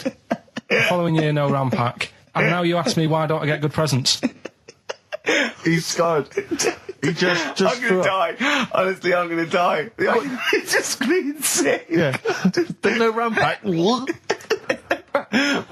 you get to the bottom of it? Why wasn't there a RAM pack? You have to buy them separate. Oh, It's one of them okay. cons. What do you mean I can't play Frogger? Oh no. So, wasn't there another incident when you threw up? Spontaneously threw up? Through sheer anxiety? I do get it. It's not so much now because I've relaxed a bit, but as a kid I used to be quite on edge all the time with certain things. Do you think that's what happened to your The cat wind. that kept being sick? That it didn't get the food it wanted? And it just threw up? Do you remember that? Yeah. God. So they shaved it. Yeah, but again, you see, the cat thing, I mean, it's mad. I was thinking about it the other day, right? I used to think I had quite a normal upbringing, You didn't. right? And someone was talking Your about the mother cat. once told you not to go to school because it was windy, Carl. It was Yeah. not a Right. normal The upbringing. cat was being sick, so she shaved it, so it was easier to clean. Right, well, my mum and dad went on holiday, right? And I stayed at the Ross's down the road. Oh, yeah. Only a kid, must have been about 5 or something, right? And I was always running around in the house. I had a lot of energy as a kid. What the Rosses did, they had this cat that was dead violent, the most violent sort of angry cat I have ever witnessed. A tiger. It was honestly, Steve, if it was bigger, it would have been, because it was just always having a go at you. Yeah. If you went to pat it on the head, it went to bite you and stuff. And what they used to do with it, to stop me running around, I'd sort of be running around, and then I'd get a bit tired, and they'd say, have a lie down on the settee. So I'd lie down on the settee and I'd nod off. And what they used to do, I'd wake up and I'd put the cat on my belly. Right? So I'd be scared to move because it's like it's going to get me. But it would keep you there. It kept me there, and it used to sort of slaver on me, and they'd sort of, go out or whatever, and I'd be lying there. That's not normal, is it? Carl, sorry, were you created by the Brothers Grimm for one of their fairy tales? What kind of a life is that? A cat paperweight to keep Carl in place. He keeps blowing around. It's windy. We'll have to weigh him down. Be careful. Your mum probably told him that it's a windy day. You got to get something heavy on him, otherwise he just gets blown into the road. God. Bless him. Well, listen. Were you on Richard and Judy yesterday? All right. Yeah, Tell us about that. it was good. It was good fun. Yeah. It's a bit surreal. Is it? Yeah. It's nice. It's nice though. There's something charming about them. Do you know what I mean?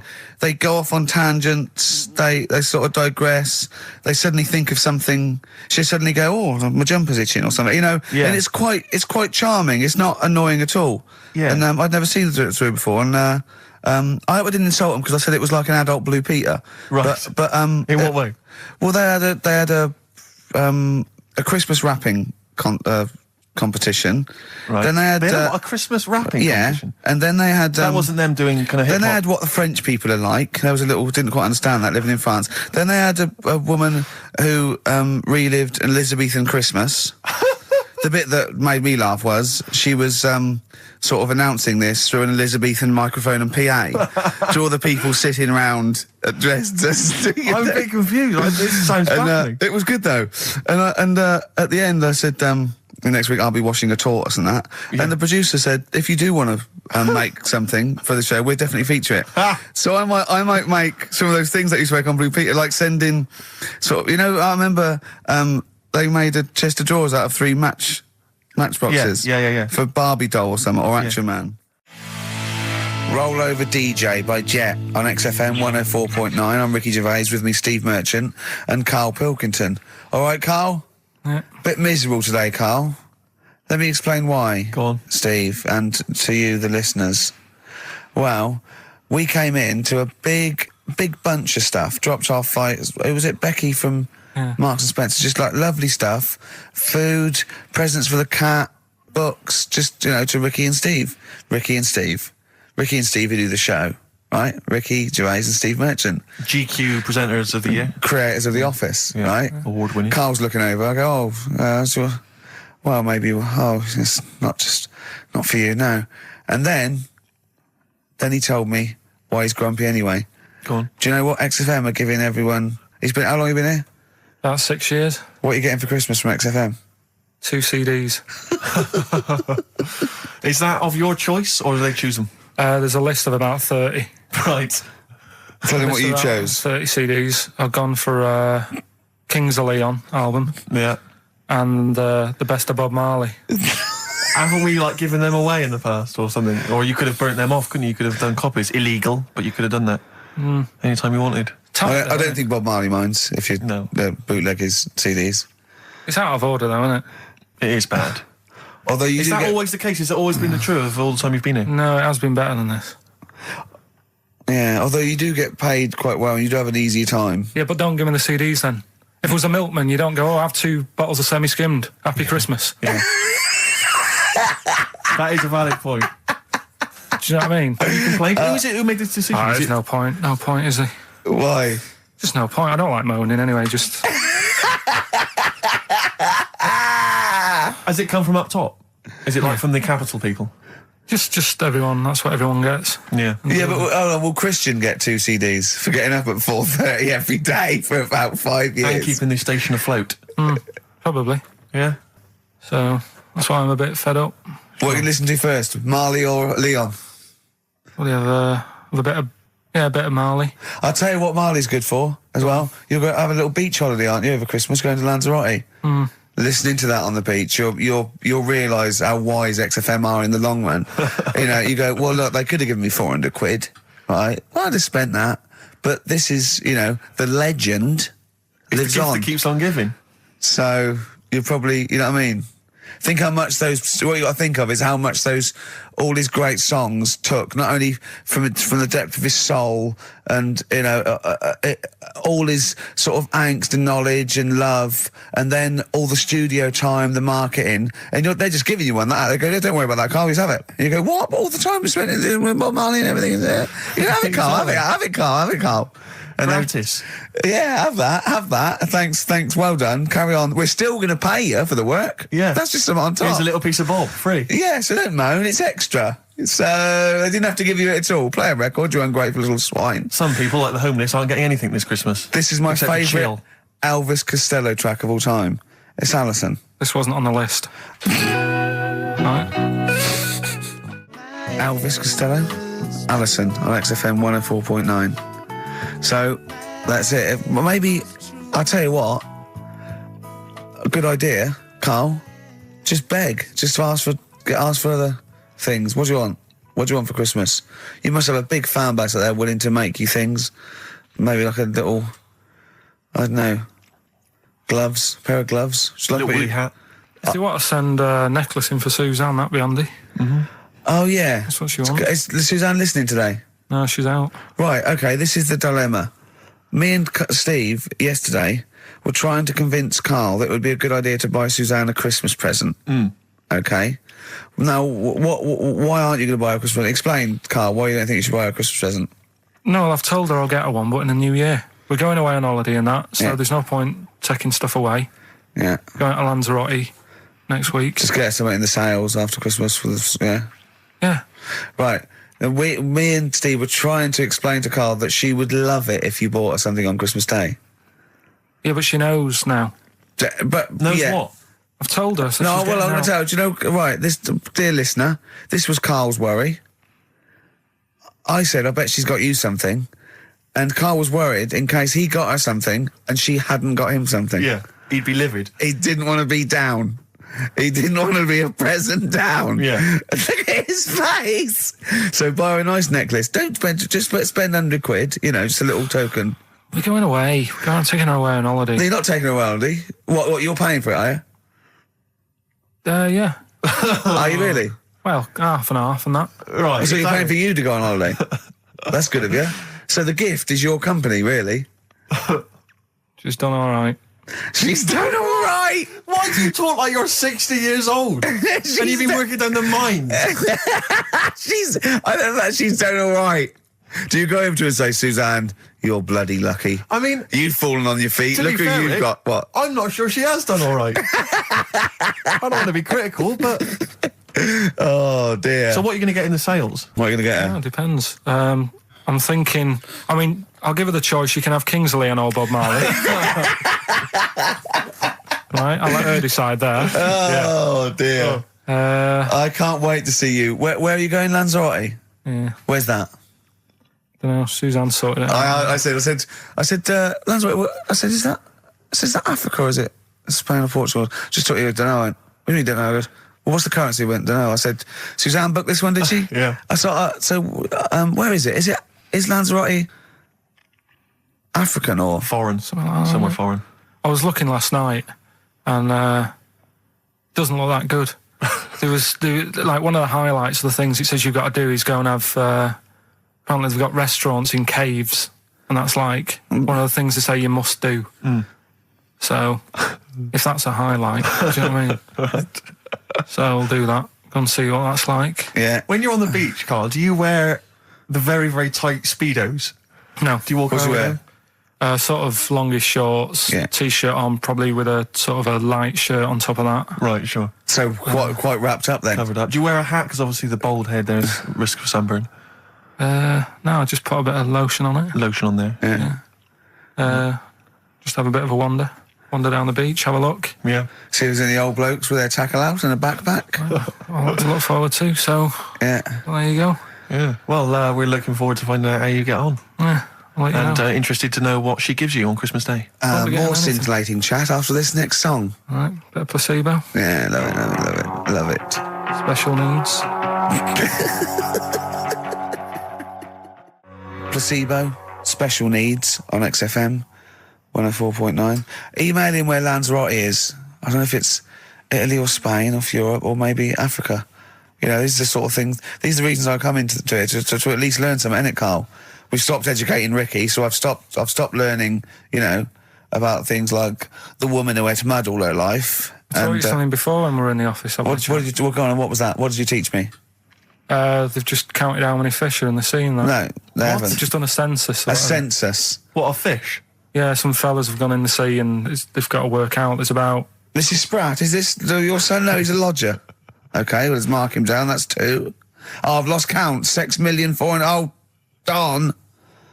So how many are there? About... There's a lot. There's... Oh. Well, there are more species of fish than bird, mammal and reptile put together.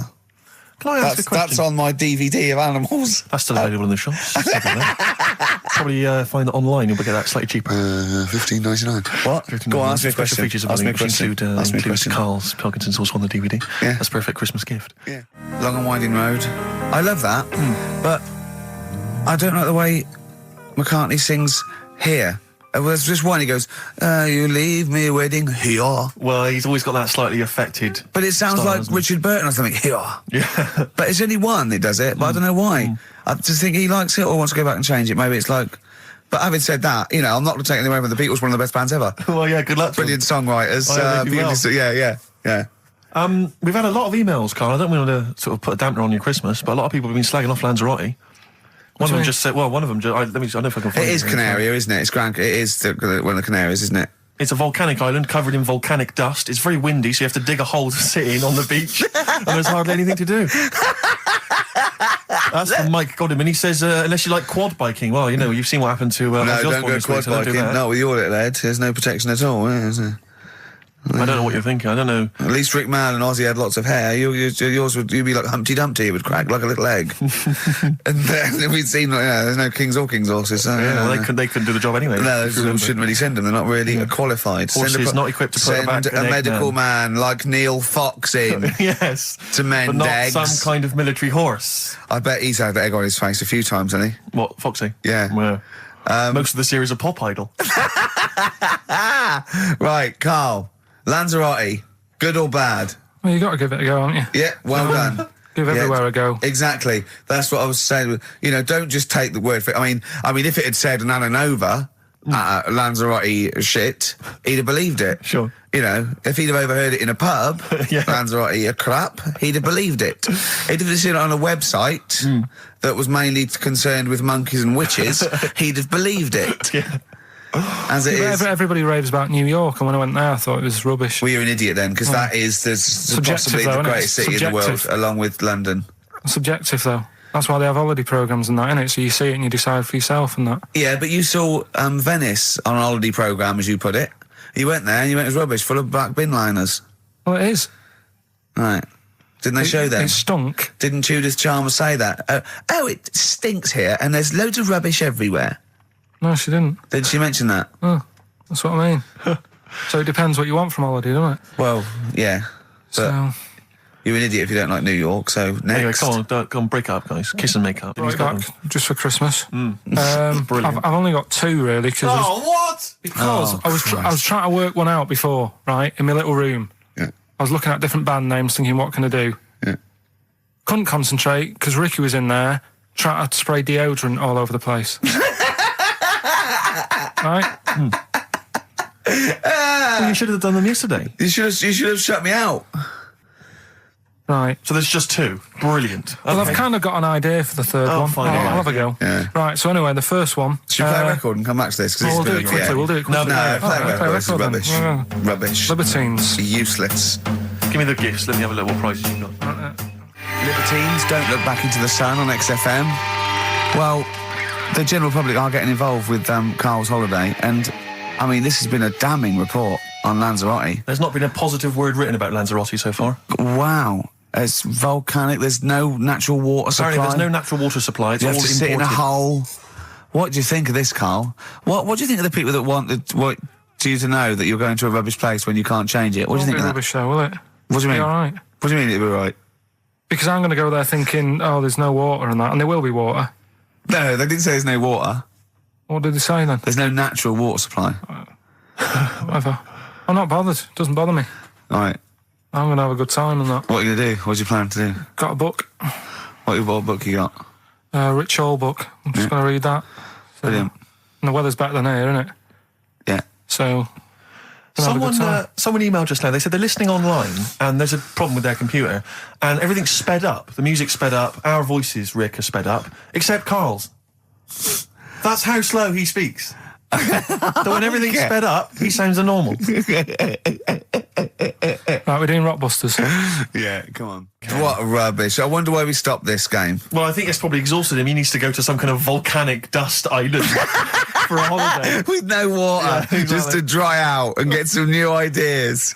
Oh, I'd love to see you sitting there on these black ash sands, just sitting there going, I'm thirsty, Suzanne. There's no natural water. I've finished my Rich Old book. I can't focus. I'm going blind. I need some water. Oh, brilliant. Oh, bless him. Anyway, happy Christmas. We said we weren't getting out, didn't we?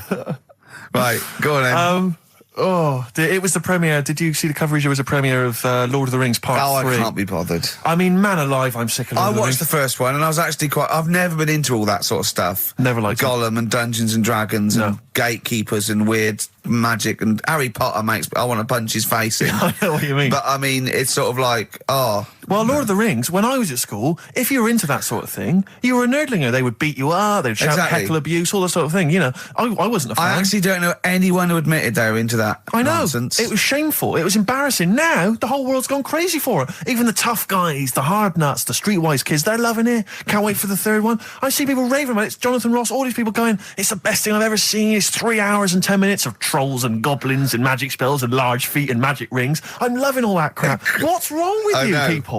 I will smite you with my sword. It's just interminable. The orcs and the Norks. I saw some people playing this game. They had a big manual and a dice, and they're in a pub, and they're all fat with beards, right? And he threw a dice, and he looked down, and he said something like, outside them, 3 miles to Mumra. And they went, oh, well done. I know. I want to go and say, what is this game? Yeah. What? It's absolutely extraordinary. Well, they showed some coverage of the Lord of the Rings premiere on TV, and there were people dressed up as some of the characters. Yeah. There was a girl chatting saying, well, I just think Gollum's hilarious. What? People talking about telling me Gollum's hilarious in this new film. How is he funny, my precious? Oh, my precious. What's funny about this? I'm losing it. I'm genuinely... Is he like Yoda? I don't know what the joke is. I'm missing it all. And when the walking trees started talking... Oh, man, I love it. Gollum's the little one that looks a bit like Gandhi. Yeah, exactly. The computer-animated Gandhi. Yeah. Yeah. Is that all right? Yeah. I think that's how he's described in the book. But this is the other thing. I say, then they go, well, Tolkien, J.R.R. Tolkien, he's a genius. You know he created his own language? Whoopee! Carl comes up with a new word every week that he's made up. He's not a genius. Yeah, well, the bloke, a look of frighteningness came across his face. Frighteningness. Yeah, Carl's new word. No Blue Sky, The Thorns. That's beautiful, isn't it? On XFM 104.9. Carl, you're losing your rag a little bit. What's the matter? Nothing, go on. See? What's the matter? What's the matter with I've Carl? got something to cheer him up. Someone's emailed in, Emma's emailed in, she said that for those that know, those in the know, they referred to Lanzarote as Lanzagrotti. Brilliant. He's a bit fed up. He's got 2 CDs for Christmas from a company that's he's been with for 6 years. He's a little bit grumpy about having to answer the phones. He wouldn't go and make Steve another cup of tea immediately. Selfish. Yeah. Carl, what are you thinking? Nothing. Go on, what were you doing? Come on, Carl, you're getting paid for this. Project. Out. We'll take one of those CDs away. All right. Right, okay. Are you in a film this week, Carl? We're doing that now. Yeah, go on. Get it over with. Hang on a minute, then. Get it over with. Let's get this show over with. We can go home. You can go off to Lanzarote and sit on some ash. Some charcoal. He's not happy about that. That's annoyed him. The listeners have all ganged up on him. Yeah. XFM giving him 2 CDs. We've had more calls for his resignation this week than ever before. What do you think of that, Carl? What do you mean? There's another reason. Do you know what I mean, though? Because he's grumpy. He's not just giving it. He goes, well, I can't help it, can I? I don't want it. You're being paid well to do a job. People have tuned in to be entertained, to have good songs. Me and Steve are working I'm pressing here. the buttons. I'm paid to press the buttons. That's what I'm doing. Has every CD started on time? Then why would they give you Monday off if you just paid to press the buttons? Don't get every other Monday off, do I? So have you stopped doing that now, have you? Well, yeah. Why? Because there's work to do in that. I'm not moaning about it. Let's get on with it. Right, Scrooge, right, is the film that I'm in. Thought I'd do a Christmassy one. Okay. Right? Yeah. Get people in the Christmas mood and that. Yeah, you have. Yeah, you have got people in the Christmas mood. You're like Santa visiting them. So it's you in the film Scrooge. Yeah. Which version of Scrooge? The old one. Is it? If it's just you moaning with bells, I'll be annoyed. Right, go that on. is essentially Scrooge. yeah. Right, Scrooge, listen to this, and then there's some question at the end, All right. and you can win some stuff and that. Yeah. All right. Yeah.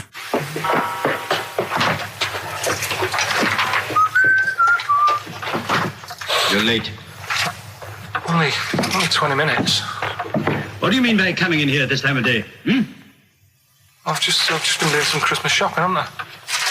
Probably do some more shopping on Monday because it's my day off, isn't it? Yes, I know it is. You don't have to tell me. Do you want to see what I've bought, Suzanne? No, thank you. I don't mind showing you. It's only a Christmas present, isn't it? Just bought some more condoms. Why? Well, I bought some last year. Got 2 boxes. They all got used, so... I'm very glad to hear it. How much do I pay you? Why are you asking? So the presents I buy has got nothing to do with what I earn. Like I say, if I won the lottery, I wouldn't go mental on her. Do you know what I mean? I probably wouldn't even tell her because I think she'd want to travel around the world and all that, and I'm not into that, to be honest, so I'd probably keep it quiet. Why? Well, once you've been around the world, where do you go next year? Each to their own, though, innit? You know what I mean? Well, what do you want? What for Christmas? Not that fussed, really. And you, it's just as well I'm not that fussed, because do you know I do some work at XFM? Do you know what they're giving me for Christmas present? Nothing? No, might as well have been nothing. 2 CDs. That's it. I was well fed up. I'm sure you will. They give you a list of about 30 albums and you get to pick 2 off the list. So I've gone for Kings of Leon album and the best of Bob Marley. Mr. Marley has been dead these 7 years. In fact, he died 7 years ago this very day. Did he? Do you know what sort of donuts Bob Marley likes? It's not my business. No, it's not a proper question. It's an old Peter Kay joke. He likes the ones with jam in. Do you get it? Garlic bread. It's good, isn't it? Excellent. Oh, Carl, well done. Carl in Scrooge there. The only man more mean and depressed generally than Ebenezer Scrooge. Oh, dear. Oh. What's the question, Carl? Well, if people have been listening from the start, right, what albums am I getting? Yeah. Is that good? Mm-hmm. Good, yeah. What albums am I getting from for working for this place for 6 years? All right. Ricky.Gervais at xfm.co.uk. Do you want to apologise once more for anyone you might have offended over the year? Yeah, like I say, I never want to upset anyone. We're just chatting about stuff. It's just chatting. It's from the heart. You see something, you say, "Oh, it looks a bit like so and so," or "Isn't it a bit?" You're not really, you don't really try and hurt anyone's feelings, do you? But I think most people know that. And I've got to apologise for laughing at anything you say. I actually can't help it. Again, it's not vindictive, but when Carl comes out with some of the things he says, it's impossible for me not to laugh or react. So, have a Merry Christmas, everyone. Well, before that, Rick, is there some final, for the year, Monkey News? Tell you what, let's play a good song. Okay. Right, we'll have a bit of Monkey News, and then that's it. A bit of Amy Mann, then. Perfect. Yep. Brilliant, this one. I brought in Metal Christmas, is that all right? That's my only request from this show, that we do play Paul Di'Anno's version of Santa Claus is Coming to Town. The rest of it's over to you. Yeah, we're going to play some Christmas tunes, we're going to play some, our favourite hits of the year, but mainly, this is the rock programme. This is the rock programme. What worries me, Rick, is there's a lot of people who listen to our show and they're not regular XFM listeners. They just kind of crawl They're out not of their regular people. Stupid on a Saturday afternoon, put the show on. So they might not be familiar with Ian Canfield is a young man. He's been in he's about 14. He's been in radio. It's weird, he's 14, but he's been in radio for 15 and a half years. He was weaned on the milk of Avance. Yeah. Right? And he's going to be the new rock god, aren't you? Well, I'm trying. Yeah. No DJ Canfield. Just go, yeah. Right? And over the 2 hours, I want to work out the 4 pillars of rock, right? I want 4 names, 4 pillars of rock, right? Huge rock pillars. And then I want the king who stands astride them like the archangel of metal. So we'll be asking Ian, every few minutes we'll be asking, right, who's your first pillar of rock? And then, keeping the one that stands astride them. Okay? And how many do we need? Well, we need 5 names then, don't we? The 4 pillars of rock and who stands astride them. Right, okay. Like the Overlord with these Axe Attack albums. Yeah. Yeah. This is Oasis. Christmas. Oasis doing their version of Merry Christmas, everyone. It's Christmas. It seems only appropriate that we play the occasional Christmas tune. There aren't many decent ones. We will be playing the greatest not just Christmas, one of the greatest songs of all time, but certainly the greatest Christmas tune of all time, Fairy Tale in New York. Is that going to be the version done by what's his name out of Boyzone? Has he done one? Yeah. Because he's lived the hard rock and roll life. What's his name? What is his name? Ronan Keating? Yeah. He wasn't bad on Room 101, actually. I think he's lightened up a little bit. Good luck to him. Yeah. Yeah, I do as well. Yeah. A lot of people ask me, Canfield, I'm sure you can you've probably got experiences of your own that you might want to talk about, but people ask me what Ricky's like in real life. And I don't want to get grotesque. It's Christmas, people are listening, people are eating sandwiches, but he has a flatulence problem. I don't know if you're aware of this. It is... It's not a problem. Right. Well, it is for us. It is for us. Yeah. You may not. Yeah. I think the problem with Ricky is Ricky hates to miss out on anything. He's terrified that there's going to be something going on that he's missing out on, a conversation, a joke, someone falling over, you know.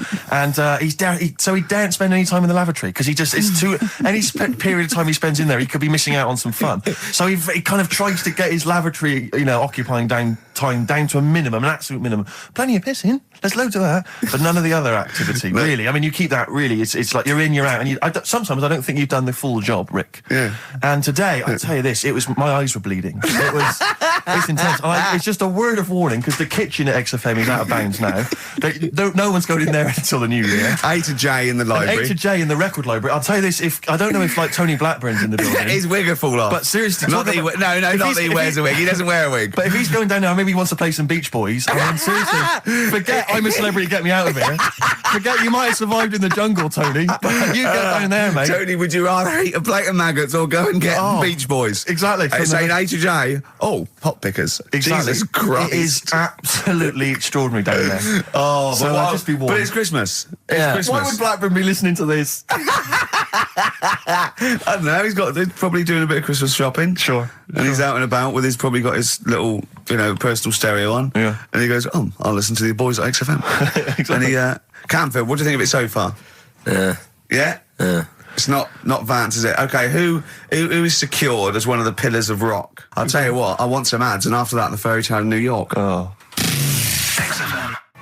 The Pogues, featuring Kirsty MacColl, and A Fairy Tale of New York. Brilliant, on XFM 104.9. That's the song I think that single-handedly keeps Shane MacGowan in gin for another year. It must do well, though. But I'm sure it does. I absolutely love it. I still love it. I saw it on Top of the Pops too. And it's just brilliant. I mean, he wasn't great at miming, but it didn't bother me. Sure. It was miming to a different song, probably. Yeah, in his head. It was great. Had a little visit in the week, Rick. I think you missed out. A little Christmas visit from, I know he's a friend of yours. He's a friend of He's a friend of the nation. Go on.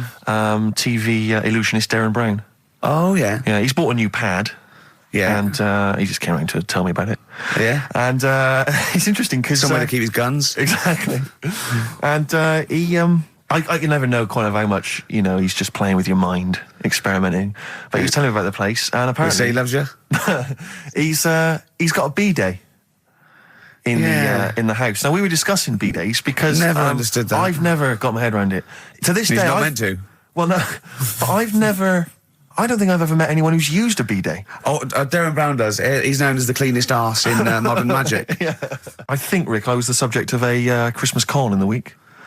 What, you mean you bought something for £4, then saw it for £3.90 as you walked home? That would make me livid. Because I've seen you really livid. I'm absolutely furious. When I bought my PlayStation, I saw I could get it for £5 cheaper down the road. I was absolutely fuming. And you'd already walked to about 19 places, I remember. Yeah. I actually left you after about an hour. Yeah. No, I do. I'm furious because I got to get a bargain. I hate the feeling that I'm being ripped off. Yeah. And I'll tell you this, I'm loving online shopping. Oh, the savings I'm making, Rick. Really? It's crazy. Really? Getting 15, 20 quid off some things. Is it really? Oh, amazing. But these things, I might point out, I like Jaguars and Mitsubishi cars. Exactly. Yeah, but it's worth shopping round. Now, this was not so much a con. It was a con, but it wasn't so much one of those just a missed bargain. Yeah. Doorbell rings, answer it. It's a couple of girls. They must have been 13 or 14, maybe. Now, I've always had a problem with teenagers. I'm intimidated by teenagers. In case they call you a dork or something. Well, I mean, I told you before, I was walking down the street once, and there's two guys coming towards me. I mean, real losers. Do you know what I mean? Glasses, the spots, greasy hair. Do you know, really pathetic. And I was sniggering to myself. I was thinking, look at those losers. And as I passed them, I heard one of them look at me and say to his mate, look at that geek. I was furious. I was thinking, I'm allowed to call you a nerdlinger, but gee, I didn't expect it back. I was really furious and upset. And so, as I say, these teenagers are at the door, and they were quite aggressive girls, and they had a piece of A4 paper, and they went, were doing Sponsors. doing a sponsored thing. Yeah. But I didn't quite catch what it was they were doing that was sponsored. I think they sort of fudged it. They went, we're doing a sponsor. Oh, yeah. And I went, right. And they went, do you want to sponsor us? Boy, they picked on the wrong person. I was a bit intimidated. I don't know why I said no. I was worried maybe it was part of some kind of, hidden camera show, Yeah. And so I said, yeah, all right, I'll sponsor you. So they handed me this form, and I always thought you were supposed to have quite an official-looking form for any sponsorship thing. But this was literally a piece of A4 torn out of a notepad. It was the back of a Gareth Gates poster. Exactly. And, with some blue tack on it. Yeah, well, and I looked at it, and I didn't really absorb it, but it had things like, Mrs. Jones, Mrs. Smith, £5. Yeah. And then no one's actual address, just Finchley Road, nothing too specific. Yeah. So I wrote my name on, and put down £3. 'Cause a lot of people were giving £5, but I thought, I'm not made of money. It's Christmas. I've got to buy gifts and stuff. So I gave him a £5 and asked for change. Yeah. Well, I gave him £3. I said I'll sponsor you for £3. Best of luck. And they went, can we have the money? And I said, well, aren't you supposed to do the thing? And the woman just looked. The girl just looked at me. She just went, no. So I gave her £3. But what difference does it make? Well, I'm assuming, though, that it's not going to any charity. It's no sponsored thing at all. But then I'm not being funny. The charity that it's not going to, you wouldn't have given to it anyway. It's true enough. So all that's happened is you're £3 down. But I'm £3 down. Yeah, but if it would have gone to charity, it'd be £3 down. The fact that it hasn't gone to charity doesn't matter because you wouldn't have given it to charity. Yeah, but if it had gone to charity, Rick, I'd have felt a little bit superior, a little bit smug. That would have kept me going for another 6 months. Whereas now it's just gone to a couple of weeks off the street, who are scamming people, possibly old people, Rick, and that's who I feel sorry for. They've not got a great deal of money.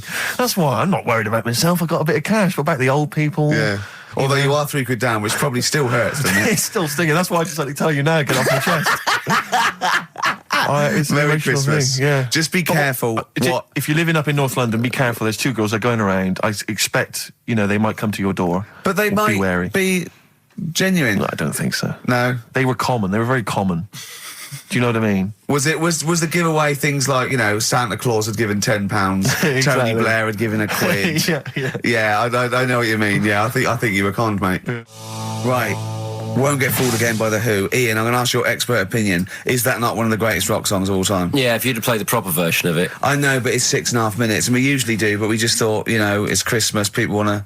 him and more Jonah Louis. Yeah, but we could have played like the full 8 minutes rather than making the show sound like strolling round to your local Asda with the Christmas songs with a little bit more racism. That to me sounds like fighting talk. You want a rock challenge, Canfield. You can't handle the truth. The trouble with that song is, don't know about it. It could sound like he's saying something to do with bell ends. Well, yeah. What? Heaven forbid. What? You think he meant that? Did he? Probably. No. That's The Darkness on XFM 104.9. Bellend. Yeah. What other rude words are there? Cock. Yeah, that is rude. Yeah. Especially at Christmas. Especially at Christmas, yeah. It's a time for families. I know. Now listen, time for family. Now, Ian. Yeah. Who is your fourth? We need a lead singer in this mega group, the monoliths of rock. Who we got? Lemmy, Keith Richards. We've got Keith Richards on guitar. We've got Lemmy on bass. Yeah. We've got Keith Moon on skins. Right. Some terminology coming out there. Yeah. Who's doing the Vox? Who's given Golden Tonsils Award? Robert Plant. He's gone for Plant. He's gone for Plant. A lot of trap names there. There is the group. The lineup is Moon, Lemmy, Richard, Plant. Okay. Now our competition, Steve. Name that group. Okay. What's the best heaviest rock name ever? Sure. This is obviously not a name that already exists. No. Okay. My mate of mine came up with, I think it was Brain Hammer, which I like. Velvet Nazi 666. Sure. So we want the heaviest, most mental piece of death metal, headbanging, bleeding out your brains rock. Axe Attack. Okay. Please welcome to the stage, Christ on a Bike. Please welcome to the stage. Oh, look at you. That would be great. Yeah. That would freak out the metalers. Yeah. Cheeky.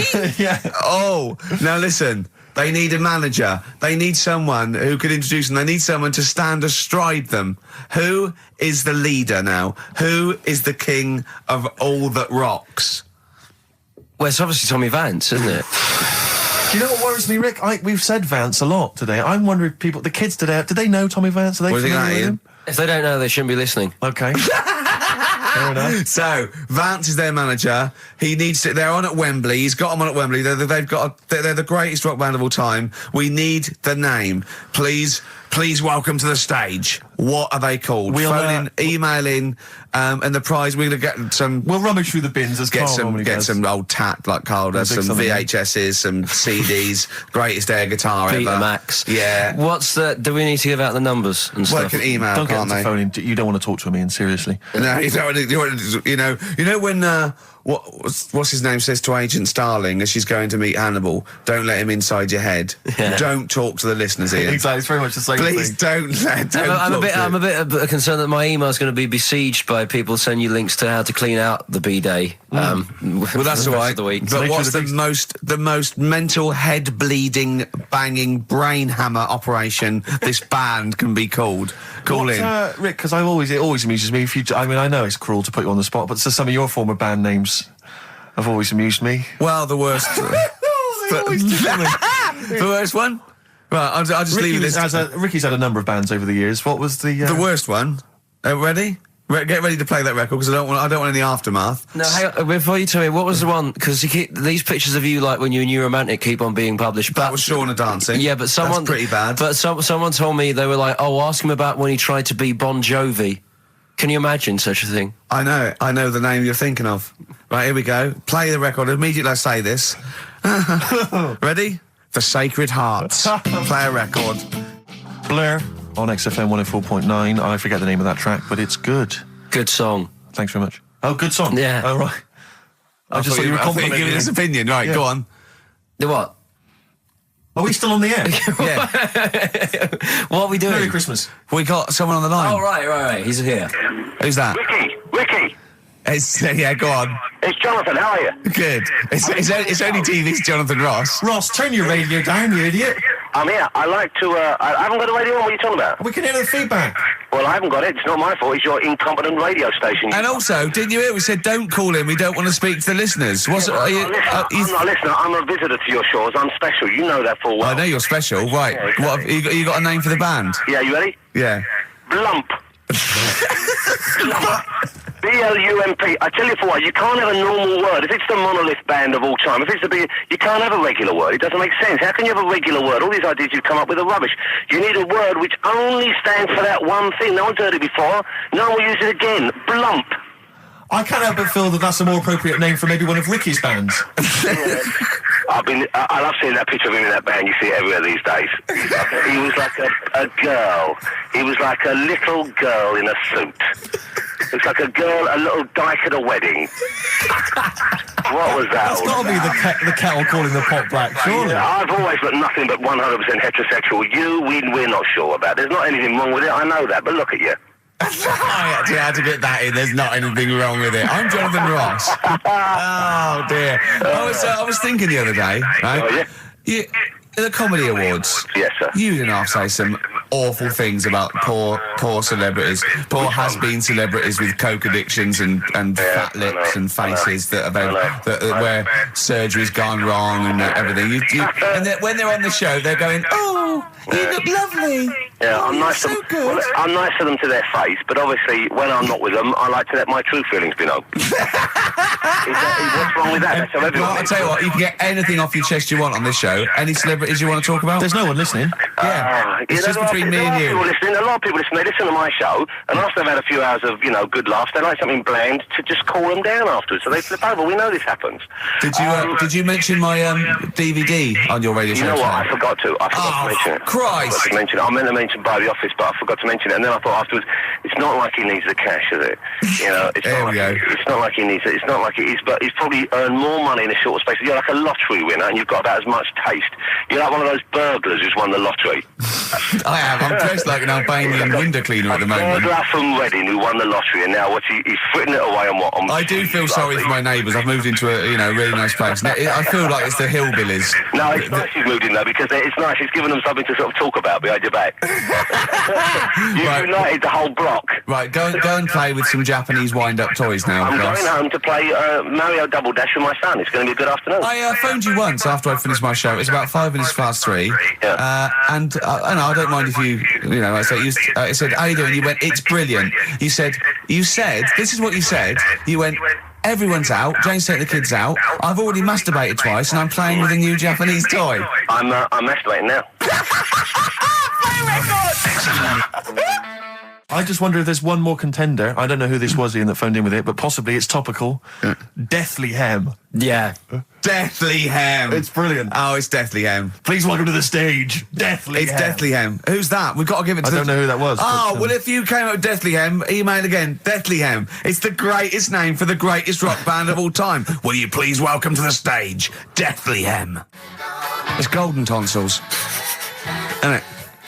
I went to, I was going to go see him once at the Camden Underworld about a year ago, and they had this sign up, right, saying that Graham Bonnet, who sang that song, had cancelled, right, and it said, God willing, he'll be performing tomorrow. And just in case you thought he'd cancelled because maybe no one bought any tickets, the doctor's certificate was beneath the cancellation sign. Brilliant. Well, we've sung that a couple of times drunk, haven't we, Ian? Oh, but, at the top of our voice. We have done it. It is the best ever. Yeah. It is. Ben has won whatever you're giving away. Yeah, Ben came up with Deathly Hem. Yeah, Deathly Hem. Yeah. I mean, if you are in a rock band and you're looking for a name and you think you deserve that name, then, you know, write to us. We want to know that you're really heavy, and Ian Camphor would officially hand over the deeds of the name Bethlehem.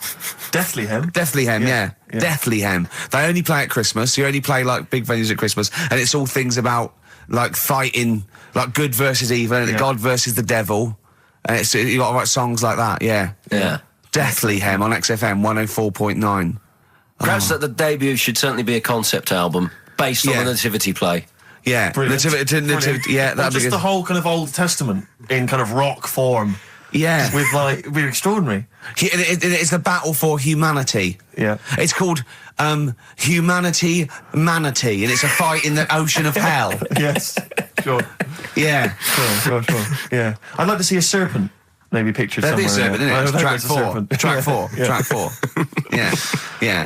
I think we should give massive props and suitable regards to Ian Camphor. He's come in, he's pressed the buttons. He stood in for an idiot brilliantly. He has stood in for the retarded. It's a shame that you've not displayed some of the usual incompetence that we've come to love and expect from Karl. It's a shame. Okay, you are the greatest DJ in the world, though. The way you sort of like drop press these buttons, but you know.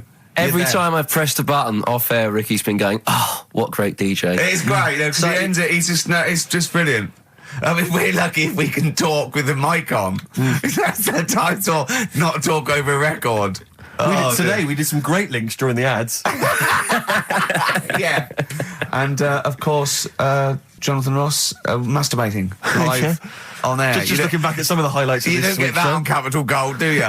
Like Tony Blackburn getting a call from Fluff Freeman going, all right, mate, I'm knocking one out. Yeah.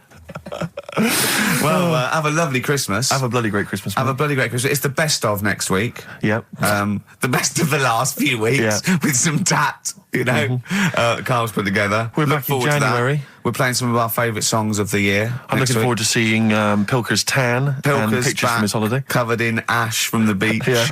And we're back on the 3rd, I believe. But Ian, do you want to introduce one? This is Ian's choice for the day. Yeah. We'll see you next week in spirit, and then we're back on the 3rd with Pilkers.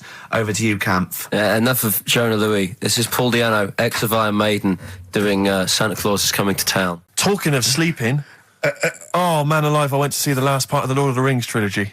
Why? Well, it's like a family thing now. Every Christmas, my family and I have been going to see the Lord of the Rings, the next instalment. It's like a family thing. What will you do if they keep making them? Oh, I'd say I've wasted now about 10 hours of my life with that tripe. You can never get that back. I can never get that back. That's what Peter Jackson owes me. 10 hours now he owes me of my life. It is absolute drivel. Well, I know. We've said this before. I don't want to harp on again about it, but I cannot fathom why everyone is so excited and loves these films so much. Like you say, people review saying it's the best film ever. I think this is the greatest movie I'll ever see. And I don't... It's like they go, oh, but look at all the fight sequences. But Tolkien being up there in literature, like, you know what I mean? It's sort of like Shakespeare, Tolkien. No! No. But what is it that he's writing about exactly? I don't know. Little midget fellas who can't get shoes. Why wondering. I mean, I've got big feet. I've got size 14. I can get shoes. Oh God! Send off for mail but order. I know it is like Harry Potter taken seriously. Yeah. But I know who's watching it. It's like these people who are watching it are obviously nerds, people who live in Forbidden Planet. They love it. They can't believe their luck. But It's that's like, the core audience, but it's obviously bigger than that. but then it's also people who can think they have a go, like menopausal women thinking, well, I'll write a book then. the Globling came into the cave. Exactly. Right? And they're sort of like 13-year-old sons who's never shown an interest in anything except glue now writes orc Yeah, exactly. on his exercise book, and so they're loving it. It's like, it's sort of uniting, bringing people together. But at the end, right, I mean, it's taken them now like 9 hours to get from one part of Middle Earth to the end, to the other end, so they can destroy the ring, the evil ring. Did they do a line? Was it? I don't know what they... Like those little Chinese fellas. And it's taken them 9 hours of their time and my life as well to get there. And at the end, they all say They goodbye. do it in real time. Why don't they edit it? I mean, that's what it felt like. It really, it must have taken them less time, you know, within the sort of logic of the book to get there than it did for me to watch it. And at the end, they sort of say goodbye to each other and they all hug. So there's like, you know, there's little midget one, you know, Frida, saying goodbye to, you know, Bjorn. What are and they Benny. called in the thing? Because are they PC in it? Are they called like midgets and dwarfs? No, they're called hobbits. Oh, are they? Yeah. So we should call small people hobbits from now Yes. on. That's what they are, just to make it kind of topical, and they'll like that as well. Give them sort of, you know. So if you make see a them little, bit on the way home, if you saw a little midget fella, 4 foot midget fella, just say, excuse me, hobbit. Yeah. Okay, that's Call fine him then. Frodo. Right, Frodo. He'd like it. He'd love it because everyone loves the Lord of the Rings. They love it. No, everyone loves the Lord of the Rings. In yeah. the end, if you ever get to the end, they all hug each other. They say, well, basically Frodo has to say goodbye to all his other little fellas, and so he's hugging them. I don't know how many of them there are, and he's hugging them, right?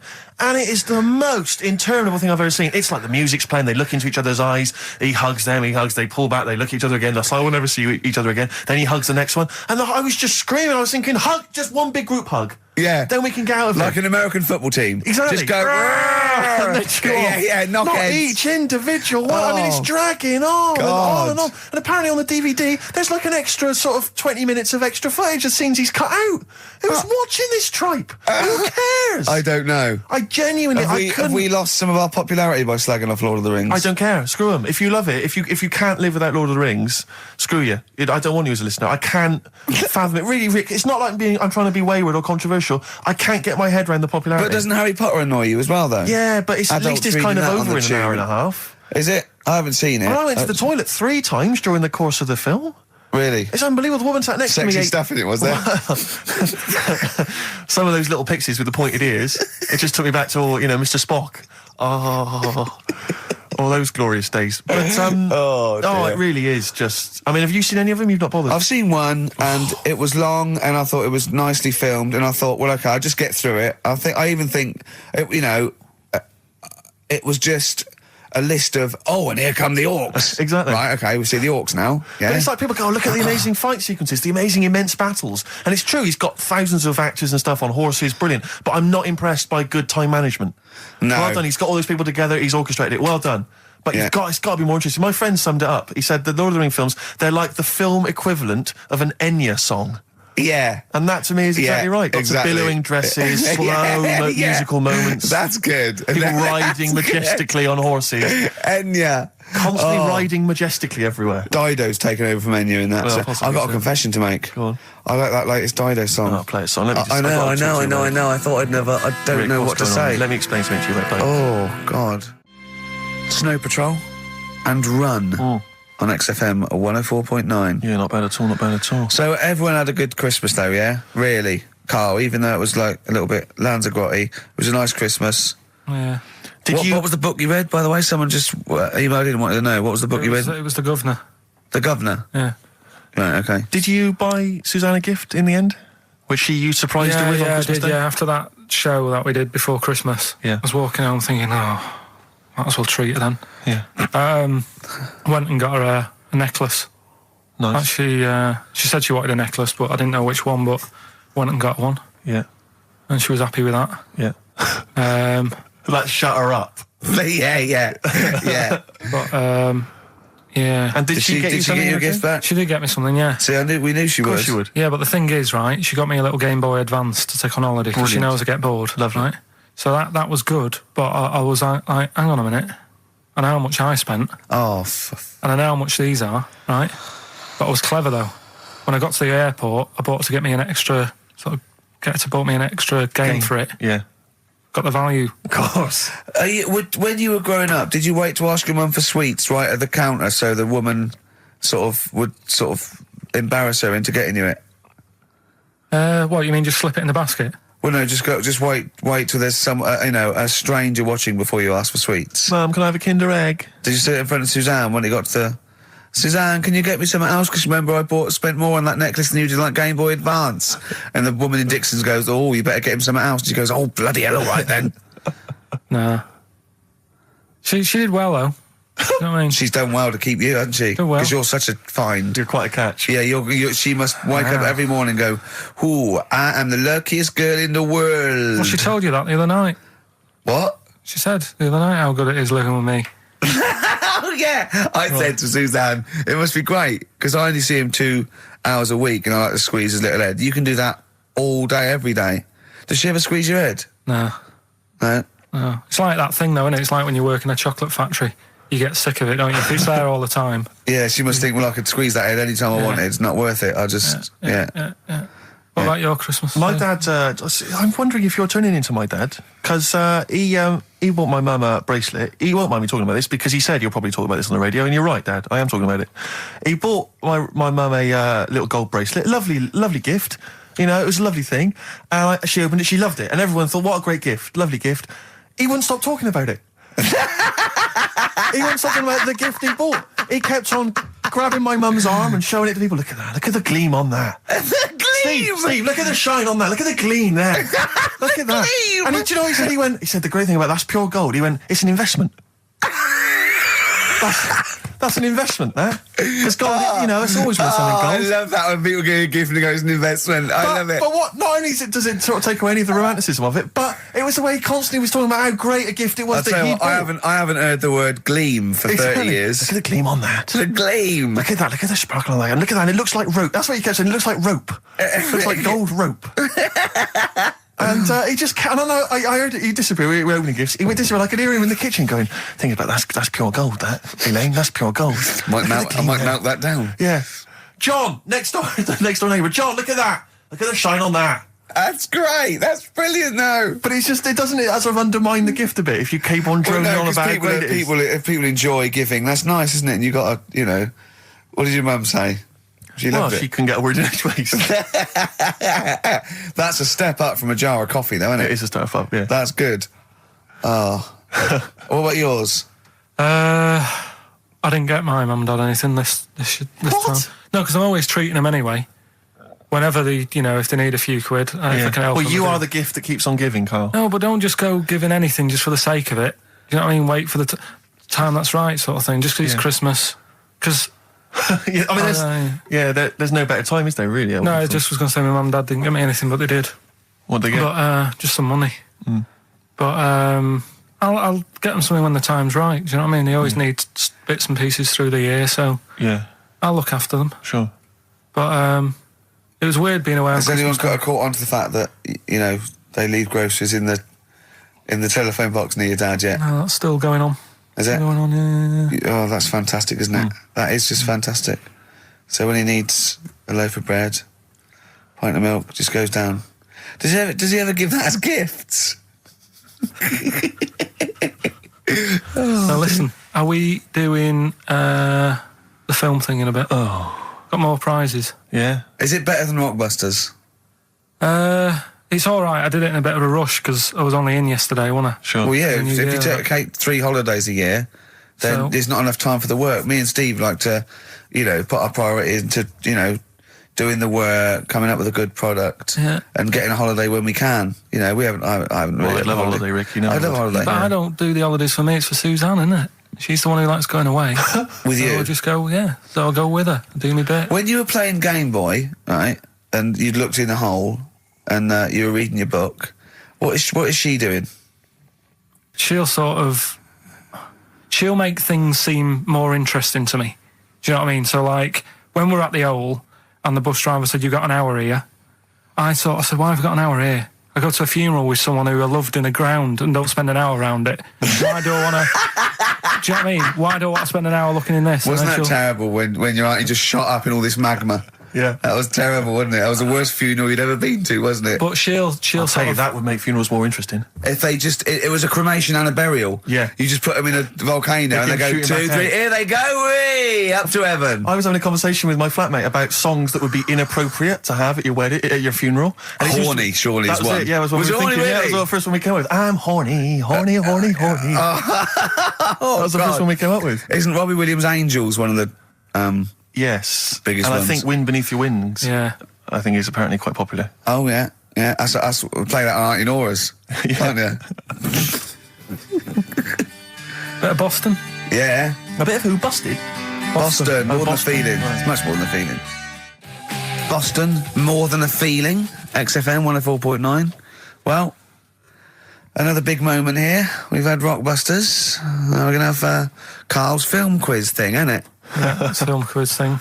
I've done Planet of the Apes, right? Because one of the things we did in Lanzarote went on this tour with sort of 3 northern blokes, and they didn't really know what they were talking about. Joking. You're joking. Northerners not knowing what they're talking about. You're having a laugh. No, they'd obviously sort of not had much luck here, right? And thought, let's go over to Lanzarote, buy some vans, right? Get people in it. We'll do a tour of the island. And whenever someone asked the question, like, what year did the volcano happen? They go, "Oh, we'll take you to the visitor centres. You can read about it there." So they never actually answered anything, right? So they were useless. But one of the things that they told us was that Planet of the Apes was filmed in Lanzarote. Right, okay. Right? That makes sense. A bit of it. Well, does it? Does it make sense? Well, what do you mean, well, maybe does it was, maybe it wasn't. Okay, anyway. No, I mean, if they wanted to show sort of an barren, sort of post-apocalyptic sort of subject, choose where you went on holiday. Yeah. Obviously. Yeah, but when we were there, well, he took us to this sort of beach, and I said, "Is this where they did it?" And he was like, "Yeah." I said, "What? Right there, yeah." And I watched it, and I couldn't see where I was. Yeah, you know that if you watch a film from 1968 and you've been to the same place, you're not going to feature. You're not going to see you in the back walking along the beach. It's a new one, new Planet of the Apes. Oh, the recent Planet of the Apes. Yeah, that's what they said. Yeah. Right. So I thought I'd sort of. Now that sounds a little bit more far-fetched. I'd have thought that was probably a lot in Hollywood. Yeah. Well, anyway, is this the current Planet of the Apes or the old one you've done? Current Planet of the Apes. This is the recent one. All right, there'll be a question at the end of it, so listen on that. Is this entertaining to anyone, this? I mean, just take the last 4 minutes of conversation. But seriously, Rick, who cares? I don't. Do you? No. I don't. DVD's selling well. Exactly, what do I care? All right, come on then. All right, so Planet of the Apes, question at the end of it, listen and win some stuff, all right? Hey, where am I? What is this place? Hang on a minute, hold on. According to the Lanzarote guide, we've been dropped off at the volcano bit. Apparently there's 36 volcanoes here to be seen. I hope you don't mind my saying, but this is a waste of time. I know what you mean. Don't know why they need 36 volcanoes. Just keep one. Fill the rest in. Like a car park or something. Excuse me, guide. Why's the bus drops us off here? What's so special about this place? Well, according to our holy writings, that is where creation began, where the Almighty breathed life in the time before time. Wow, it's amazing, that, isn't it? All this has been stood here for years and years. What about the coffee shop there? Is that old, is it? Well, nothing. You're out to rip us off. I raised about £4 for a coffee there. Always ripping people off. That's what annoys me with these trips. You get us in the middle of nowhere, we die in a thirst. Well, I'm not able to do without. The reason I've come here, I believe this is where they did Planet of the Apes, innit? Love monkeys. Especially the ones in Planet of the Apes, because they talk and that. Talking monkeys can't exist. Joking, aren't you? Of course they can. Getting up to all sorts of stuff. I read about a monkey the other day who worked on the railway. Right, there was another one about a chimp that did a bank job and went off to Spain to sort of... Shut up! All right. What is that? Little monkey fella. It's come from that little coffee shop. It's been serving coffee. Now that is worth paying £4 for. No, you're teasing him. I'm not teasing it. It's working, isn't it? It's serving the... We want some coffee. Get us some coffee. I've heard about this. You can buy coffee that's been sort of hand-picked by monkeys. It's like Coffee Mate, except it's more sort of coffee primate. Yeah? Hello, little fella. We want coffee. What do you mean, we? You're gonna have a coffee, aren't you? What else are you gonna do? Go and look at another 35 volcanoes? I'm staying here. I'm having a monkey coffee. It's brilliant. You find this amusing? Jesus, it's a talking monkey. Right, mate. Have a couple of coffees. Don't start now. We're off duty. I'm starving. What do you mean you're off duty? Have you bananas later? Just get us a couple of...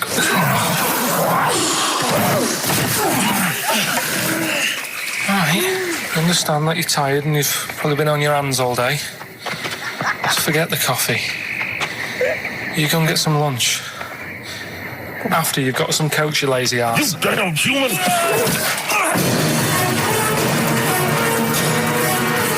Powerful. Lovely. Excellent. So, what's the question? If you've been listening to the whole show, how many volcanoes do I think's on the island of Lanzarote? Okay. Yeah. I might have it wrong, what I've been saying, but it's roughly around that. Yeah, so what have you been saying? Yeah. Yeah. All Brilliant. right. Ricky.Gervais at xfm.co.uk. You're more likely to win the prize if you leave your address on the email. Yeah. Because otherwise we can't really be bothered to phone people or email them back. So, Good point. Put your address on there and you could win some crap. In a jiffy bag. Carl's theme tune there by Placebo. Special Needs on XFM 104.9. All right. New Year's resolution, Carl? I don't know. I don't do it. Really. So what about something like, I don't know, start smoking? Do you know, there must be something. No, it's a waste of time, isn't it? Don't bother with that. Right. You, Steve? Yeah. Me, no, I've never really made any New Year's resolutions. I just be good to people. Just treat everyone as you want to be treated yourself. Give to charity. Hate crime, racism, famine, sexism. I know you're going to keep to all those, except the give to charity. That's... Me and Carl find that a little bit hard to believe. Never going to happen.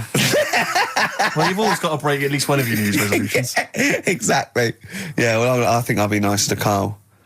What about learn more? I was thinking that. I want to learn more. I'm always teaching you stuff. I've got... I watched... I'll tell you what, Christmas telly was dreadful this year. I don't know if I've hit that age where I think it... But I think consciously I thought this is worse than usual. Yeah. And I ended up watching Discovery Channel and History Channel again, and I watched 4 episodes in a row of this fantastic documentary, 1418 War, narrated by Dame Judi Dench, and it's brilliant. I just can't get enough of it. I hated history at school, and now I want to know everything. Yeah. And I think that's mine. Learn all the stuff about stuff. I like learning though. I always say that to you. I'm always looking up stuff. When I was on holiday, even though it was sunny outside and they had big holes to look at if I wanted to, I stayed in and watched Discovery there and was watching stuff about scorpions and that. Yeah, what did you learn? Well, nothing, because it was all in Spanish. But I just watched it. What I found out, right? What I found... Scorpions, I'm going to get it. It's only about poison you get with. What I don't understand is with scorpions, right? They have like this sort of weapons, don't they? They have the poison and stuff, right? Yeah. Which can kill a man. Yeah. But there was a couple of little animals and that were its sort of enemy. Yeah. And it stung them and it didn't kill them. So what's the point? Well, firstly, not all scorpions kill a man. Some of them, this one did, they said. Yeah, well, they range from like bee stings to so much venom it can take down a horse on things like spiders and snakes and scorpions. So it depends. But a scorpion that will kill a man would kill a rabbit. So I don't know what you're talking about. No, there was a snake that it stuck its thing into and some sort of beaver, and they were just like running about. There's nothing funny about that, so why are we laughing? Well, the snake wasn't running about, was it? Well, it was slithering about a bit. Yeah. What was the beaver doing when the snake... Just sort of... I think it ate it in the end. What? Ate what? Ate the scorpion. Just wandered off. Well, it wasn't a beaver. There you go. There's no way it was a beaver. All right, an otter. It This is what you've pieced together from a show in Spanish. Well, I'm just saying though, how come he can't kill something that small, yet there's someone on holiday that's no sort of danger to that scorpion, we're not going to harm it, right? And yet it can kill a man. So you say, but I don't believe it. Shut up, mate. Seriously, this is gobbledygook. Taught you something again, though. That's what I'm saying. No, what have you taught us, though? What is that? What is the fact that's come out of that? A scorpion can kill a man, but the beaver was dancing with a snake. Then you do that That's all the not time, a fact. though. You That's put not a everything fact. down. New Year's Eve, I taught him something, right, about dead people. No. You know, the things that taught me, I was saying you're talking shite. He says they found out your soul weighs an ounce. Your soul? Yeah. Your soul weighs an ounce. Right, who found this out? I read it. Your arsehole weighs an ounce. Yeah. There's no such thing. A soul weighs an ounce. You're talking drivel. All right. Have you got any monkey news? So what did they do? They measured. They weighed someone who was alive. And they will wait for you to die, then weigh you again. There was someone now who- you've lost an ounce. Yeah, our soul must be your soul shooting off to heaven. It was someone who was really ill, and they said, we can't do anything for you here, but we've got a bit of an idea that we want to do. We've been wanting to do this. Stuck him on some scales. He said, right, you weigh 9 pounds and an ounce or whatever, because he was wasting away. He died, 9 pounds. Right? Fine, well, that's proof if proof be needed. Nearly got to wrap it up. I think we've got to do the Rockbusters winner and give someone those lovely prizes. Monkey news, then we're out of here. We'll maybe come back, maybe do some Christmas specials. I don't want to make any promises. Right then, first one. Chewing breaks. Fishing for a dream. That's what we're fishing for, isn't it? We're fishing for a dream today. What's that that make dream? poverty? I don't know. I don't know what I was talking about. It doesn't matter what you're saying, Rick. No one's listening. No one's listening. Well, we've got to finish anyway. Think about the fact that think how small our percentage of listeners is anyway. Anyway, and then you two are on stage at the moment. This is like broadcasting during Christmas dinner. This is the same. It's just on pointless. hospital radio. Yeah. Yeah, exactly. Where everyone's got an iPod for Christmas. Yeah. On the ward. yeah. Well, we've just got. We're going to go through now till 5:30, and I've got to rush off. I'm afraid to Live 8. Don't apologise, mate. When people see the glam that you're bringing to that event, they don't even care about the people introducing it. Comedians going, ladies and gentlemen, just get on with it. No, I agree. No, I've got a good joint here. Two blokes will get on with it. Bring on Madonna. But we're going to give it to them, Carl. We're going to go through to the end. We've done everything we have to do. Monkey news. The final monkey news of the year, possibly. It's been a joy. I'd just like to say, on behalf of myself, Steve Merchant, and this little bald mank, it's been a pleasure. Yeah, speak for yourself. Yeah. I feel drained today. Do you? Go on. This is the strangest radio show in the world. Yeah. Isn't it? Yeah. Because when we can do that, we can talk about this and go, I feel drained today. Just like he's not, like no one's listening. Because that's the sort of thing you say socially and no one listens. Like just when you're watching up, I feel drained today. It's rhetorical. Yeah. You're not expecting anyone, not even your loved ones, to go, oh really? They just go, that. But to do it live on air, no one's listening. What I mean is just give us a jingle. But exactly. But the truth is, the contempt we have for our poor listeners is unbelievable. The listeners aren't listening, and we don't want to be here. So it really is one of the most pointless things ever. No, would have been quite happy to do a full show. But you know what? The flow of it's just. I would love to listen to this back in 10 years. This actual show. Let's keep this forever. Let's keep this show forever. The show we went early. We were bored. It was the day we're trying to save Africa, but we're a little bit annoyed that no one's listening. Yeah, right. Right, once and for all, the final monkey news of the year. Oh, go on. What were you going to say? No, I was just going to say, if you're not into the Live 8 and you're gay, you're not listening. Because you're on a walk. Game went on for hours, right? No one's listening. The terrible thing is that not even we're listening to Carl now. I know. Literally no one is listening to Carl. It's so insulting. There was a lot of smoking going on. It's going on. A lot of eating and nuts going on. That was a bit weird because they don't normally get through as many, but for this night. So, come on, let's just play Bruce. Goodbye, everybody. See you maybe at Christmas time. Goodbye. Yeah, right.